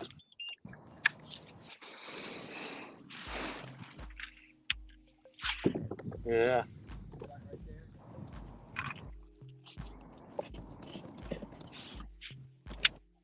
I don't know. I had a big blow up just a couple minutes ago right over there.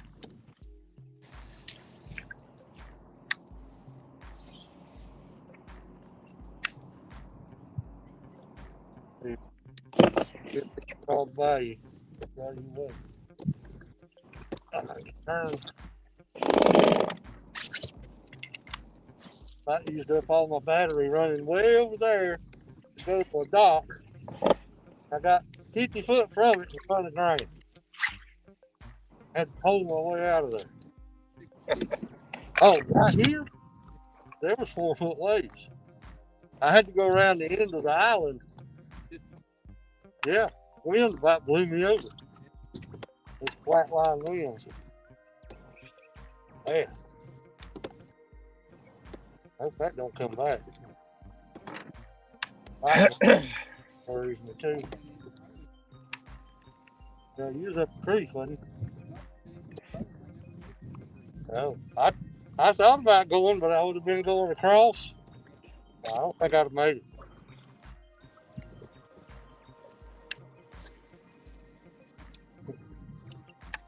Okay.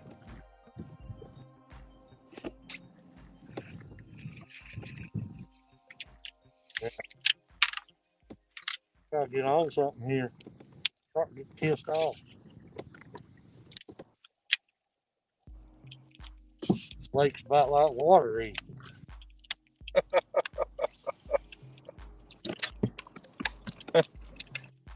I can appreciate that comment. Yeah. Fill it full of concrete and be done. That's the way I feel about water. Ain't much water in here anyway. Big mud.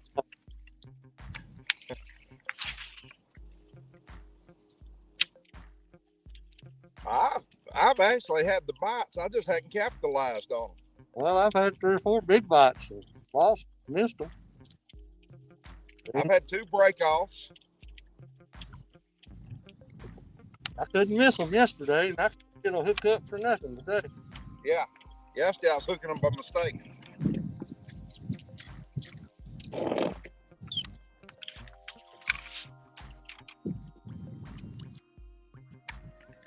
Here.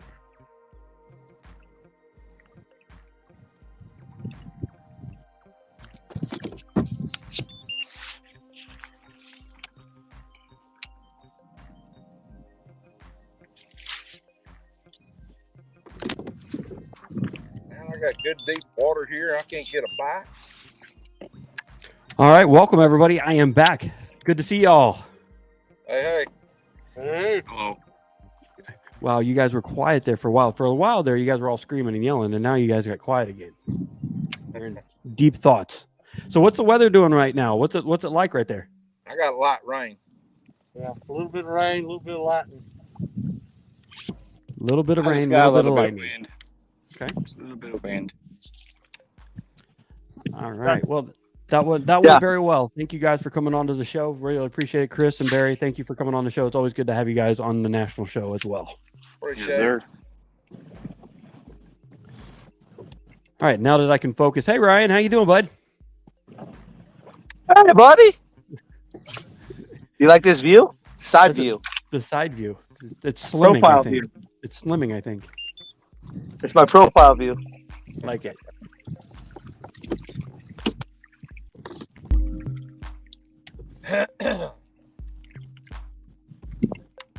Where'd the fish go?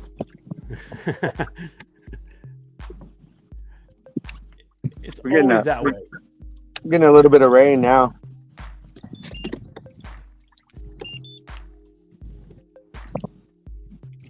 Oh, I just had I hear my jams on in the background. You hear it, man. You're back. It's back now, right?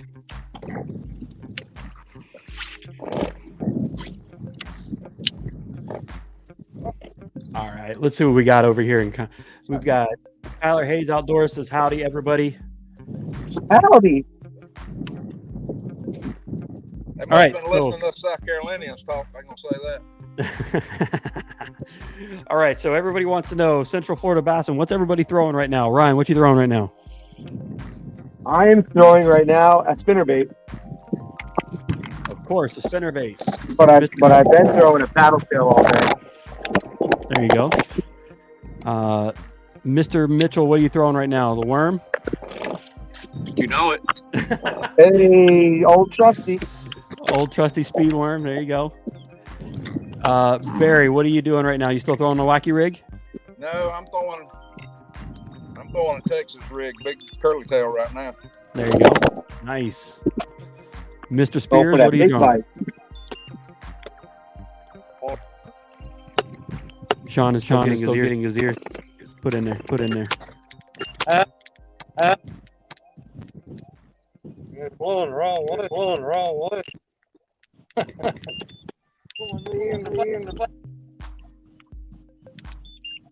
Are you guys there? I'm here. All I right, don't know sorry, what that was. We got a weird reverb. That was crazy. That was crazy. Nothing wants to work. Russ is trying to talk. Okay, hold on.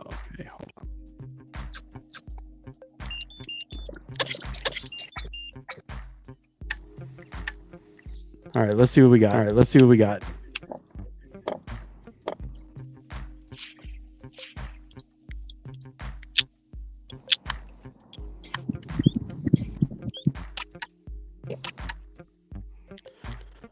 Somehow, we got a weird reverb.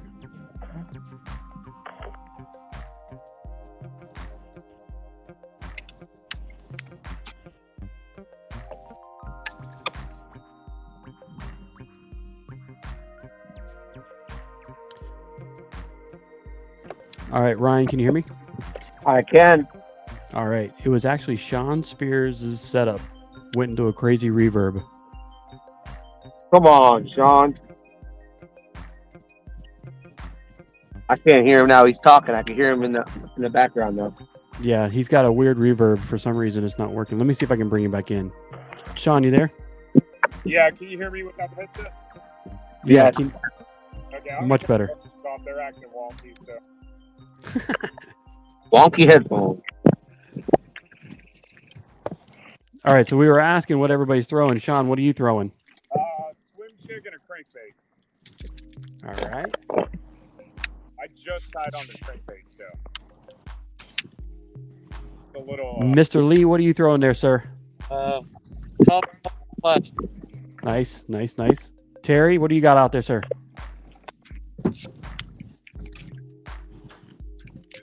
Terry's a man of few words, isn't he, Barry? Most of the time.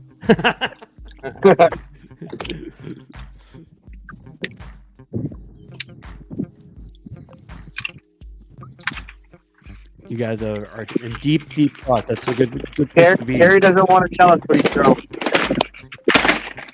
Hey, push our timeline.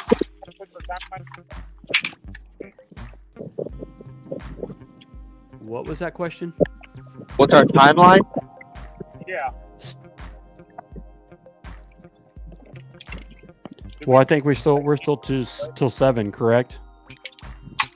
Just asking because we have to play. Unless y'all want that rain delay back. You guys want that rain delay back? You give me a thumbs up. Barry's got his thumbs up. John says thumbs up. Follow me. All right, we'll hold on to that rain delay. I'm all about it. Trust me. What time would that be? That would put us right around that 7:30 time frame. We were on the water for what, half an hour? I didn't keep up with it. Yeah. About 30 minutes, yeah. So we will stay on the air until 7:30 to allow us to close out. I need to make sure I tell them not to turn off Fishing Chaos for us. Get our night vision goggles out. It doesn't get dark till 9 o'clock. No, I'm just kidding.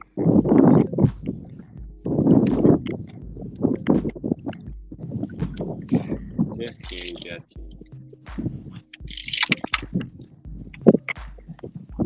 Not getting home till tomorrow morning. What do you mean? Of course you're going home, man. You're gonna go home.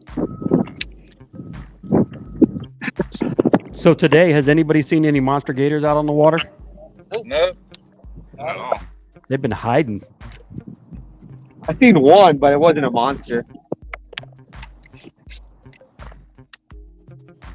Probably a 6-footer. Mark's mount for his camera fell in the water, but he still has his camera and his phone and everything. It's just its mount. You don't have a mount anymore. Oh no! He just messaged. Dang, that stinks. It looks like we're gonna be passing around camera mounts. Fish USA, here we come. There you go. Fish USA, America's Tactical Shop. Make sure you go out there and buy your camera mounts from them.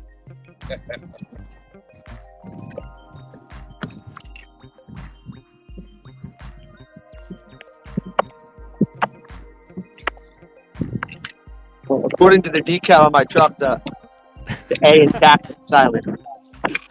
Only your decal though. Everybody else's decal is completed. I didn't even notice two days later until y'all said something.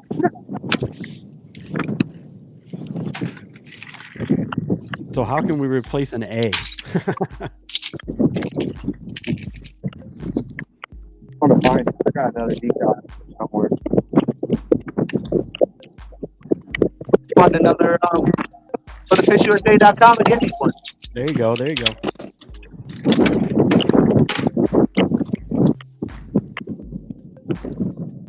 This ain't working.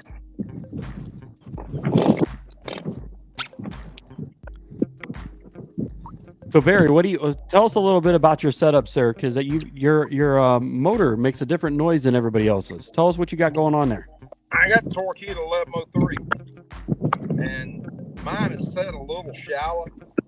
When I first get on it, it'll blow out a little bit. The reason I do that is because I fish the mud, skinny water, and shallow water. Gotcha. I mean, once I'm going, it's fine. It's just when I first hit it, it blows out just a hair.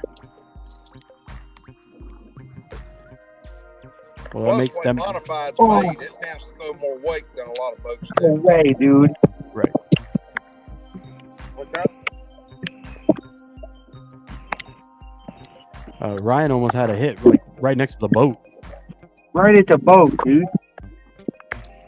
Right off that edge. Yeah, right here.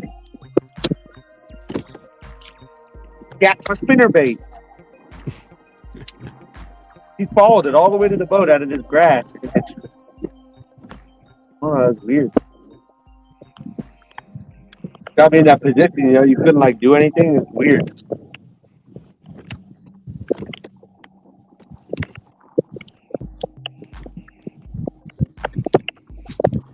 Looks like a good fit too. All right, I'm gonna mute. I'm gonna ask the Punishers this question. So let me see. I'm gonna mute you, and you. This question is for the Punishers.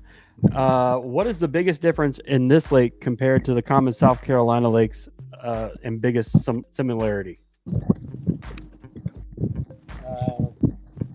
Hydrilla, probably. Okay, hydrilla. Yeah, got a lot more of it here than we normally have. And the same, probably just as hot down in South Carolina. About the closest thing you can compare this to would be Santee. Yeah. And it don't really compare because we got a whole lot more cypress trees in the water. Correct. Well, and then also there's some areas in Florida that have all cypress trees in them. So I mean, I would say it's a little bit more comparison if you're a little farther north, right, in Florida than you are currently right now in Toho down in the Central Florida area. Because if you go up to the St. John's, it's just covered in cypress trees everywhere. Yeah, I fished it a few times too. It's another one I enjoy.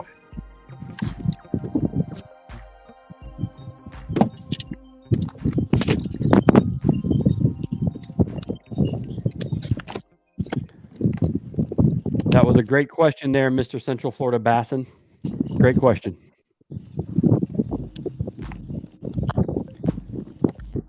Oh, we got Sean with his rod bent over right here. Sean, how's it going there, buddy? Going, just cranking a little bit.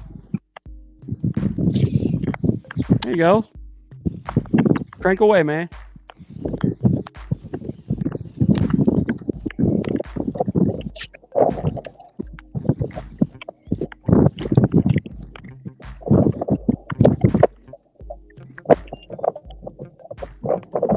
Yeah, so as you notice, the anglers have changed up a lot of their tactics. Now they're throwing crankbaits and doing different things throughout the water because things are changing as the evening goes by.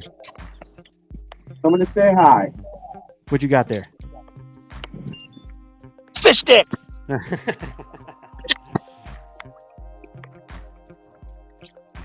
All right, we got another good question. This one I'm going to ask to everybody here. We're going to ask it one at a time. If you could face any angler in the KFL in a one-on-one battle, who would you choose and why? Oh, Ryan, man. Ryan O'Neill. Ryan O'Neill. Man, you got to ask me first? Yes, got to ask you first. Man. That's any angler one-on-one. Any angler one-on-one. Are we fishing the same water? Well, yeah, they have to be the same waters. And I'd have to fish against Jody Queen. Heard a lot about him. I never got to meet him, so I'd like to beat him and fish against him.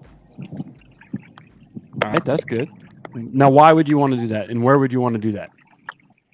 Man, I don't know. Wherever. Wherever. No, right, man, I just heard a lot of good stuff about him. He's a really good fisherman. I don't know. Just like to meet him and fish with him. There you go. Cool. All right. We'll mute you. We'll go over to Mr. Mitchell. What that question goes to you. If you could face anybody in the KFL, an angler one-on-one battle, who would it be and why would you choose it and where? I have no idea. I don't know who's really fishing in the KFL. Who's fishing in the KFL? I don't know. I think I don't know. I almost consider it a little home state rivalry. Maybe you and Matt. Yeah, or Conrad. Yeah, that'd be a good one. Yeah, I want to fish against Conrad. Me and him have been cheering each other on for a while, but I think it'd be a good little matchup there. Good little side match going on right there. Yeah. I like that. Good, Conrad. There you go. All right, Mr. Spears, you're up. Jody Queen in West Virginia. Jody Queen. He went straight to West Virginia. Now, why would you pick West Virginia? Jody Queen's a fellow West Virginia. So you're going for a fellow West Virginia in West Virginia. Now, where would you want to be? New River? What would you want to do? New River, for sure. I don't know if you've seen the smallmouth. I know Greg Nosar was hating on West Virginia and bass fishing, but the New River is a hidden gem. Hey, there you go. I know the New River. That's why I shouted it out. That's why I said that. I'll be on it next week. There you go. What are you doing over there, Barry? Bonafide's got their team meet there next week. We're going to be in the Virginia section in Freeze, though. Nice. I think Jody Queen's like right on the border. I think he's like Bluefield. So. Yeah, he's just above where I'm going to be, matter of fact. Where? Where I'm going to be in Freeze, he's not too far from that. Yeah, I've talked to him a couple times at KBF events because I'm always rocking a West Virginia sweatshirt. Always talking about the home state. There you go. Jody Queen. So that's 2 for Jody Queen. All right, Barry, you're up, sir. Brad Case. I figured that would have been that one. Brad Case would be like the Battle of the Beards. Me and Brad's good buddies anyway. And we fished together a couple of times in BASS events and KBF because we fish a lot of the same style at times. But I'd like to go frog to frog with him. Probably on some of his home water, somewhere down the Mississippi area. A frog to frog on the home waters of Mississippi. That sounds like a blast. I put my ribbit frog up against his gammas. That's pretty cool. Yeah, I'd have to say rat case would be another really good one. Let's see. Let me unmute Lee. Lee, who would you like to go against, sir? I don't know a lot of them, but maybe Corey Dreyer, since I get him on Murray, since I beat him last time on Murray. Nice, good call, good call. Corey Dreyer. That's a great list of anglers that you guys shouted out there.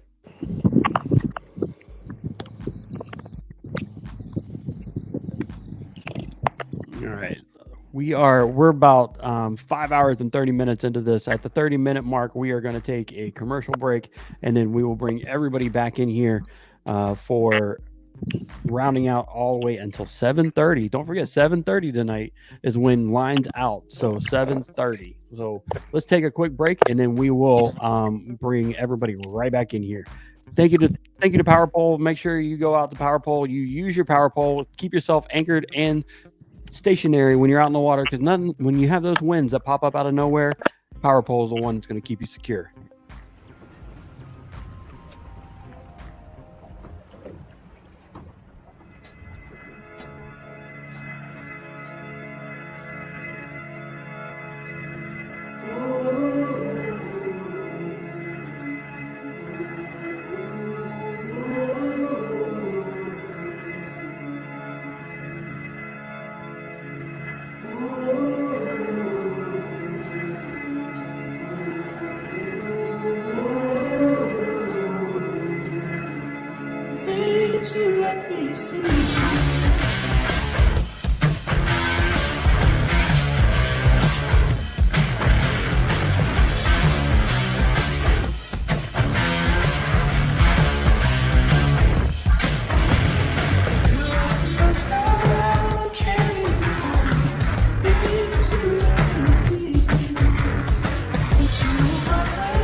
Remember, Power Pole is your total boat control. Whether you have a kayak or a boat, make sure you use Power Pole for total boat control. So welcome back to the show, guys. We've got a couple hours left. Looks like Barry is taking a snack and ready to rock and roll for the last 2 hours. Getting that watermelon in.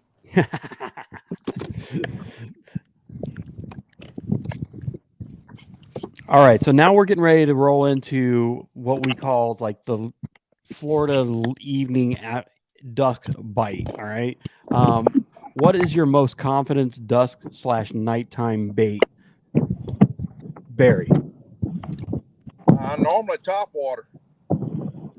Top water at night. So explain that one a little bit, because I mean, throwing a top water at night, you can't see where you're going sometimes. Well, I'm not in Florida at night. A lot to do it here, but at the house, you throw something black on, especially if it makes a lot of racket, they tend to hit it. Okay. But up here where I'm at right now, which I'm heading out of the creek, I'm gonna hit a few more spots on this creek. Then I'm gonna try to get there on grass bed for about the last hour. But I don't know that it would work up in here with me. I've got it right here behind me, but I hadn't thrown it yet because I've stayed with what I know on moving water. Right. Nice. So something black at night, making some racket, get that vibration in the water and get them out there and going. Daggone it. Daggone it. That looked good. Well, there's what I pulled back. Half of it. All right, let's go with Mr. Lee. Lee, tell us a little bit about your confidence dusk/nighttime bait. Either top water or a black spinnerbait. All right, seems to be a trend. Stick with what you know, right? Yeah. Well, it's not working today. Not yet. We've still got plenty of time to go. Good 2 hours now, so that's going to be even better. Yeah. Need to make a move. Yeah. All right, let's go on over to the other anglers here. Mr. Mitchell, what do you even fish at dusk/night? I have, but not normally. And I know what I like, and I'm already using it. Been using it all day today. Okay, so explain to everybody why it's your favorite and why you use it all the time. Because okay, so what I'm talking about, if you don't know what I'm talking about, is the Zoom Speedworm. But I like the Magnum size over the regular size. The Magnum just has a thicker body and it's a little bit longer. I like it because it's so versatile. I can drag it on the bottom. I can swim it slow, kind of keep it in the middle of the water column. I can burn it on top of the water. So that's just, there's so much things I can do with the Speedworm that I can adjust to what the fish are wanting at any given time. I just gotta play around with it until I find what they want. But normally in the evening dusk time, you usually want it running on top of the water, pretty, with the tail making a little bit of splashing noises and stuff like that. And I like the June bug color, so that's another dark color like you guys are talking about. Right. So what we're catching on to a little bit, and we've only talked to 3 anglers, is that a dark color on that surface seems to be what's attracting them. Looks like Barry just linked up with a fish. Yeah, but I don't think it's going to measure. It might.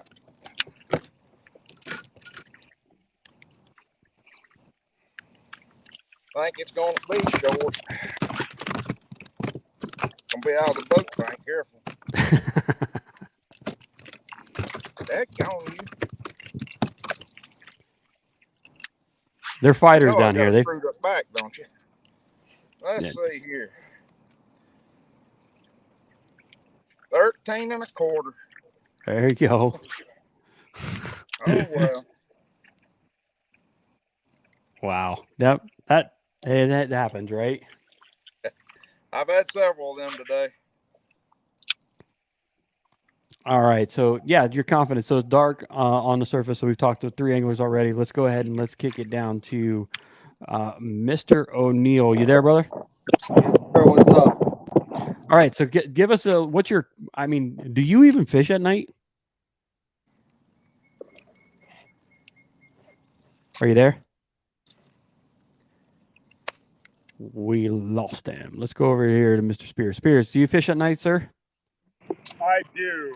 Black and blue frog or squarebill crankbait, like a hard knot crankbait. Gotcha. So what we're running into is consistency. Surface, black or blue, on the water. June bug color is in that same range, right on the surface. All right. Awesome. Let's go with Ryan. Okay, you there, Ryan? Yeah, I'm here. You got me? Yeah, we got you, buddy. Thank you. You froze there for a minute, and I thought you fell in the water. No, you would have heard the splash. All right. So if you could take any famous person across history in fishing, across history, who would that be and why? Anybody across history? Yep. Oh, man. You do know what history is, right? What is that? History's a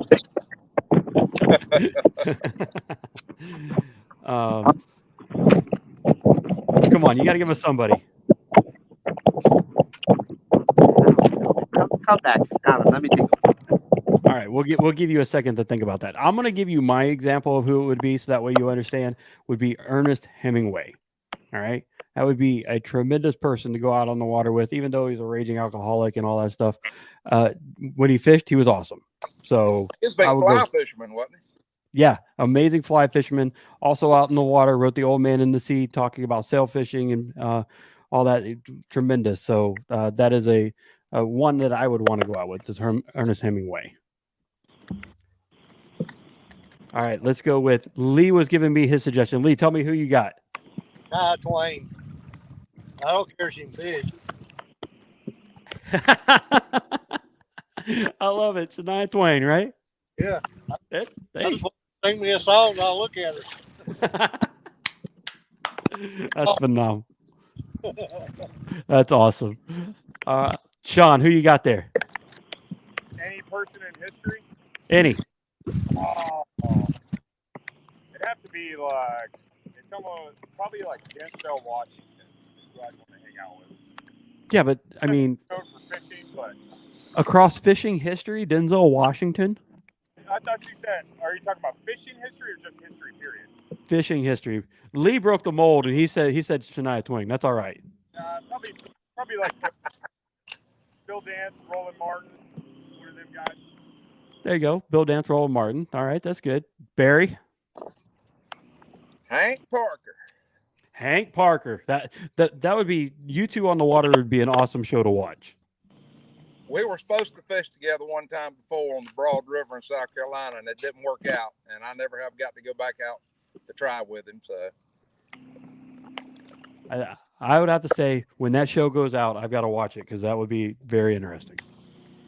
yeah, that's why I used to work at Cabela's, and he frequented Cabela's when he done his Make-A-Wish Foundation stuff for kids. He would outfit them at Cabela's that I worked at, so I got to talking to him a good bit. And he's got a couple of Hobies, so we was gonna go out on the river and him take his Hobie and me take the Bonafide and go out there and play for a while, but it never worked out. Well, you know what? The nice thing is we still got plenty of time, hopefully, and you can make that happen. I hope. All right, Ryan, you're back at it, dude. You heard some amazing selections here. Come on, bro. Give me a couple more minutes. Oh, jeez. All right, Mitchell, you there? What? Who? Oh, you're always sitting down, so I never see you. I'm looking at my graph. Okay, any famous person across fishing history, who would you want to go out with and why? On a date? No, just who would you want to go out fishing with, man? Oh, I was gonna say Hank Parker too, but I don't want to use the same answer. Hey, he's a cool guy. It's all right. Yeah, he is. I used to watch his shows all the time on TV when I was growing up. So he's definitely one of them.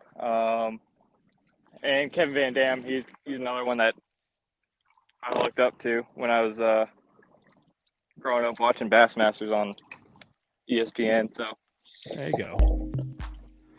All right, well that's good. That's good. All right, now Ryan, you have to tell us an answer now. I was ready before. I was just joking. Oh, okay. I'd like to go fishing with Gerald Swindle. Jared Swindle. That's actually a pretty good one too. That would be a good. Yeah, I got to meet him 2 years ago at ICAST. It's cool. I'd like to go out there. That would be pretty fun. Yeah, no, I agree with you on that one. That would be a good one too. I got to have lunch with him at ICAST one time. He's cool as crap. Yeah. What I like about seeing him and meeting him in person is exactly who he is. Well, we were sitting there. He had sponsors coming up to the table, and he don't change a lick. It's the same conversations going on at lunch, just went right on to them. So he don't miss a beat. It's just him all the time. All the time.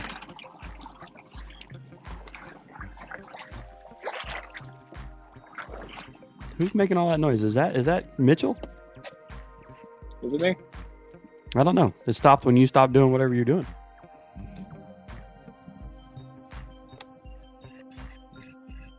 All right, let's see. All right, Ryan. The reason I keep on muting you, Ryan, is because you got a lot of wind coming at your microphone. So.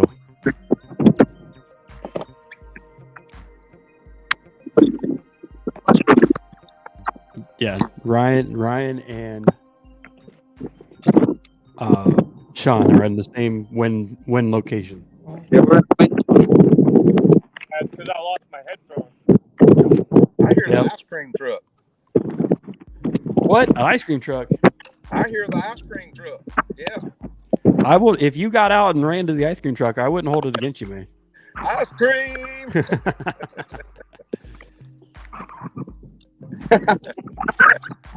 That was awesome.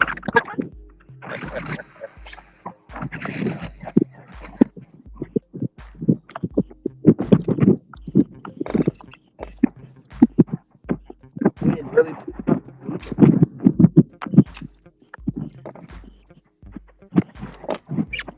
So you guys are out in the open waters and stuff. Tell me a little bit about how the water and everything kind of changed out there for you, Sean. He can't even hear us. That's how bad it is. Hey, tell us a little bit of how everything's changed for you out there in the open water. Trying to take advantage of the wind going around these traps and hope they're staging either on the backside. That's why I'm trying to consolidate there. Gotcha. Ryan, tell us a little bit about your thought process now that your whole fishing tactics have changed. Yeah, man, the wind it got a little choppy. A little windy. It's spinner bait, but throw around the crankbait a little bit. So are you looking for wind going around cover 2, or are you just kind of winging it? There's a bunch of cover. My last couple bites were right on cover. Okay.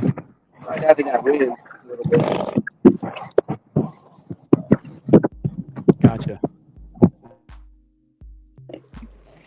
All right. Mr. Mitchell, you're out there. I know you're out there. You're just on mute. There you are. So a little while ago, Chris, I would say now about an hour and a half ago, you caught a nice 21.25 inch. Tell us a little bit about that on the show. Well, I was fishing this area that I had a few bites on, and then that storm came through, so it pushed me across the lake because I wasn't going against it. So it pushed me across the lake, and I got to some area where I got blocked out from the waves. And once it passed through, I came back to that same area, hoping that the fish might have regrouped after that storm. Right. So, so I went back and I threw like maybe 2 casts into that spot where I had a few bites, and there she was, 21.25. Nice. She was almost 21.5. It was like a hair. So nice. I'll take it though. Heck yeah, man! That's a solid fish, man. That's a good one. And like we talked about on the national show, other than the fact that we have a tournament going on, we also have fantasy fishing leagues going on at the same time. So anglers are allowed to go on. They're allowed to select their fishing team and get that. So I mean, you're on one of the owners' team. So that's good stuff right there. That's good to hear. I like hearing that. Means people believe in me after all. Everybody believes in everybody, man. Everybody wants to have everybody on the team. I gave up on doing it because I kept on getting it wrong. I'd pick the same person, and then I'd take that person off, and then they would do well the next week. I gave up on it. Yeah, I never understood it. It's just too much brain capacity. I can't do it. All right. So here's a question for you and for you only. What's your favorite snack out on the water? Oh, you already know. Hold on, let me grab it. I still have one. Peanut butter jelly time. Uncrustables, Yeah. grape jelly, peanut butter and jelly. That is the best one. I agree. The easiest thing I found. So, I mean. Oh. I think Ryan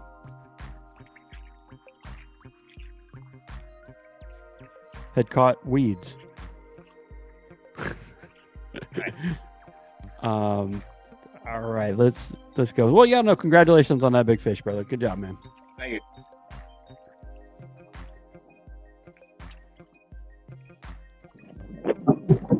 Ryan, you look like you caught a big fish.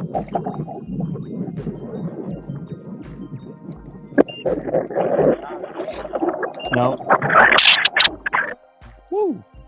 The wind is whipping across this kayak. You can hear it going through there.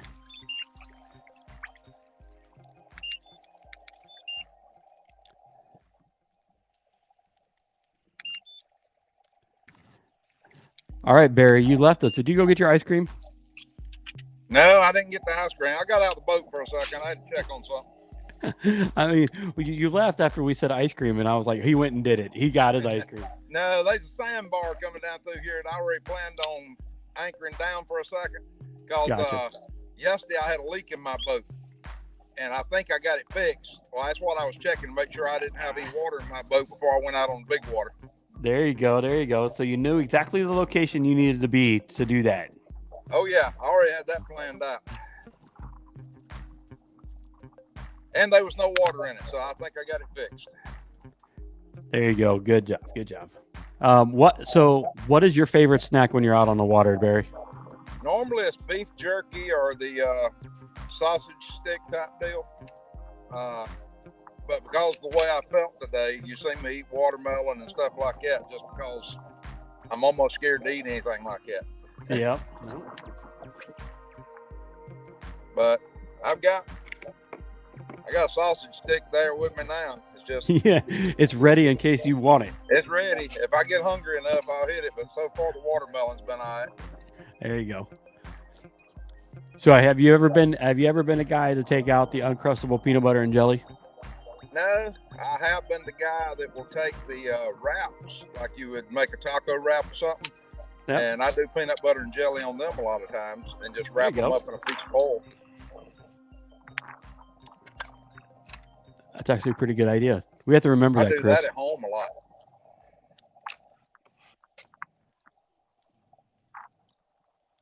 Let's see.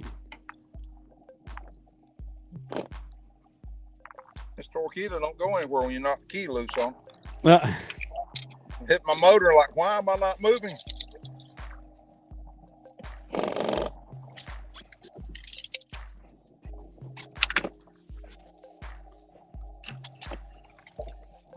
right. We got 15 minutes left in the hour up until 6. You guys are doing good. Keep up the work. I'm going to dip out for a second, get something to drink, and I'm going to come right back. All right.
All right. Sorry there, everybody. I got some of them muted because they have a lot of headwind going on, and that's why you can't really hear some of the things that they got going on. The ones that we have on right now, Barry and Chris, they don't have the interference as much as the other anglers, but you can still see what's going on with the show. Welcome. If you are catching up with us for the first time this evening, go ahead and give us a location of where you're at and where you're watching from over in the comment section, just so we can give you a shout out and say hello.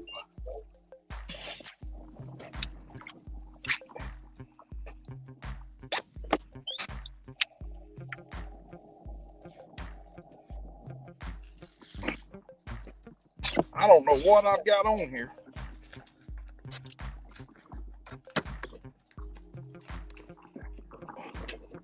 It's not a boot. I got a huge turtle. Oh. I have foul hooked him right behind the head. Oh no. I knew it wasn't a bass because it kept swimming around and around and around in circles.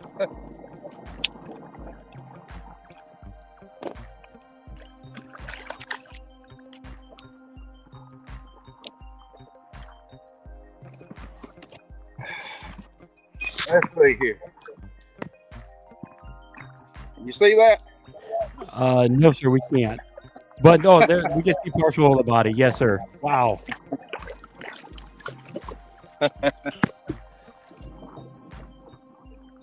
Well, let's see how this is going to work out.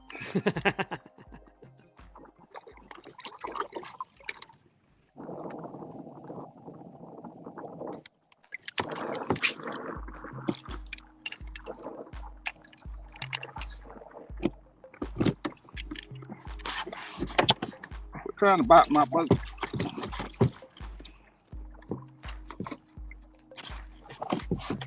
Well, he's not happy with you, man. No. All right, he's gone now, and I saved the shaky head and all my fingers. And you saved all of your fingers. That's all that matters. All right, Barry. So this is your first year in the league. Yes. What is the biggest change that you would like to see possibly in the KFL? I don't know. I caught him in midair. Except, maybe no evening tournaments in Florida. You caught that fish in midair there, Mitchell? Yeah, in the net. Did a good little jump and got him.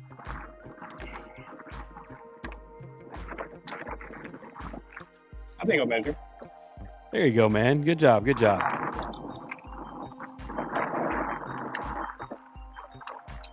I knew there had been one right there. Well, there's got to be a bunch of them out there. They're all fish in the water, right? Yeah.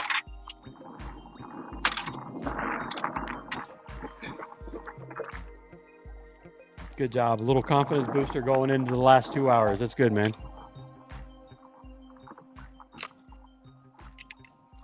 All right, let's see. Just crush us. Just give us that crushing, baby. What's that? Just crush us. Give us that crushing feeling. Oh, no. You know, I gotta say, for hosting the show and having all of you guys on here, having you guys travel down to Florida with us, man, it's been an honor to have you guys down here. You guys have been doing a good job being on the show, and then at the same time fishing some pretty tough conditions. Yeah, practice was better than the day, but you know, it ain't over till it's over. Correct, sir. You've got 2 hours still to go. There's plenty of fat gals still out here need to get on the hook.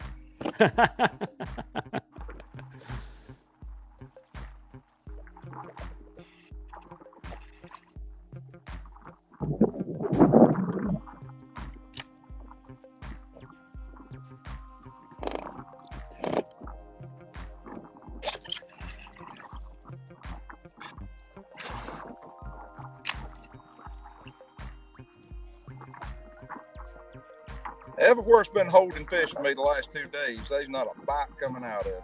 Yep. Every place has changed, hasn't it? Yep. All these deep pockets I had fish in every day. Both days I was in here. If you hit the deep pocket, you're just gonna get hit. It might be a small fish, but you're just gonna get hit. Right.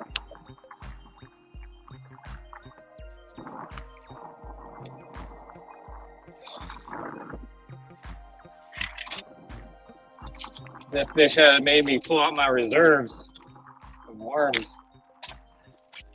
The reserve of worms. So that's now he's digging deep. Yeah. When I go to Bass Pro, I buy like 20 of them at a time because you never know when they're going to be back in stock again. That's true. like with Thickos. I buy the 30 pack. I go through so many of them.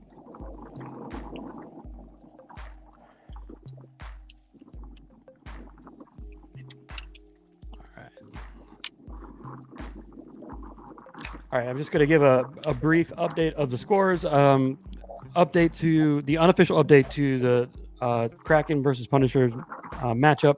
Kraken are in the lead at 152.5, and Punishers are at 75. Like we said, there is still plenty of time still to go, and we're getting ready to roll into a nice evening bite that we all like in Florida. So we'll see how this rolls out. I got a question about scores. Yes, sir. Was it the Slayers that played the Copperheads? Yes, sir. That's correct. The Where Slayers. was they at? Clarksville? I think they were on Seminole, weren't they? Oh, were they? Okay. I think I'm not 100% sure, but that score was 137.25 for the Slayers and 91.75 for the Copperheads. It ended up being the Josh Deal show. Let's see what we got here. Let me see. We have. Let me pull them up here. You're correct, sir. Sounds like I figured. Okay. Yeah, I'm glad he didn't show up to Greenwood, because if he showed up the Slayers at Greenwood, we'd have more trouble with him. That's his style. That lake is. Gotcha. And if you're ever going to fish him on Clark's Hill, woe be unto you. You're starting to see all the wind in the anglers' faces now. They're making turns, most likely heading back in other directions, heading back to ramps and things like that too, slowly making their way back. But you can see all the jerseys flapping in the wind, and the wind has picked up just a little bit. You got a lake chop out there where Chris Mitchell is, and it's pretty straight on. Yeah, it changed directions on us. It was coming out of the northwest, but now it's coming straight out of the south. And I've been corrected. They were on Eufaula. That's correct. Eufaula. Yep.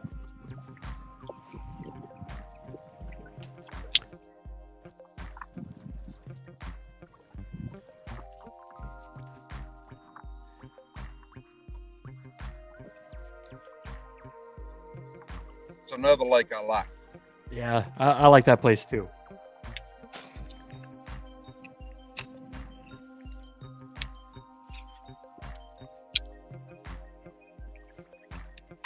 That's one of the cool things about doing this on a national stage is all these lakes we get to go to that you read about for years and years. Correct.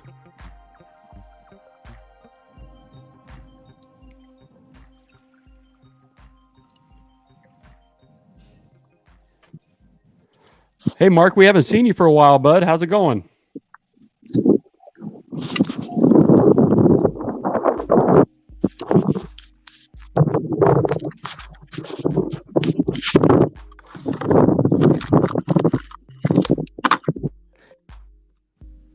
And I think we realized why we haven't heard from him. He's in the straight up wind tunnel. That's making me look forward to going back across that water. I was going to say, shouldn't you feel like very excited to do that? Yeah, it sounds real nice there.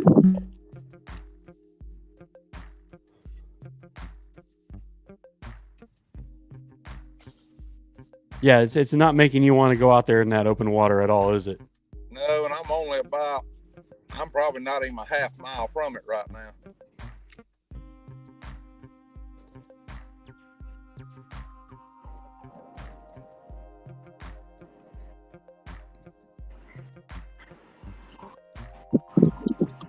Hey there, Mark. How you doing, bud?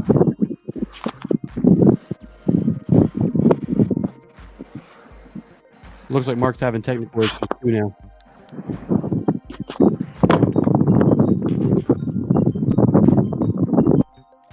Yep, he is out in the open water with everybody else. It's okay.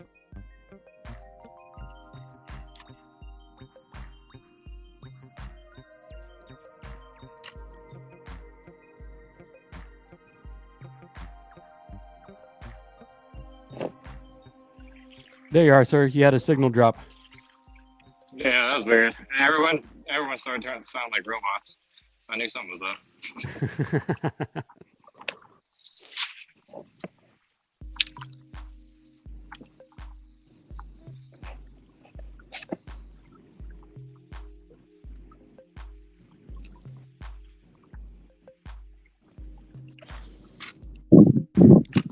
Hey there, Mr. Mark.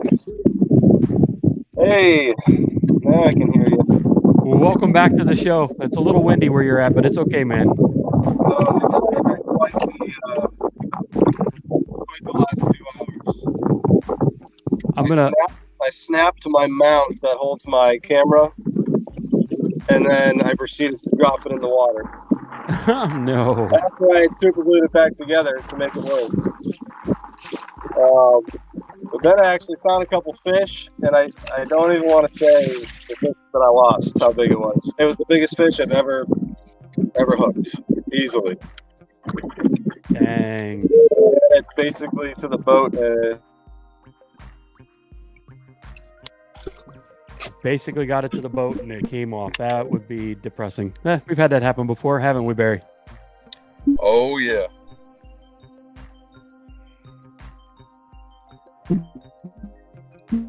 I had one at Santee pop off. It would have been my 5th fish of the day. Popped off 5 minutes to go. Oh. With a wacky rig, and when it opened its mouth, you could see it was only hooked in that cotton white mouth in the inside, and just poof, popped right out like it was in slow motion. Oh man, you can watch it happen. That's what drives you nuts. And it was easily a double digit. So it makes you sick when that happens. Hey Ryan, how you doing, buddy? He has a boat right by him.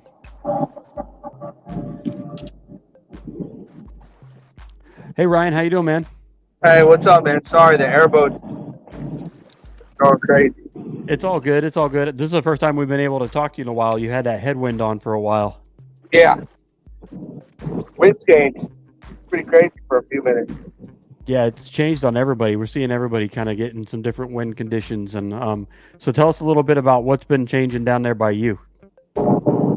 I couldn't hear you. Sorry, that airboat. All right. We'll give you a few minutes. Give me a thumbs up after they pass. Sean's in that same spot. He has the same airboat.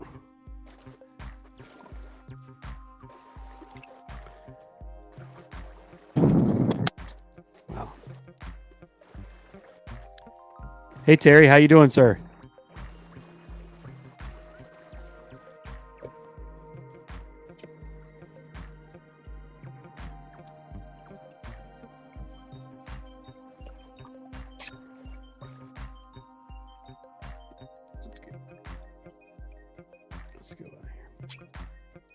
Let's see if the wildlife depth finder works. Now you can get it up and running, right? Let's see. Come on, Bob. Show me something.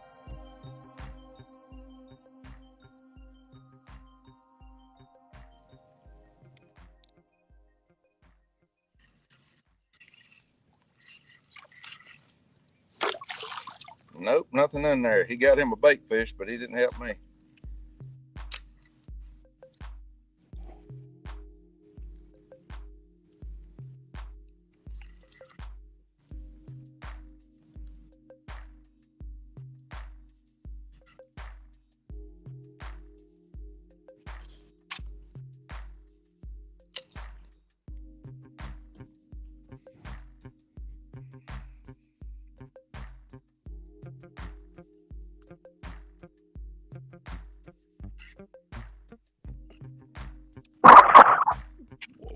right. Well, that was loud. That's Ryan again, stuck in a wind tunnel.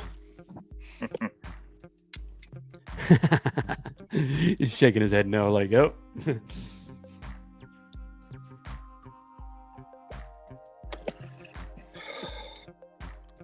Terry looks like he finally got himself in some calmer water and in like a Canal Creek area too. So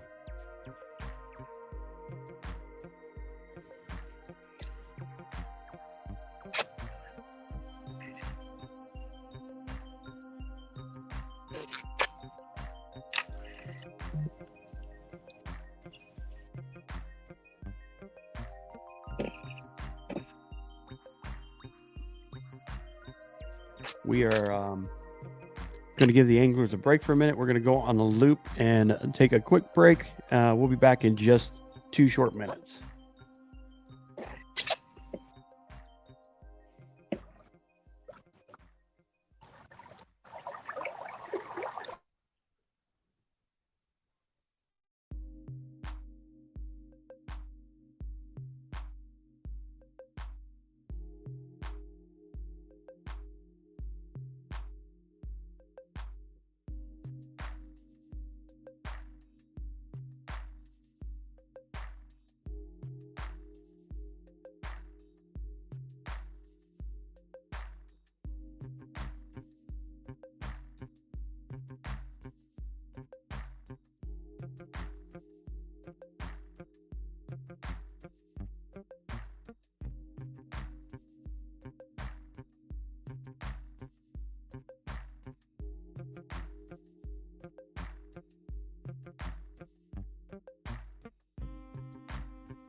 Yeah, so as you can start to see, the anglers are starting to get into a lot of wind and also starting to get a lot of cell and reception issues going on. Phones are dropping out like crazy, probably because of storms.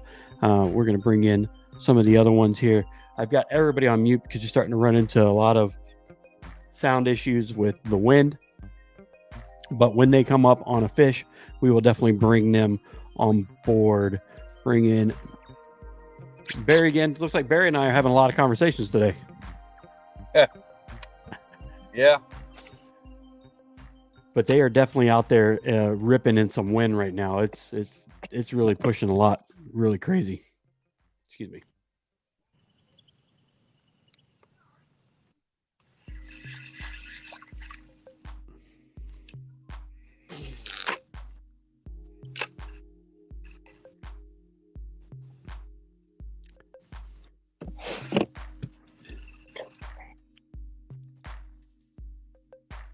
It's kind of amazing because it actually looks like Mark's camera is at night vision. Pretty cool.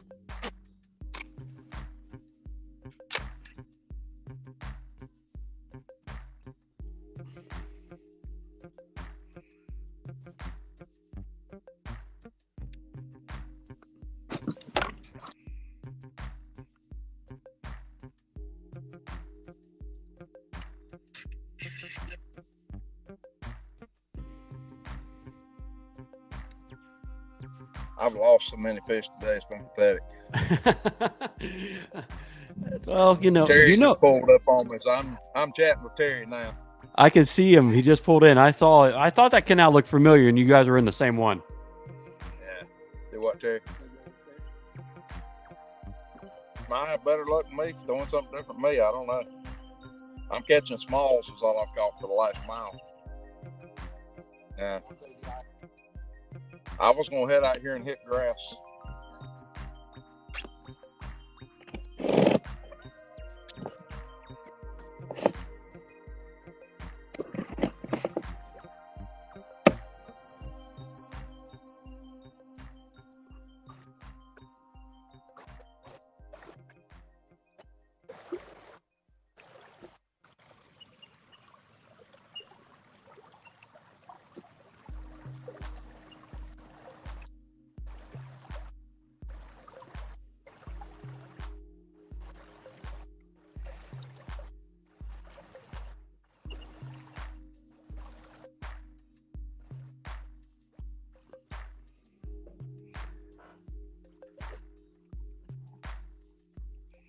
Yeah, it seems like that Canal Creek also kind of shut down really hard, didn't it? Yeah, it shut down big time from what it done the last 2 days.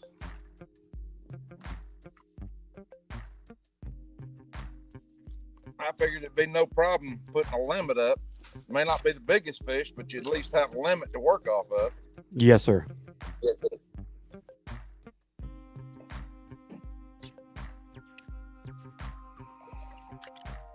Let's check in with Ryan. Ryan, you sound so much better now, man. I'm in the calmest part of the whole lake. You can finally hear me? We can finally hear you. Now it's not Barry and I talking to each other. You can talk to us now too. I mean, I like you and Barry talking to each other. It's nice. It just shows you that Barry and I could talk about absolutely nothing for hours. Yeah, That's what it's been. That's your that's the show. The Barry and Randy show. Nah, you guys are doing good catching fish and stuff. So keep it going. Yeah, that wind picked up, man. That was crazy. Well, and you're no longer using a motor; you're using just a pedal drive. So you're back into your you're not your conventional way with the motor drive anymore. So tell us a little bit about what made you make the decision of going from your motor drive back to the pedal drive. So yeah, I had the motor guide last season. I was in a new canoe. Ended up selling the new canoe, and I'm back in the Cadillac. Back in the Hobie TA14. I don't know, man. I had a lot of issues with the motor, battery issues, and all that, and it just affected my tournaments last year. So I figured I'd go back to the pedals, you know. Yeah. So, there's times I miss the motor, you know. Days like today. Especially when you're trying to get through like a lot of water and all that. What? Especially when you're trying to get through a lot of water. Yeah. Yep. But all right.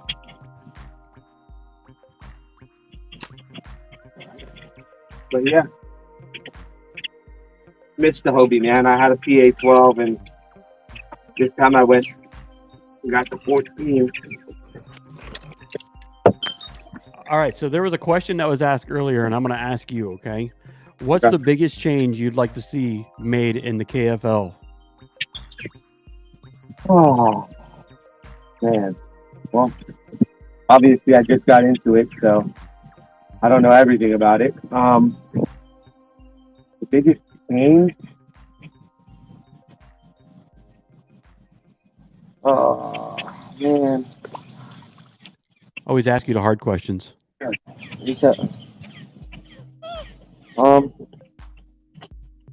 like to see another team in our division. You know, that would be nice. What do you mean in our division? In our division or our state? Maybe another team in Florida. That'd be cool. There you go. Save on a little bit of traveling for everybody, since you know it's not very cheap anymore to drive anywhere. True. Yeah, maybe add a couple more teams. That's actually a good question. So Barry, would you like to see maybe in the KFL more teams in your states, maybe to do a little less traveling, or you like to do all the traveling and going all about?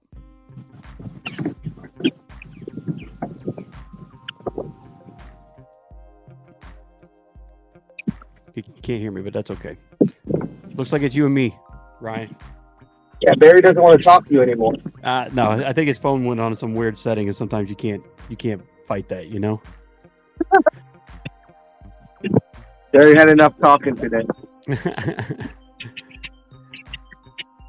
Yeah, I mean, obviously, you know, I'm new to the KFL. I think it's definitely cool.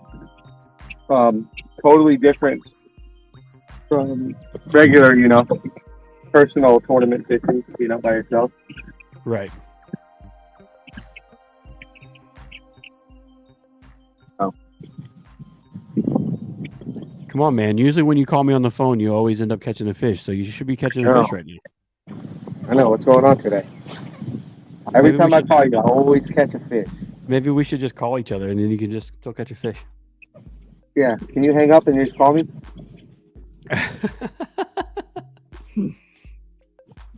It's not the same, is it? It's not the same. No.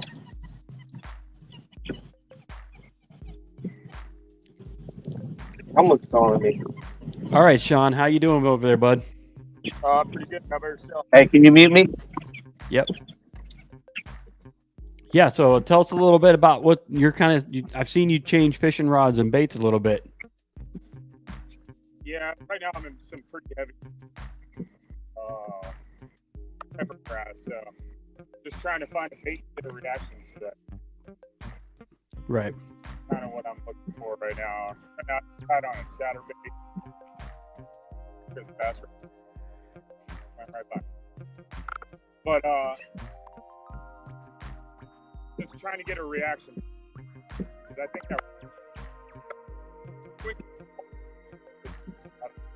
trying to make something happen. Trying to make something happen, right? How many fish do we have? Hold on, I'll tell you that in just a second. All right, let's run down through the score real quick. So 1, 2, 3, 4, 5, 6, 7. We have a total of 9 fish, and the Punishers have a total of 5 fish. The smallest fish on our end is a 14. One more to close out the limit. That rain delay kind of slowed our momentum a little bit. Yeah, it slowed both teams' momentum a little bit, so it kind of changed everything up for everybody. Yeah, for sure. So, I mean, I'm trying to get there's bass. I don't know if you see the city grass. Right. Mixed in with some just very isolated pads. There's fish in, but every spot, and if you get a product about they'll bite. But I lost 2 already. I busted something up in here, but I don't know how big.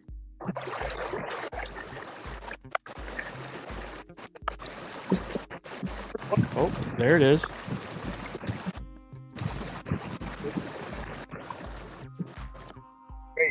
Maybe. There you go. But you were just talking about it. You're just throwing in there in that grass. Yeah, so I've been alternating between big and frog. I don't think this will probably do it. Well, you can always do the Greg Nosar and just throw it over your shoulder and throw it back in there, right?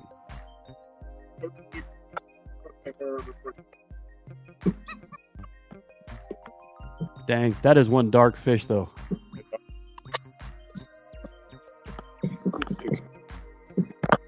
My battery's about to run dead. I'm on the second one. Oh, wow. Maybe I can get this one to work. We'll see. It may go the distance. Huh? It may go the distance. If it doesn't, you've been on the entire show pretty much. So, I mean, that's pretty good, man. Yeah, normally I have a USB port I mounted in my lid, and I ran the whole day today, but my USB port for some reason wasn't registering, so I used 2 power banks. I went through one quick today. Gotcha. Gotcha. All right, Barry, it looks like you made the change, and you're throwing out in open water now.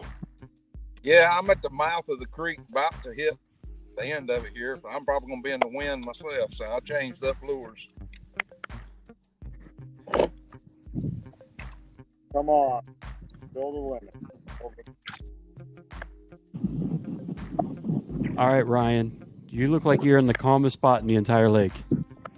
I am. That I am. So, wait, you being there, exactly how far is that away from your launch? A little ways. A little ways. A little ways. That was the answer of he has no clue where he's at right now. Hey, I'm just. Yeah, maybe I don't know. About a mile, maybe. I don't know. Who knows? Okay.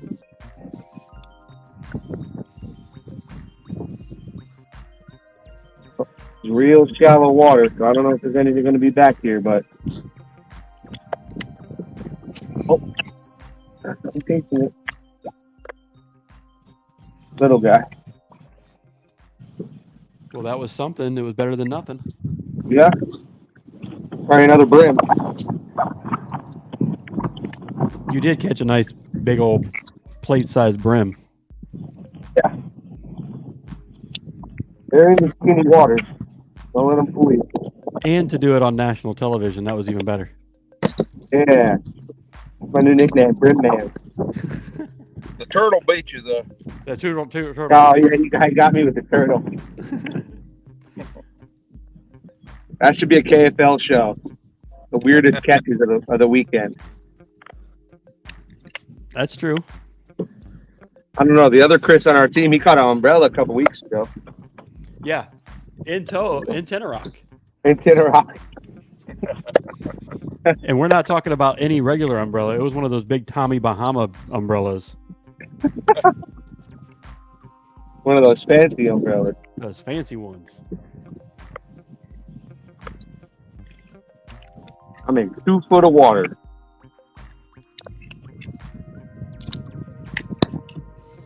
About a 6-pounder last weekend and 1.5 foot of water at Tenorock. So.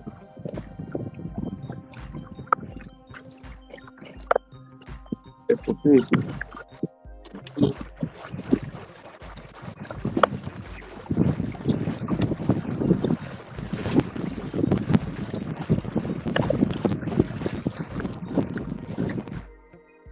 I knew it. I'm going to mute you, Barry, but you got the wind coming at you, but I can still see you. You're Yeah, good. I just come out of the mouth. I'm windy. You're good. You're good. Yeah, so if there's any anglers, anybody that has any questions about Florida or anything they want to know about, we've got 11 people that are currently watching the show.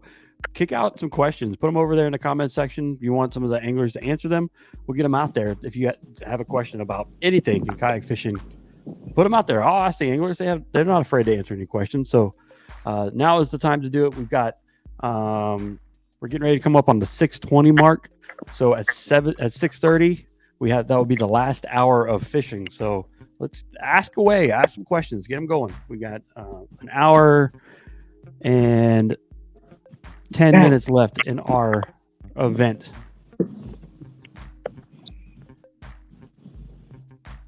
Sean, you look like you're going to stay there and hold there for a little while. I'm about to fairly dead water. I thought about going deeper. I haven't made my mind. Gotcha.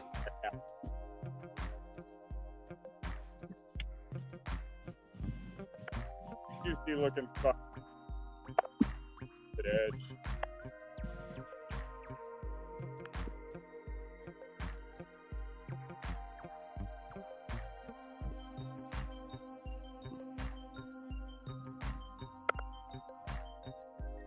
Dread guide for the. What was that? I'm just dreading having to clean my motor guide again. That pepper fire gets wrapped up. I was going to say, how long did that take you to clean that out from the last time you were in the water?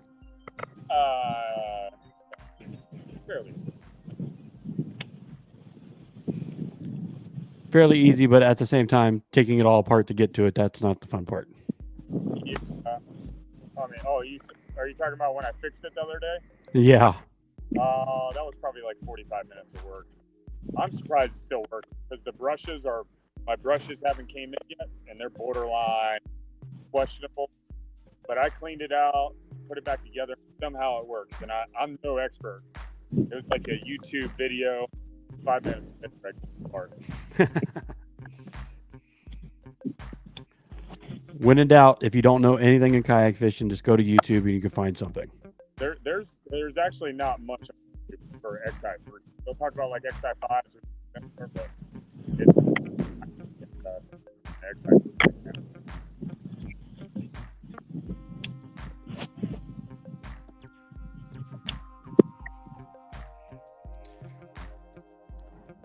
So as you can see, we don't have that many anglers on, so we're running into signal issues and battery issues. That things are starting to die and things are starting to get in some questionable areas on their signal. So they are going to come on here in about 25 minutes to wrap up the rest of the show with us, but they're trying to save their battery so they can be with everybody on the end of the show.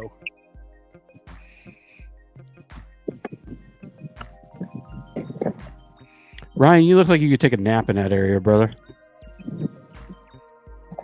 What? Oh, sleeping. Sleeping and just throwing the fishing rod. Yeah. Just cast and close my eyes and just reel.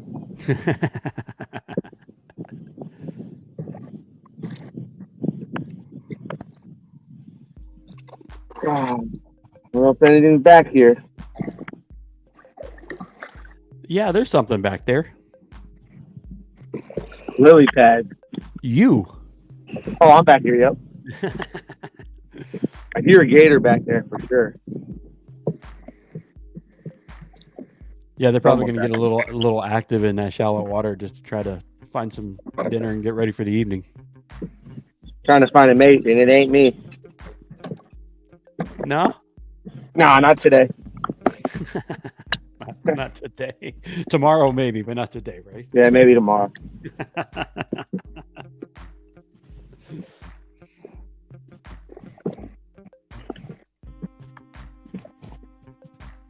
It was funny. We stopped at the store last night to pick up some drinks for today, you know. And this lady saw our kayak, me and Sean, and she's like, "Y'all fish in that water with those boats?" John told her I was an alligator hunter, a professional alligator hunter. Oh, jeez. She's like, "You eat them?" I'm like, "Yeah, it tastes like chicken." She's like, you know. Oh boy. Why do you guys got to pick on the locals like that? I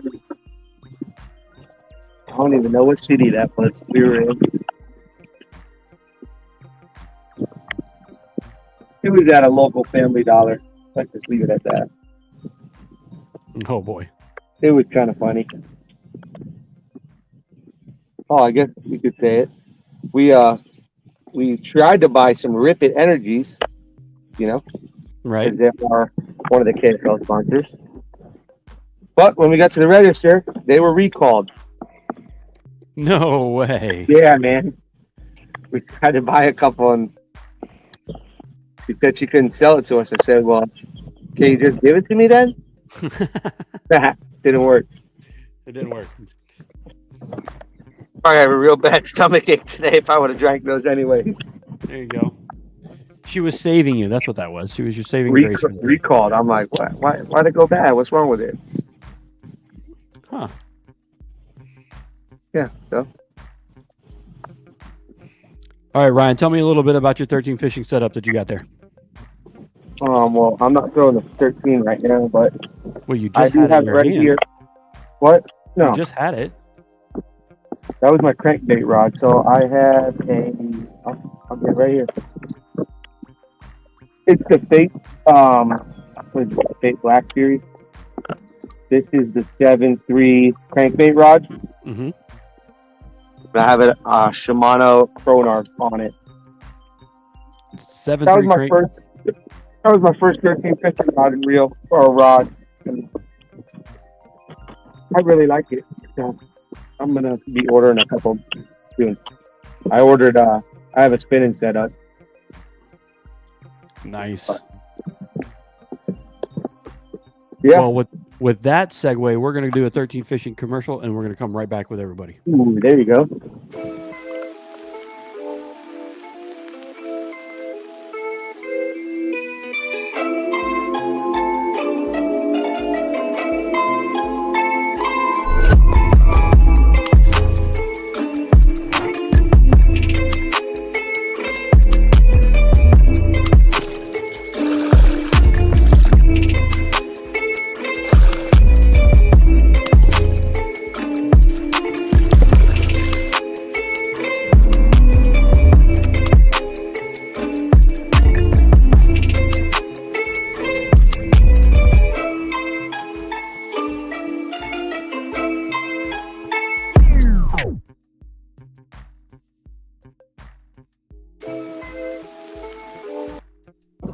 I don't know why it keeps on looping like that. Maybe I got something going. But yeah, 13 Fishing. If you need anything for your 13 Fishing supplies, go to 13fishing.com and you can purchase everything that you need from 13 Fishing, from bait caster, spinning reels, and all of your rods and even fishing lure setups. You can go to them. I have one lure that I love, and that's the Jabberjaw. The Jabberjaw? Yeah, Jabberjaw.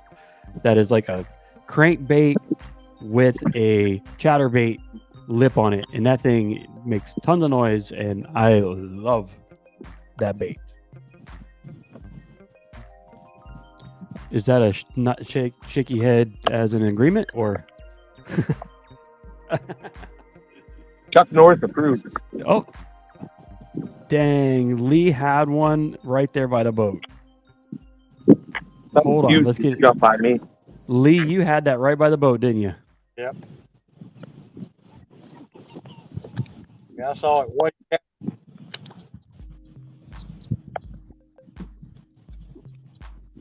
I saw you load up into that, and it looked like you had him. Oh, that's a horrible feeling. That's been my day today. I'd almost rather not even see them. Yeah.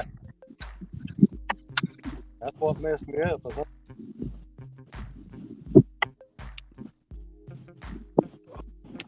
Of course, I'll never hit again.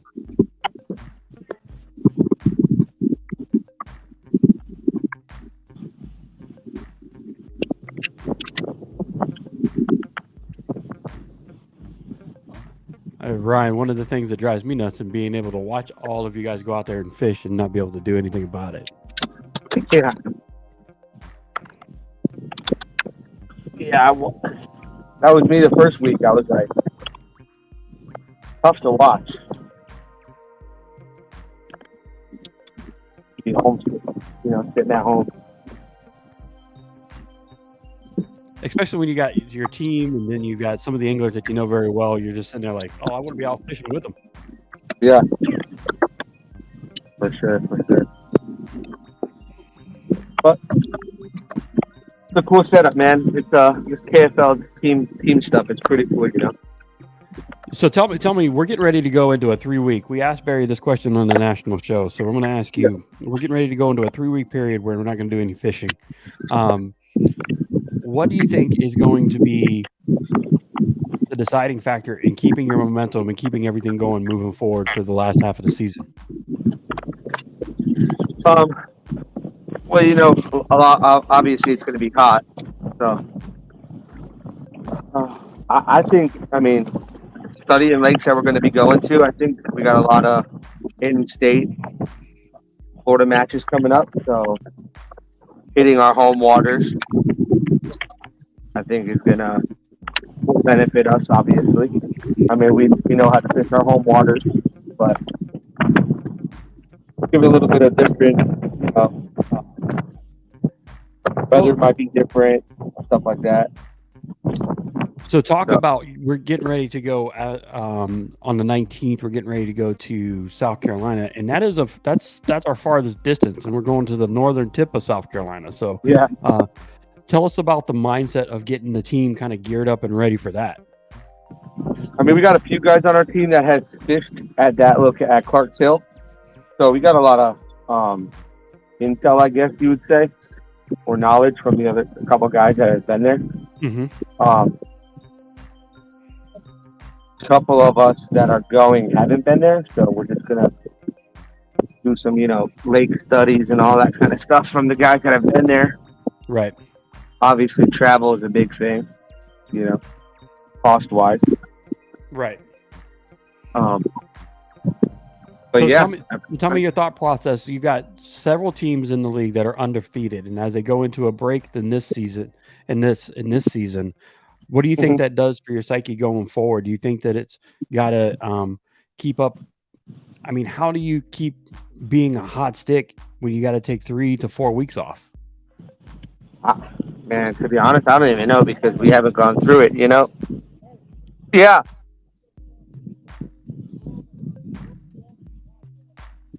Oh. All right. Sean said he just missed a giant. Yeah, and his phone and camera cut off. Yeah, he just said he missed a giant on the top on a he's throwing a big glide bait, I think. So I'm gonna do it. Top water. But anyway, what we were saying, yeah, I think it's gonna be tough, man, to be honest. Having that long of Well, I mean, you look at the Granite State sticks. Okay, they're going to have a 3-week break. They're pretty much undefeated, and on top of that, their bye week makes it 4 weeks. They're almost not going to fish for a month as a team. Yeah, that's we've never been through that in the fishing, like Right. in the sport of fishing. But I mean, I think that's gonna be tough, man. To be honest. A long time not to finish, Yeah. especially the momentum they had. Winning and you go 4 weeks without fishing. And I mean, obviously they can fish at home and stuff. That ain't the same, though. I think. No, and you would think also that since you were out on the water too, that they're going to be out fishing other tournaments during that time frame too. Yeah. So That might help them. That might keep that momentum up a little bit. right. Yep. I don't know. I guess we're gonna be in that too because we had a couple weeks off too. Well, everybody's guaranteed 3 weeks off. Yeah. And then if you had a bye, then you got that bye that last week. That is, I don't know. I don't know if I could handle. If I could, I would be really looking forward to getting back on the water after that 3 weeks. Yeah. I don't know if I could.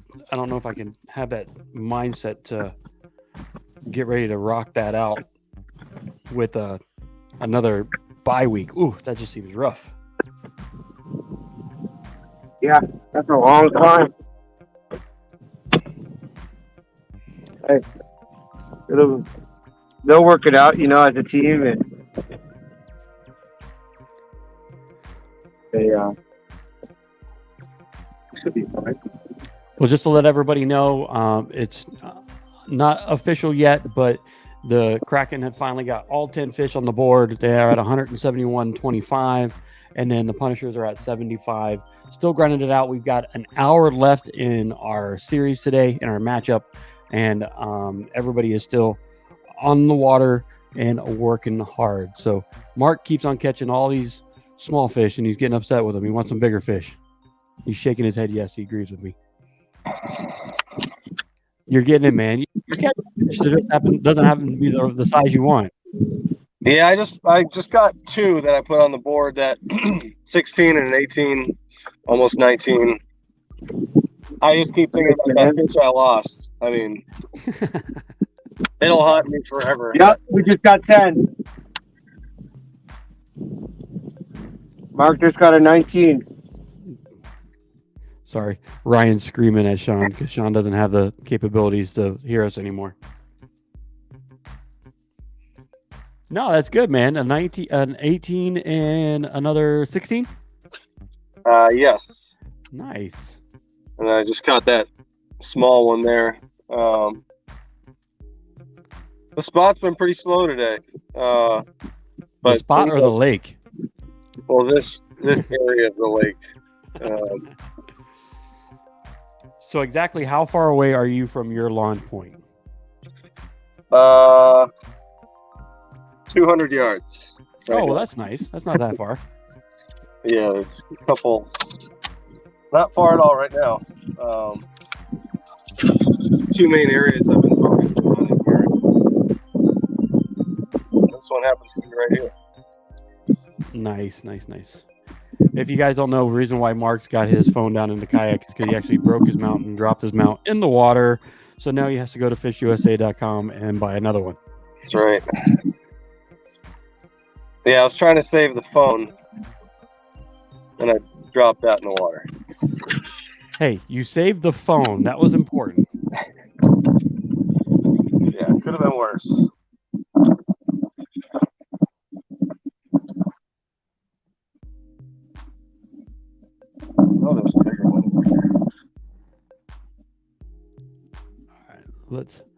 Let's put you on mute and go over here, Mr. Davis. Barry, how you doing, sir? Plugging away. Yep, it's totally unique to watch you change your entire approach now that you're out in open water. Yeah, that's trying to skim something across the top of this hydrilla just to see what I can get. Yes, sir. You know, when you're back in the creek and you're doing your actual type of style fishing, it was more finesse and you're a little bit slower. Now you're just kind of like getting it and winging it and ripping it across the surface. It's unique to watch the angler change. Yeah, well, you got to do what you got to do if it works or not. There you go. What's the bad? I done spooked two coming up on them. It's just hit or miss out here, man. Yeah, there's a lot of space to try to cover. Uh-oh. Let's go over here to Mark. Mark seems to got one up on the board here. Mark, there you go. Rather short. Oh, man.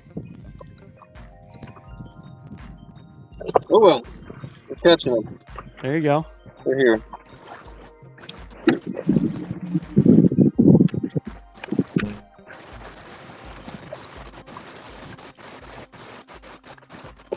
Looks like Terry's out there taking on a head-on wind now, too.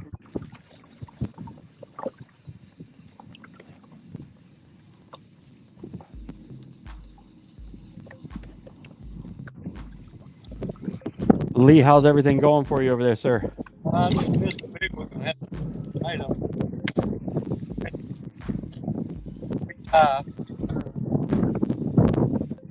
Oh, man.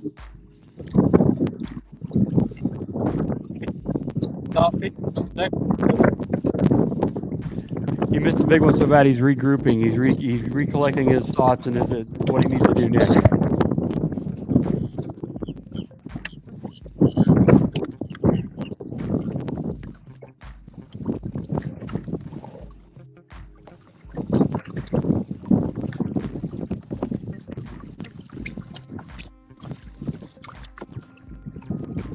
Might be a little better, you know.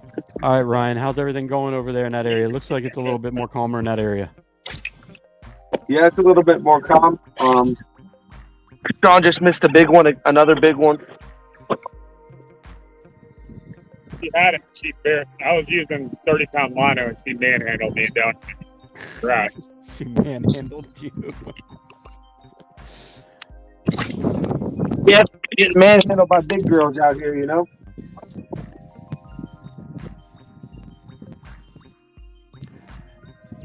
Yeah, we're getting close to this magic hour. This magic hour is usually in that time frame of 7 p.m. Sometimes because of the way our waters are and our time frames down here in Florida. 7 p.m. is usually a really good evening bite, and Ryan's losing fishing rods in the water. We have 2-5.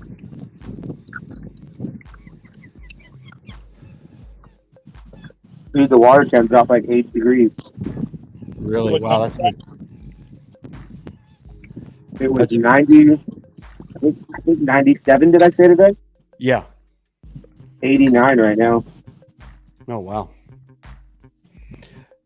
Well, I mean, Mark's pulling in fish right now, so I mean, he's pulling in, but the thing is he's pulling in smalls, so he's in an area where it's producing, so. Yep. Hey, there's little ones, bro. There's usually big ones, so. Right? Keep on plugging away. Yep, and it looks like every angler is cranking and using bait casters like crazy to get the fish in the boat right now. Ooh.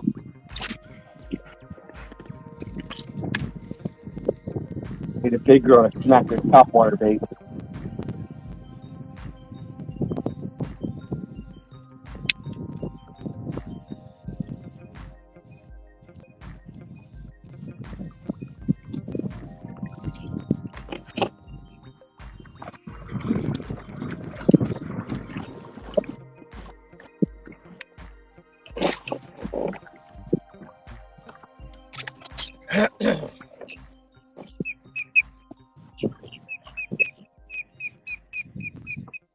mean, it's been a while since we heard some birds and some animals, so that's actually kind of nice to hear.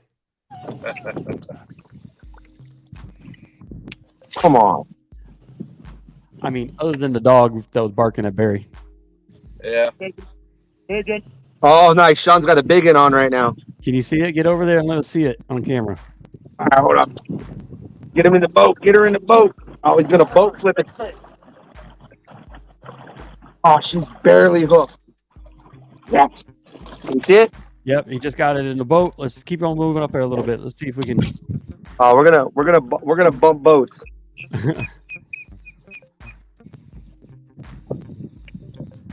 There you go. Real quick. Brian, turn the other way. We want to see the fish. I'm going to. Messing with you, bro. Keep going in here.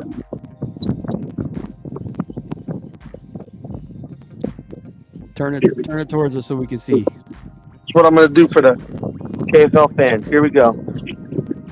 Oh boy, everybody's getting off. Oh, look at now.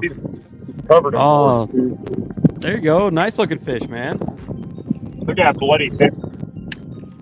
Look, she's on it. She's got a bloody tail Oh wow. and warts. Yeah, got a bad case of the wart. Better go get that checked out. She walloped that crankbait. Well, what's the depth there in that area? I mean, it doesn't seem like it's very deep. Real deep, 3.5 feet. Wow. This ain't fishing right. 18. Nice, 18. Very nice, very nice. Good job, good job. Good upgrade right there. Good job. Big fish, man. On the old secret crankbait, huh? On the secret crankbait, that's true. Thank you for Ryan and going to sharing that experience with everybody so they can see it. Hey, anytime, guys. That's what I'm here for. Hey, Lee got a fish. Look at that. Good job, Lee. I think it's that one. Hey, what color is this? Black.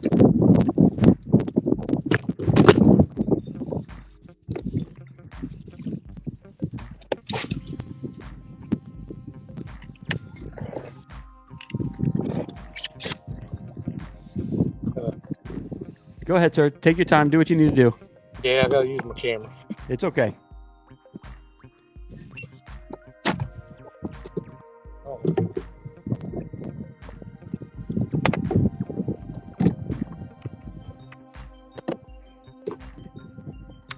That's awesome, Barry. Finally see some of the anglers catching fish. That's good to go. Yep. I just need to get a hold of one.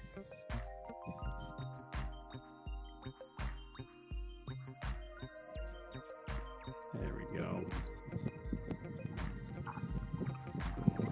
There you go, Mr. Mitchell. Welcome back to the show. Hello. See if I can get you up here without dropping you. We just had Sean catch another 18 on the board. Nice.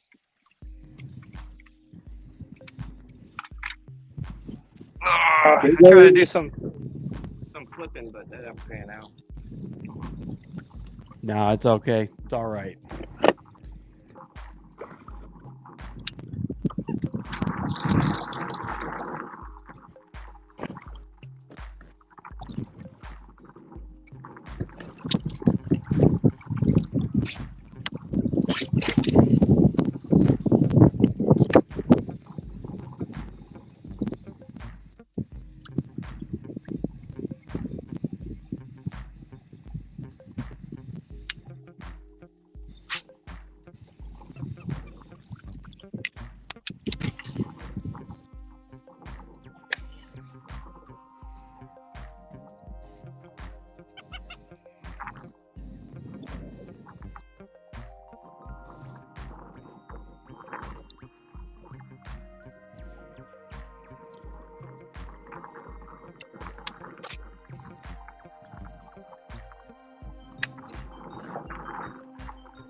We got everybody fishing in all sorts of locations right now.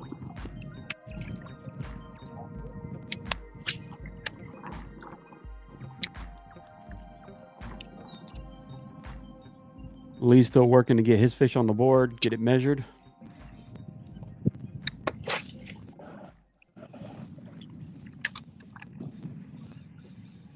Would you go hit that bluegill bed up by the entrance before? Up there? Yeah. Yeah, I agree.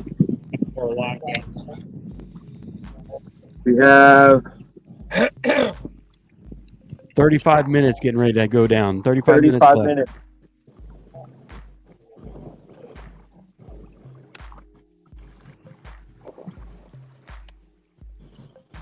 I don't know if we'll have time to get back there, will we?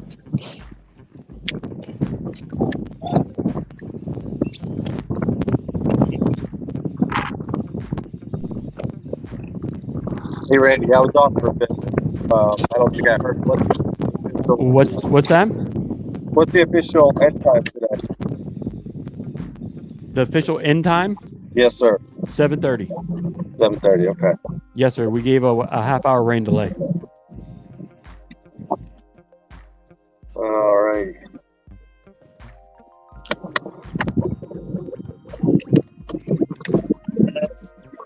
Russia!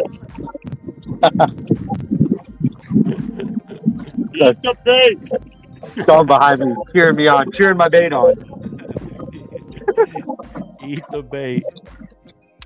Russia.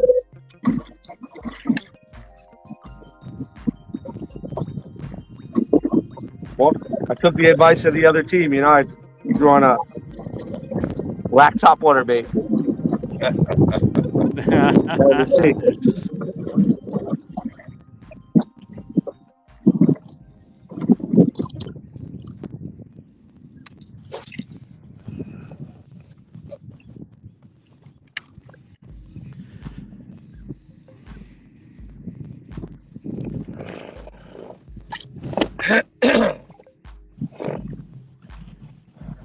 I don't do much nighttime fishing though. I was gonna say this is like completely out of your element. Normally you're asleep in bed by now, right? Yeah, I mean, yeah, usually. When I gotta go to work at 2 in the morning.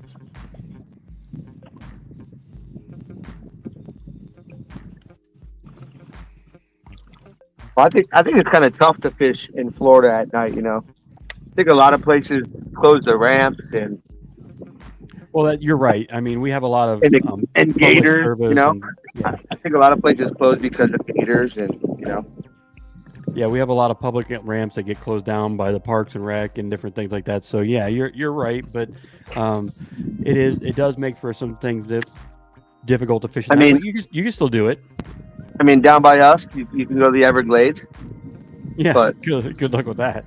I don't know if I'd want to be doing that at night. Fishing. No, I'll go to the bonfires, but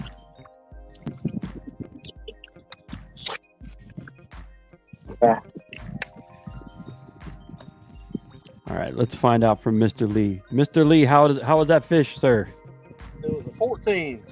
There you go. Good job, man. Barely. Back in.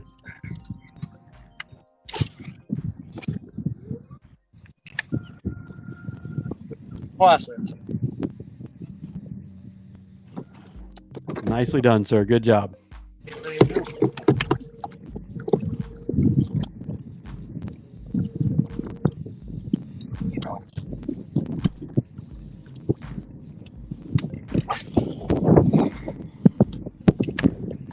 Mr. Mitchell, you look like you're back out in open water again. Yeah, that's where all my bites are coming from. So I decided to come back out here again, even if it's windy like it is. I'm try to battle it out. There you go.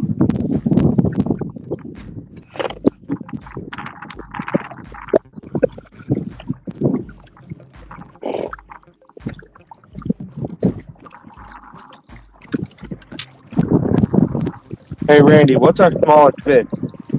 Yes, sir. Let's go ahead and let's help everybody out here. Let's see what we got going on.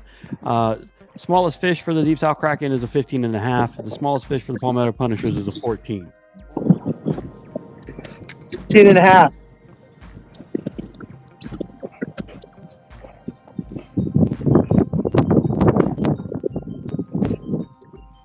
Let's go ahead. I'm going to bring this up so everybody can see it. I'm going to share the screen so everybody can see the leaderboard real quick. As everybody can see, you have the Palmetto Punishers and the Deep South Kraken. Biggest fish for the Deep South Kraken is 21.25, and the biggest for the Palmetto Punishers is 16.25. And we just talked about the smallest fish, and the Deep South Kraken have a total of 10 fish already in the bag. So still working the way. Got a half hour left to go pretty much in this matchup, and anything can still happen. Oh, yeah.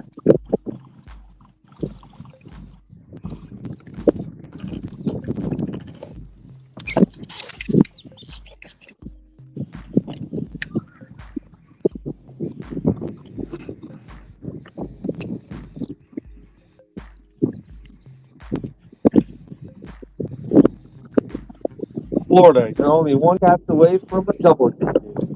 Exactly.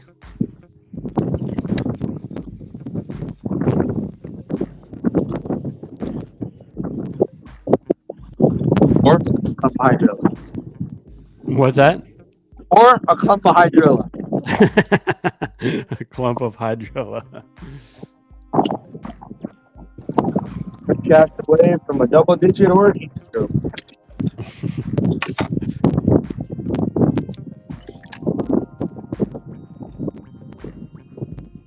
They actually turned out nice.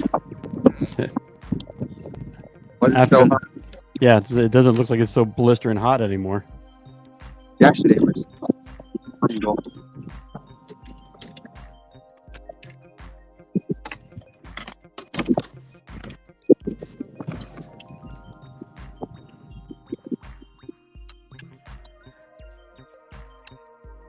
Hey, Barry, can you hear me, sir? I can. All right. Tell us a little bit about your team sponsors and stuff like that, sir. Give us some shout out to them. Us. That's about it. Fantastic. A group all together. That's you guys. Yeah. We didn't pick up anybody to help us out this year. Well, you gotta build your rep, right? Yeah, it's tough in South Carolina to squeeze money out of people. Well, that's kind of norm in the whole fishing industry in general, you know? Right. So you guys are doing this on your own, traveling the country. So we talked a little bit about it. So what do you think is beneficial? Do you think maybe getting another team in South Carolina would be beneficial and cut back on the travel a little bit? It wouldn't hurt. We're on the borderline anyway. Right. Yeah, we were within a gnat's hair going into the Piedmont, and if we'd went to Piedmont, our travel would have probably been a little better. But the thing is, we got 2 guys in Columbia. 3 of us is from the very tip top of the state. Okay. So we're so close to North Carolina, we can sneeze and we fall into it. I'm 20 miles from the state line, so. Oh, wow.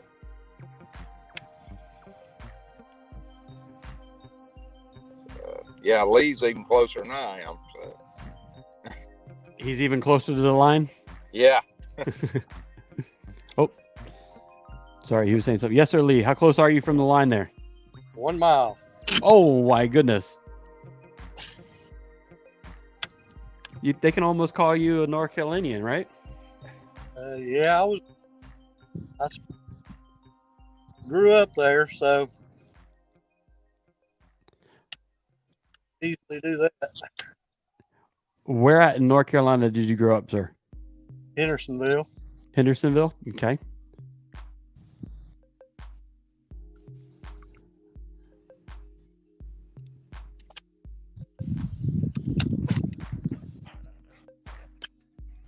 Yeah, it's like we were talking about on the national show. Having like maybe one more team for every state would almost make it a little bit bearable. Now that we're getting ready to go through even more time crunches and then also, miles on gas and stuff like that, just to make things a little bit easier. I think that would be something else that we would like to see increase, but it's not necessary. You know what I mean?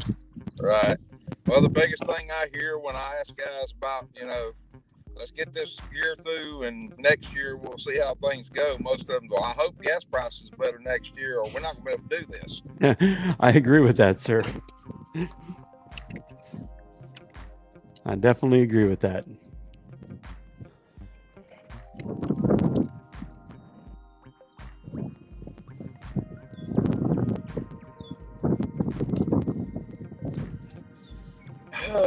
Y'all just watching me throw a backlash. Mitchell, I just saw you bend over and pick up another fishing rod. I thought you fell out of your kayak, dude. Yeah, I mean, there is times where I almost.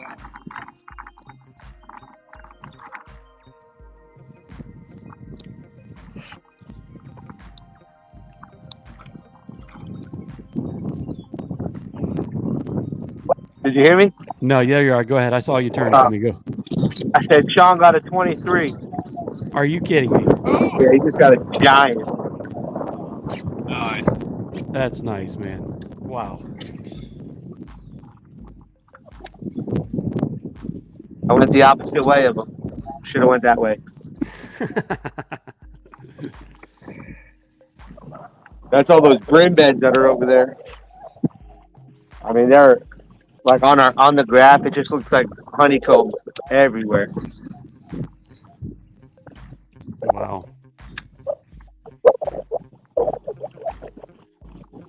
Chris and Sean are battling for big fish over here.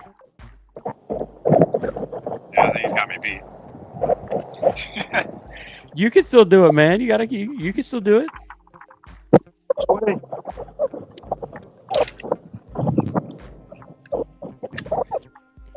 And we're not getting any of his stuff on camera. That's even more. That's what hurts the most. You've been following him and be his camera boat the last half hour? Be his camera boat.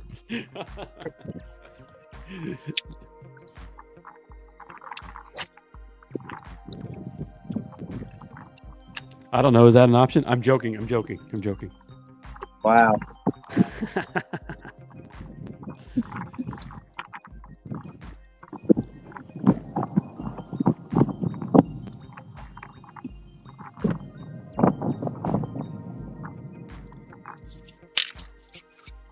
Oh, here he is. There you are. Oh my goodness, that is a massive fish. Let me see. Wow. Nice. Nicely done, man. What did you catch that fish on? Crankbait. Nice. On a Secret crankbait. That's like 40 inches on a crankbait in the last 30 minutes. Wow. That is awesome, dude. In 3 Congratulations. foot of water. All right, well, I'm going to take more. All right, good, man. Keep it up. Wow. Dang, man. He lied to me, bro. He told me to put on top water. He went the opposite direction of you. Hey, Mr. Terry, how you doing, sir? We can't hear you. I think you might have to go out and then come back in.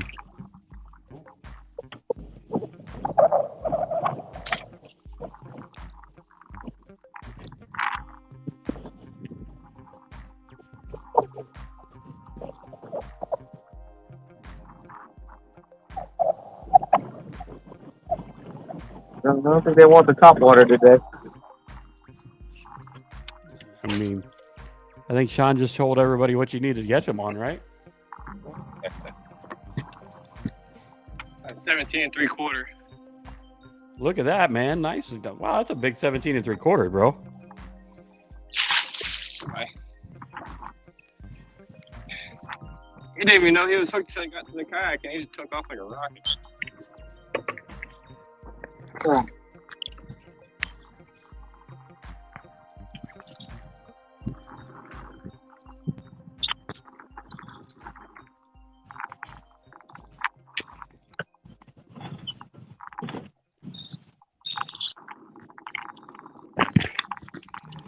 Nicely done, gentlemen. Keep up a good work. Keep up the good work. Dang, he's got another one? Who? Leave some fish for everybody else, man.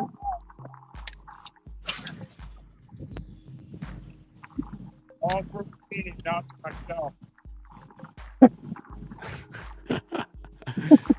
He's got that big military voice that just carries across the water too. Yeah. We don't need walkie-talkies. He can just scream at Chris Mitchell in the middle of the water. I think I heard him. I think I heard him. The wind is blowing my way. You hear his echo? Yeah.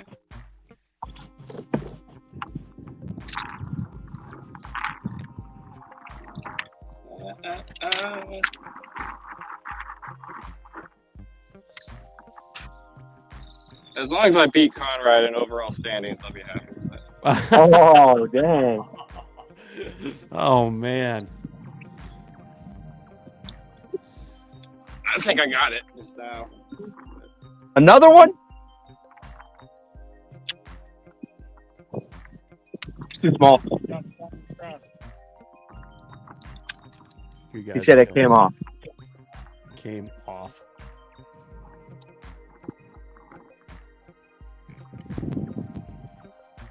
I could just hook the grass and just look like I'm catching fish. Feel like I'm catching them.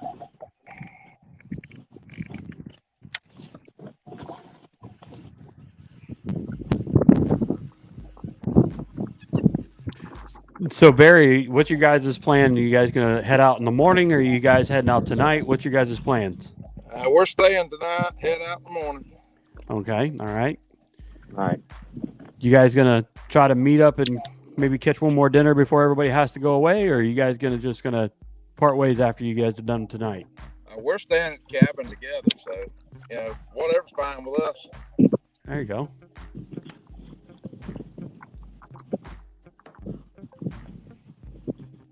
Let me see.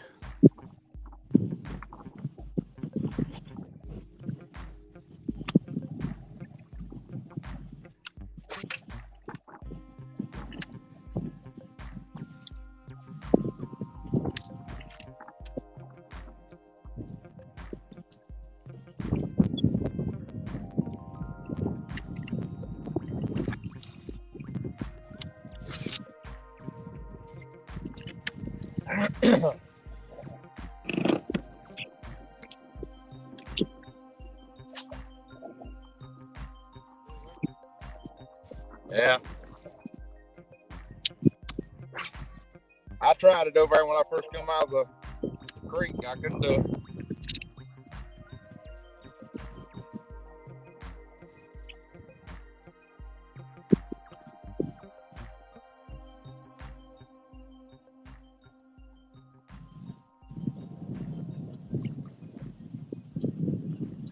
This is what I like about this format, Barry, that we can have this open communication and talk to our teammates and kind of work our way through. I like this format a lot.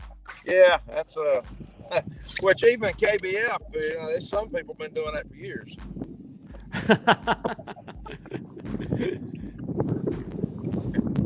Unofficial teams.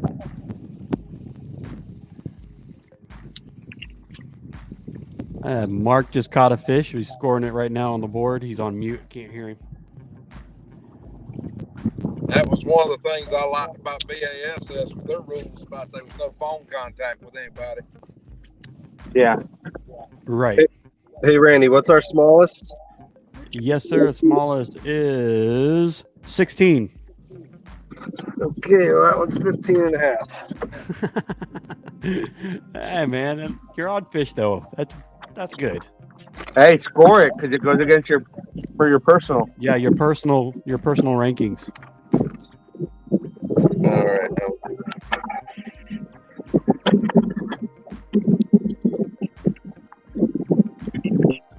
Yeah, everybody should always score all of their fish because it goes into their official rankings for the end of the day, and then also for their angler rankings, also for their fantasy rankings.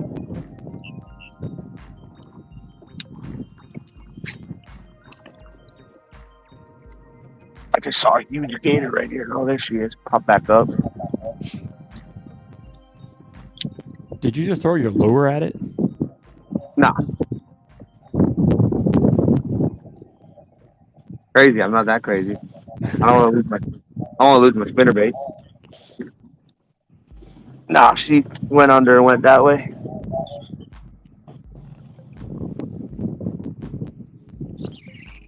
All right, we are in the top of the hour at 7 p.m.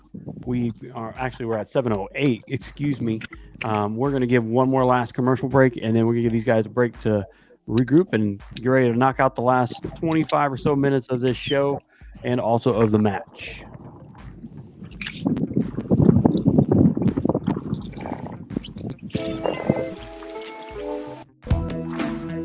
Fish USA is America's tackle shop, and it's where I gear up for all of my adventures. Now, let me tell you why. For over 20 years, Fish USA has offered anglers great selection, fast delivery, and competitive pricing. On top of that, Fish USA has a staff of passionate anglers that provide unrivaled product support and customer service. So, wherever you fish, however you fish, and whatever you fish, head over to fishusa.com and gear up at America's Tackle Shop. That's right, gear up at America's Tackle Shop.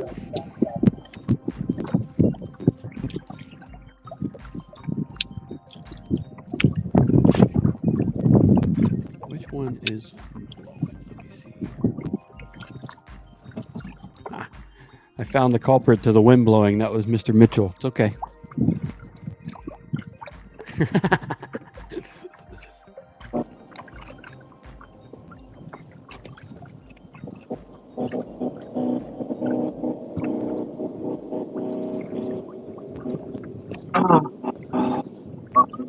Oh, the sound of airboats. Oh yeah, they're running.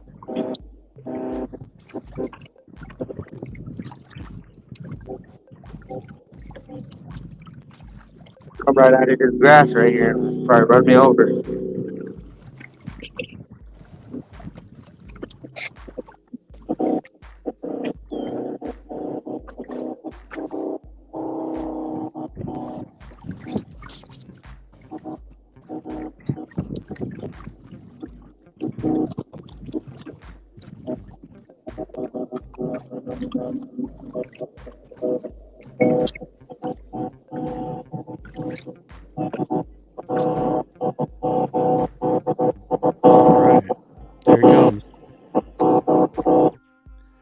Let's mute him. He's coming in hard on him. We're going to make sure we don't hear that.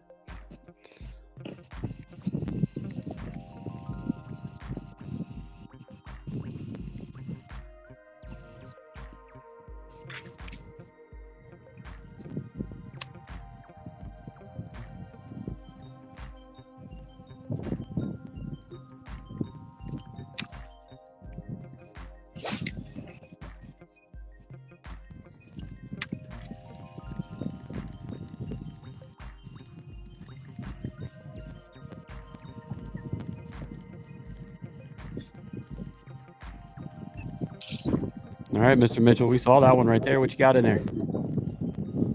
Probably another 16, 17, maybe 15. They get smaller as they come to the boat.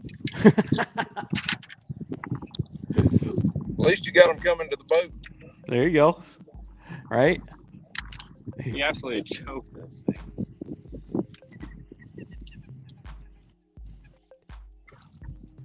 Just right when we're done with fishing. I think they're turning on. Well, you are 12 minutes past the hour, so it's about... See if I can show you how you ate this thing without falling in. Or hooking myself. Oh, hold on. Let's put you on the big screen here. Hold on. Okay. All right, let's see you. Oh my goodness. Killed that thing. Yeah.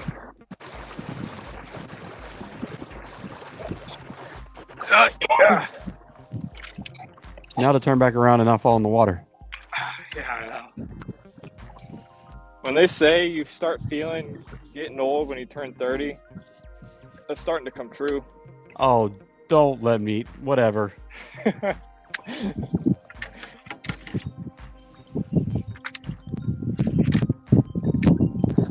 move around like I used to. You still moving around a lot faster than me, bro.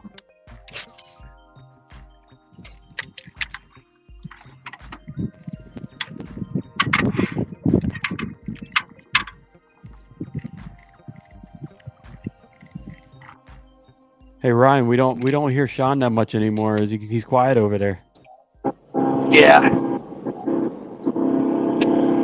Back Man, behind me now. That airboat is still staying out by you, isn't it? Yeah, I think he just parks next to me and just runs his motor all day. Okay, we'll mute you again when you get something. Holler at me. Give me a thumbs up. 16. Goodbye.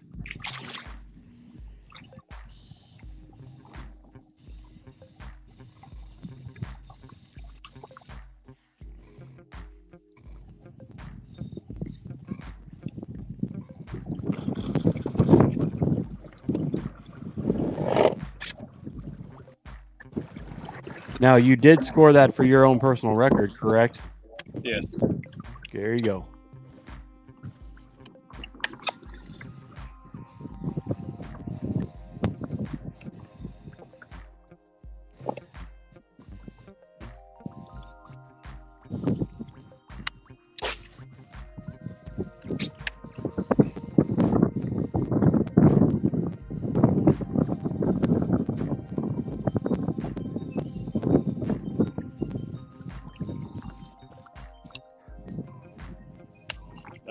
I guess it's uploading one of two because I went to switch pictures. What did I do? What did you do, man? I put a picture in, but then I wanted to switch to a different picture, and now it's uploading one of two. So I guess it's uploading both of them. Huh.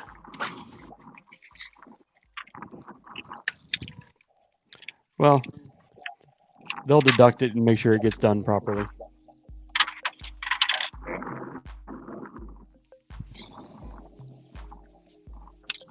Let's see if there's another one there.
Yeah, as you can see, all the anglers are working feverishly to try to get in the last 15 minutes some fish on the board. We are running to 7:30. We did have a 30-minute rain delay that caused us to postpone activity. It was pretty bad, so they are now working for the last 15 minutes of that 30-minute overtime period to close out their match on Lake Toho. Oh no! How come I knew you were saying that? I don't know. Why didn't you tell me you were going to unmute me? Well, because that's the fun part, man. Lake Tojo.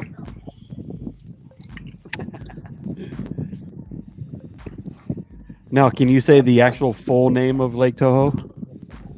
Lake Toho. What is it, like Toho Pika Gala La La La La? Something like that? I don't know.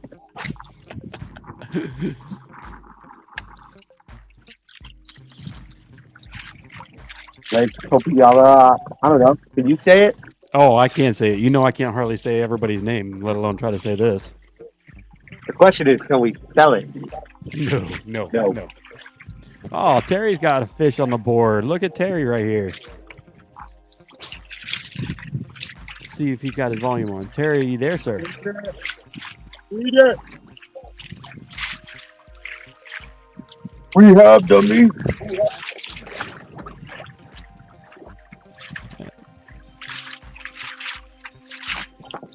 There we go. Terry's got a fish on the board. Got it The in water's net. getting warmer. Closer we get to the ramp.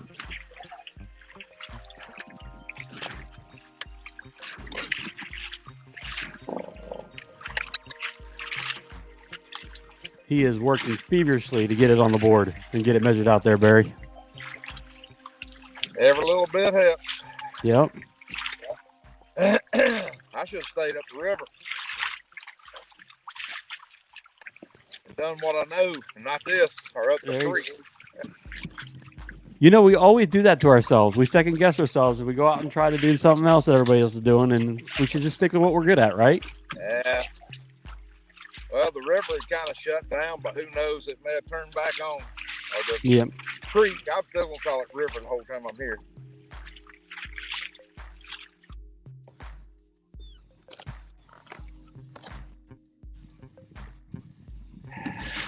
I do enjoy a blow up out of the grass, but I ain't had one yet. Oh, I agree with that. I do enjoy that too.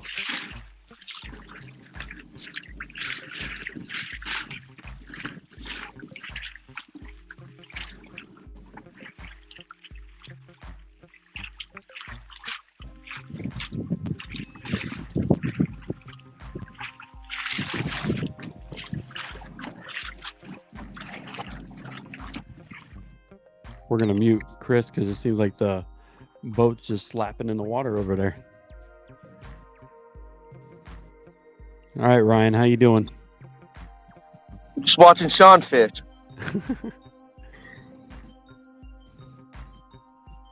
Nah, we're almost back at the boat ramp. Water got real muddy back here. Oh, yeah, you can see it's a little different. Almost 92 degrees. What? Yeah. 91. Oh, that's bizarre.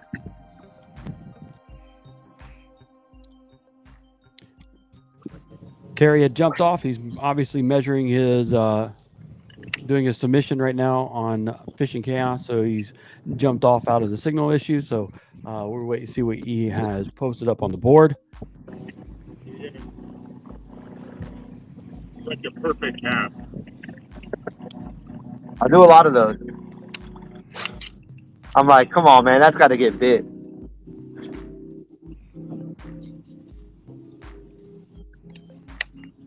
Wow. Terry's submission gave you. We get this in here real quick. Hold on. Let's take a look at this. So currently, right now, as we stand, unofficial results is Deep South Kraken with 183 and the Punishers at 107 1/4. Right. That was a great submission. Whatever he just caught, that was a good submission right there. Where is it?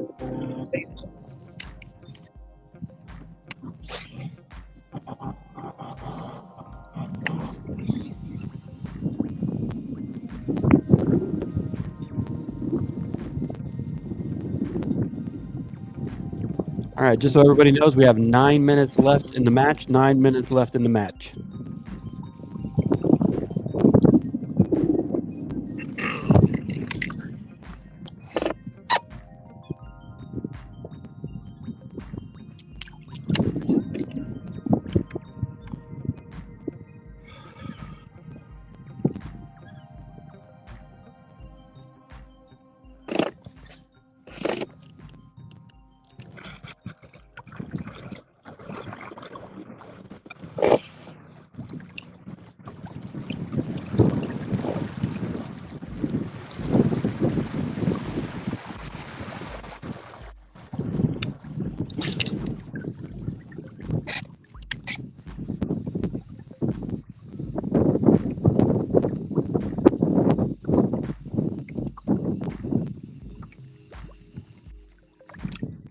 What we're going to do is we're going to leave it on for the rest of the show so everybody can see everything going down all the way up to the very last second of the match so everybody can catch on the activity.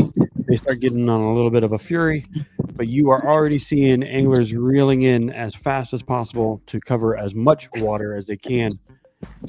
Try to get those last scoreable bass before the end of time lines out.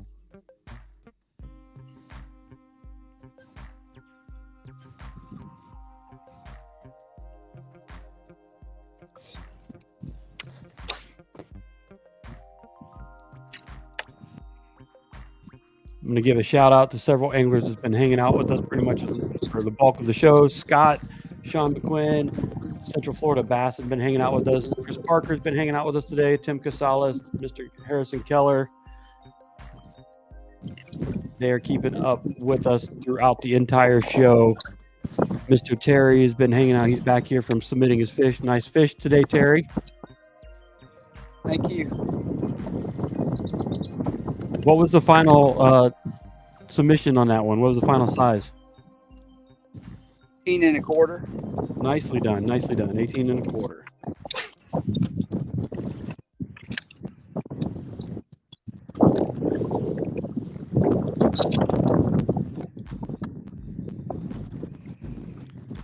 Let's see. Let's bring Ryan back in here because he's usually the talkative one. We can bring him back in for the last couple minutes.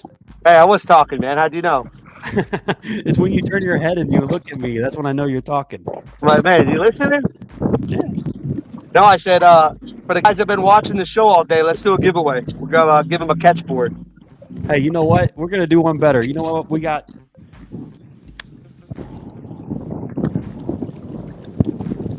Our proud sponsor, 13 Fishing. We got a 13 Fishing hat that we're going to give away. 13 Fishing hat. There you go. Let's do and this. a catch board? All right. All right, hold on. Let's do this. Let me get. Oh, you know what I'm gonna do? I'm gonna get that prize tool ready to rock and roll, bro. Do it. All right, let's do this. All right. So what you're gonna do, anglers that are watching the show, the 9 of you, you're gonna go down and you're gonna go to the comment section and you're gonna put in hashtag 13 Fishing. All right. Hashtag 13 Fishing, lowercase, so that way you can get and enter into the contest to win a catch board and also a 13 Fishing hat. So go ahead and start typing that in. Hashtag 13 Fishing. I want to bring it up so y'all can see. Bring this up here. Boom. So go ahead and type in hashtag 13 Fishing down in the comment section right now. And we will give away a 13 Fishing hat.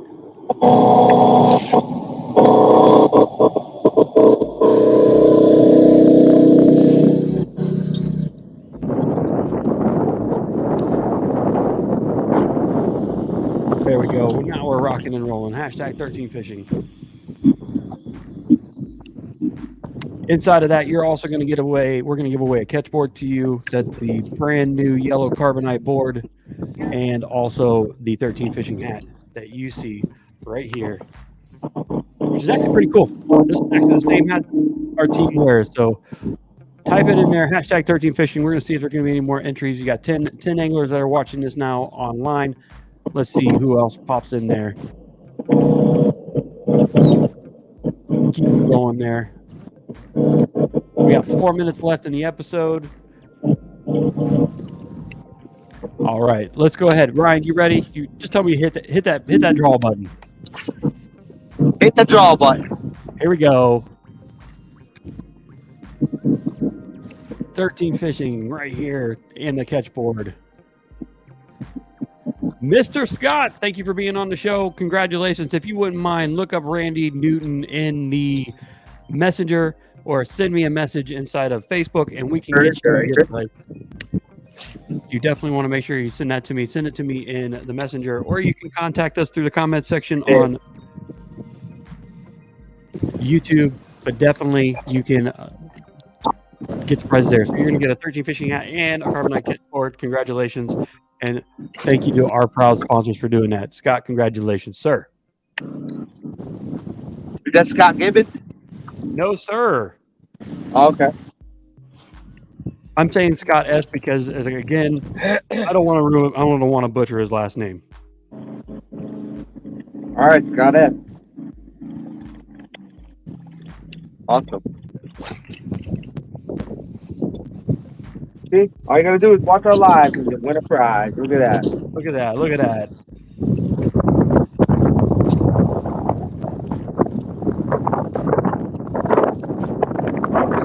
All right. Rock and rolling. You got 2 minutes left, anglers. 2 minutes left on the board, on the timer. Next time, I'm going to give you guys a timer. That's what we need. We need a timer for that next time, Ryan.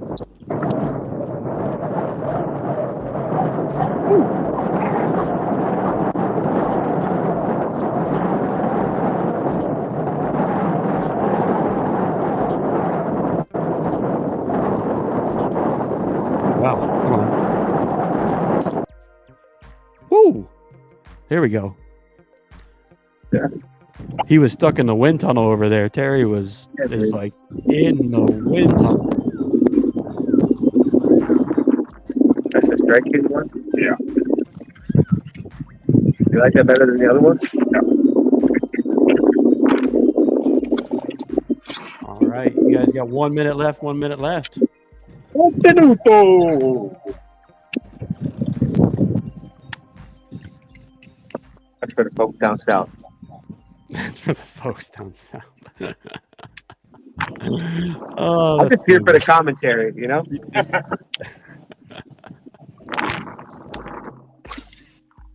Killing me, Smalls, killing me.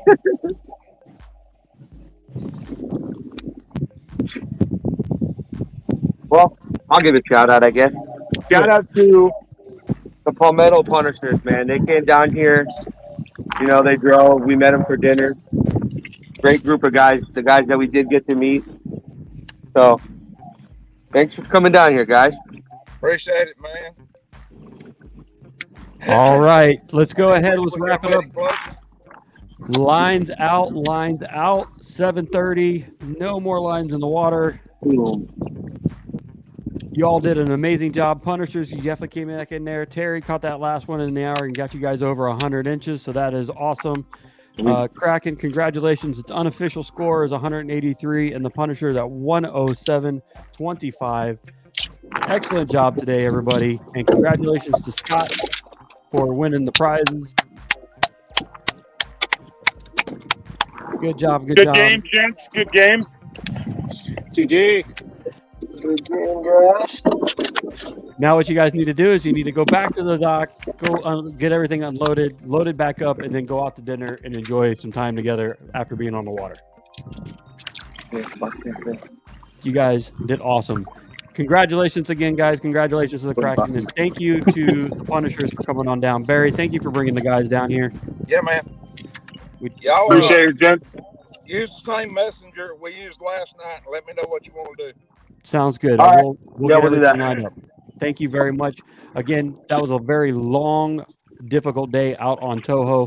Congratulations to everybody who finished. And then at the same time, congratulations to the Kraken. Good job, guys. Thanks.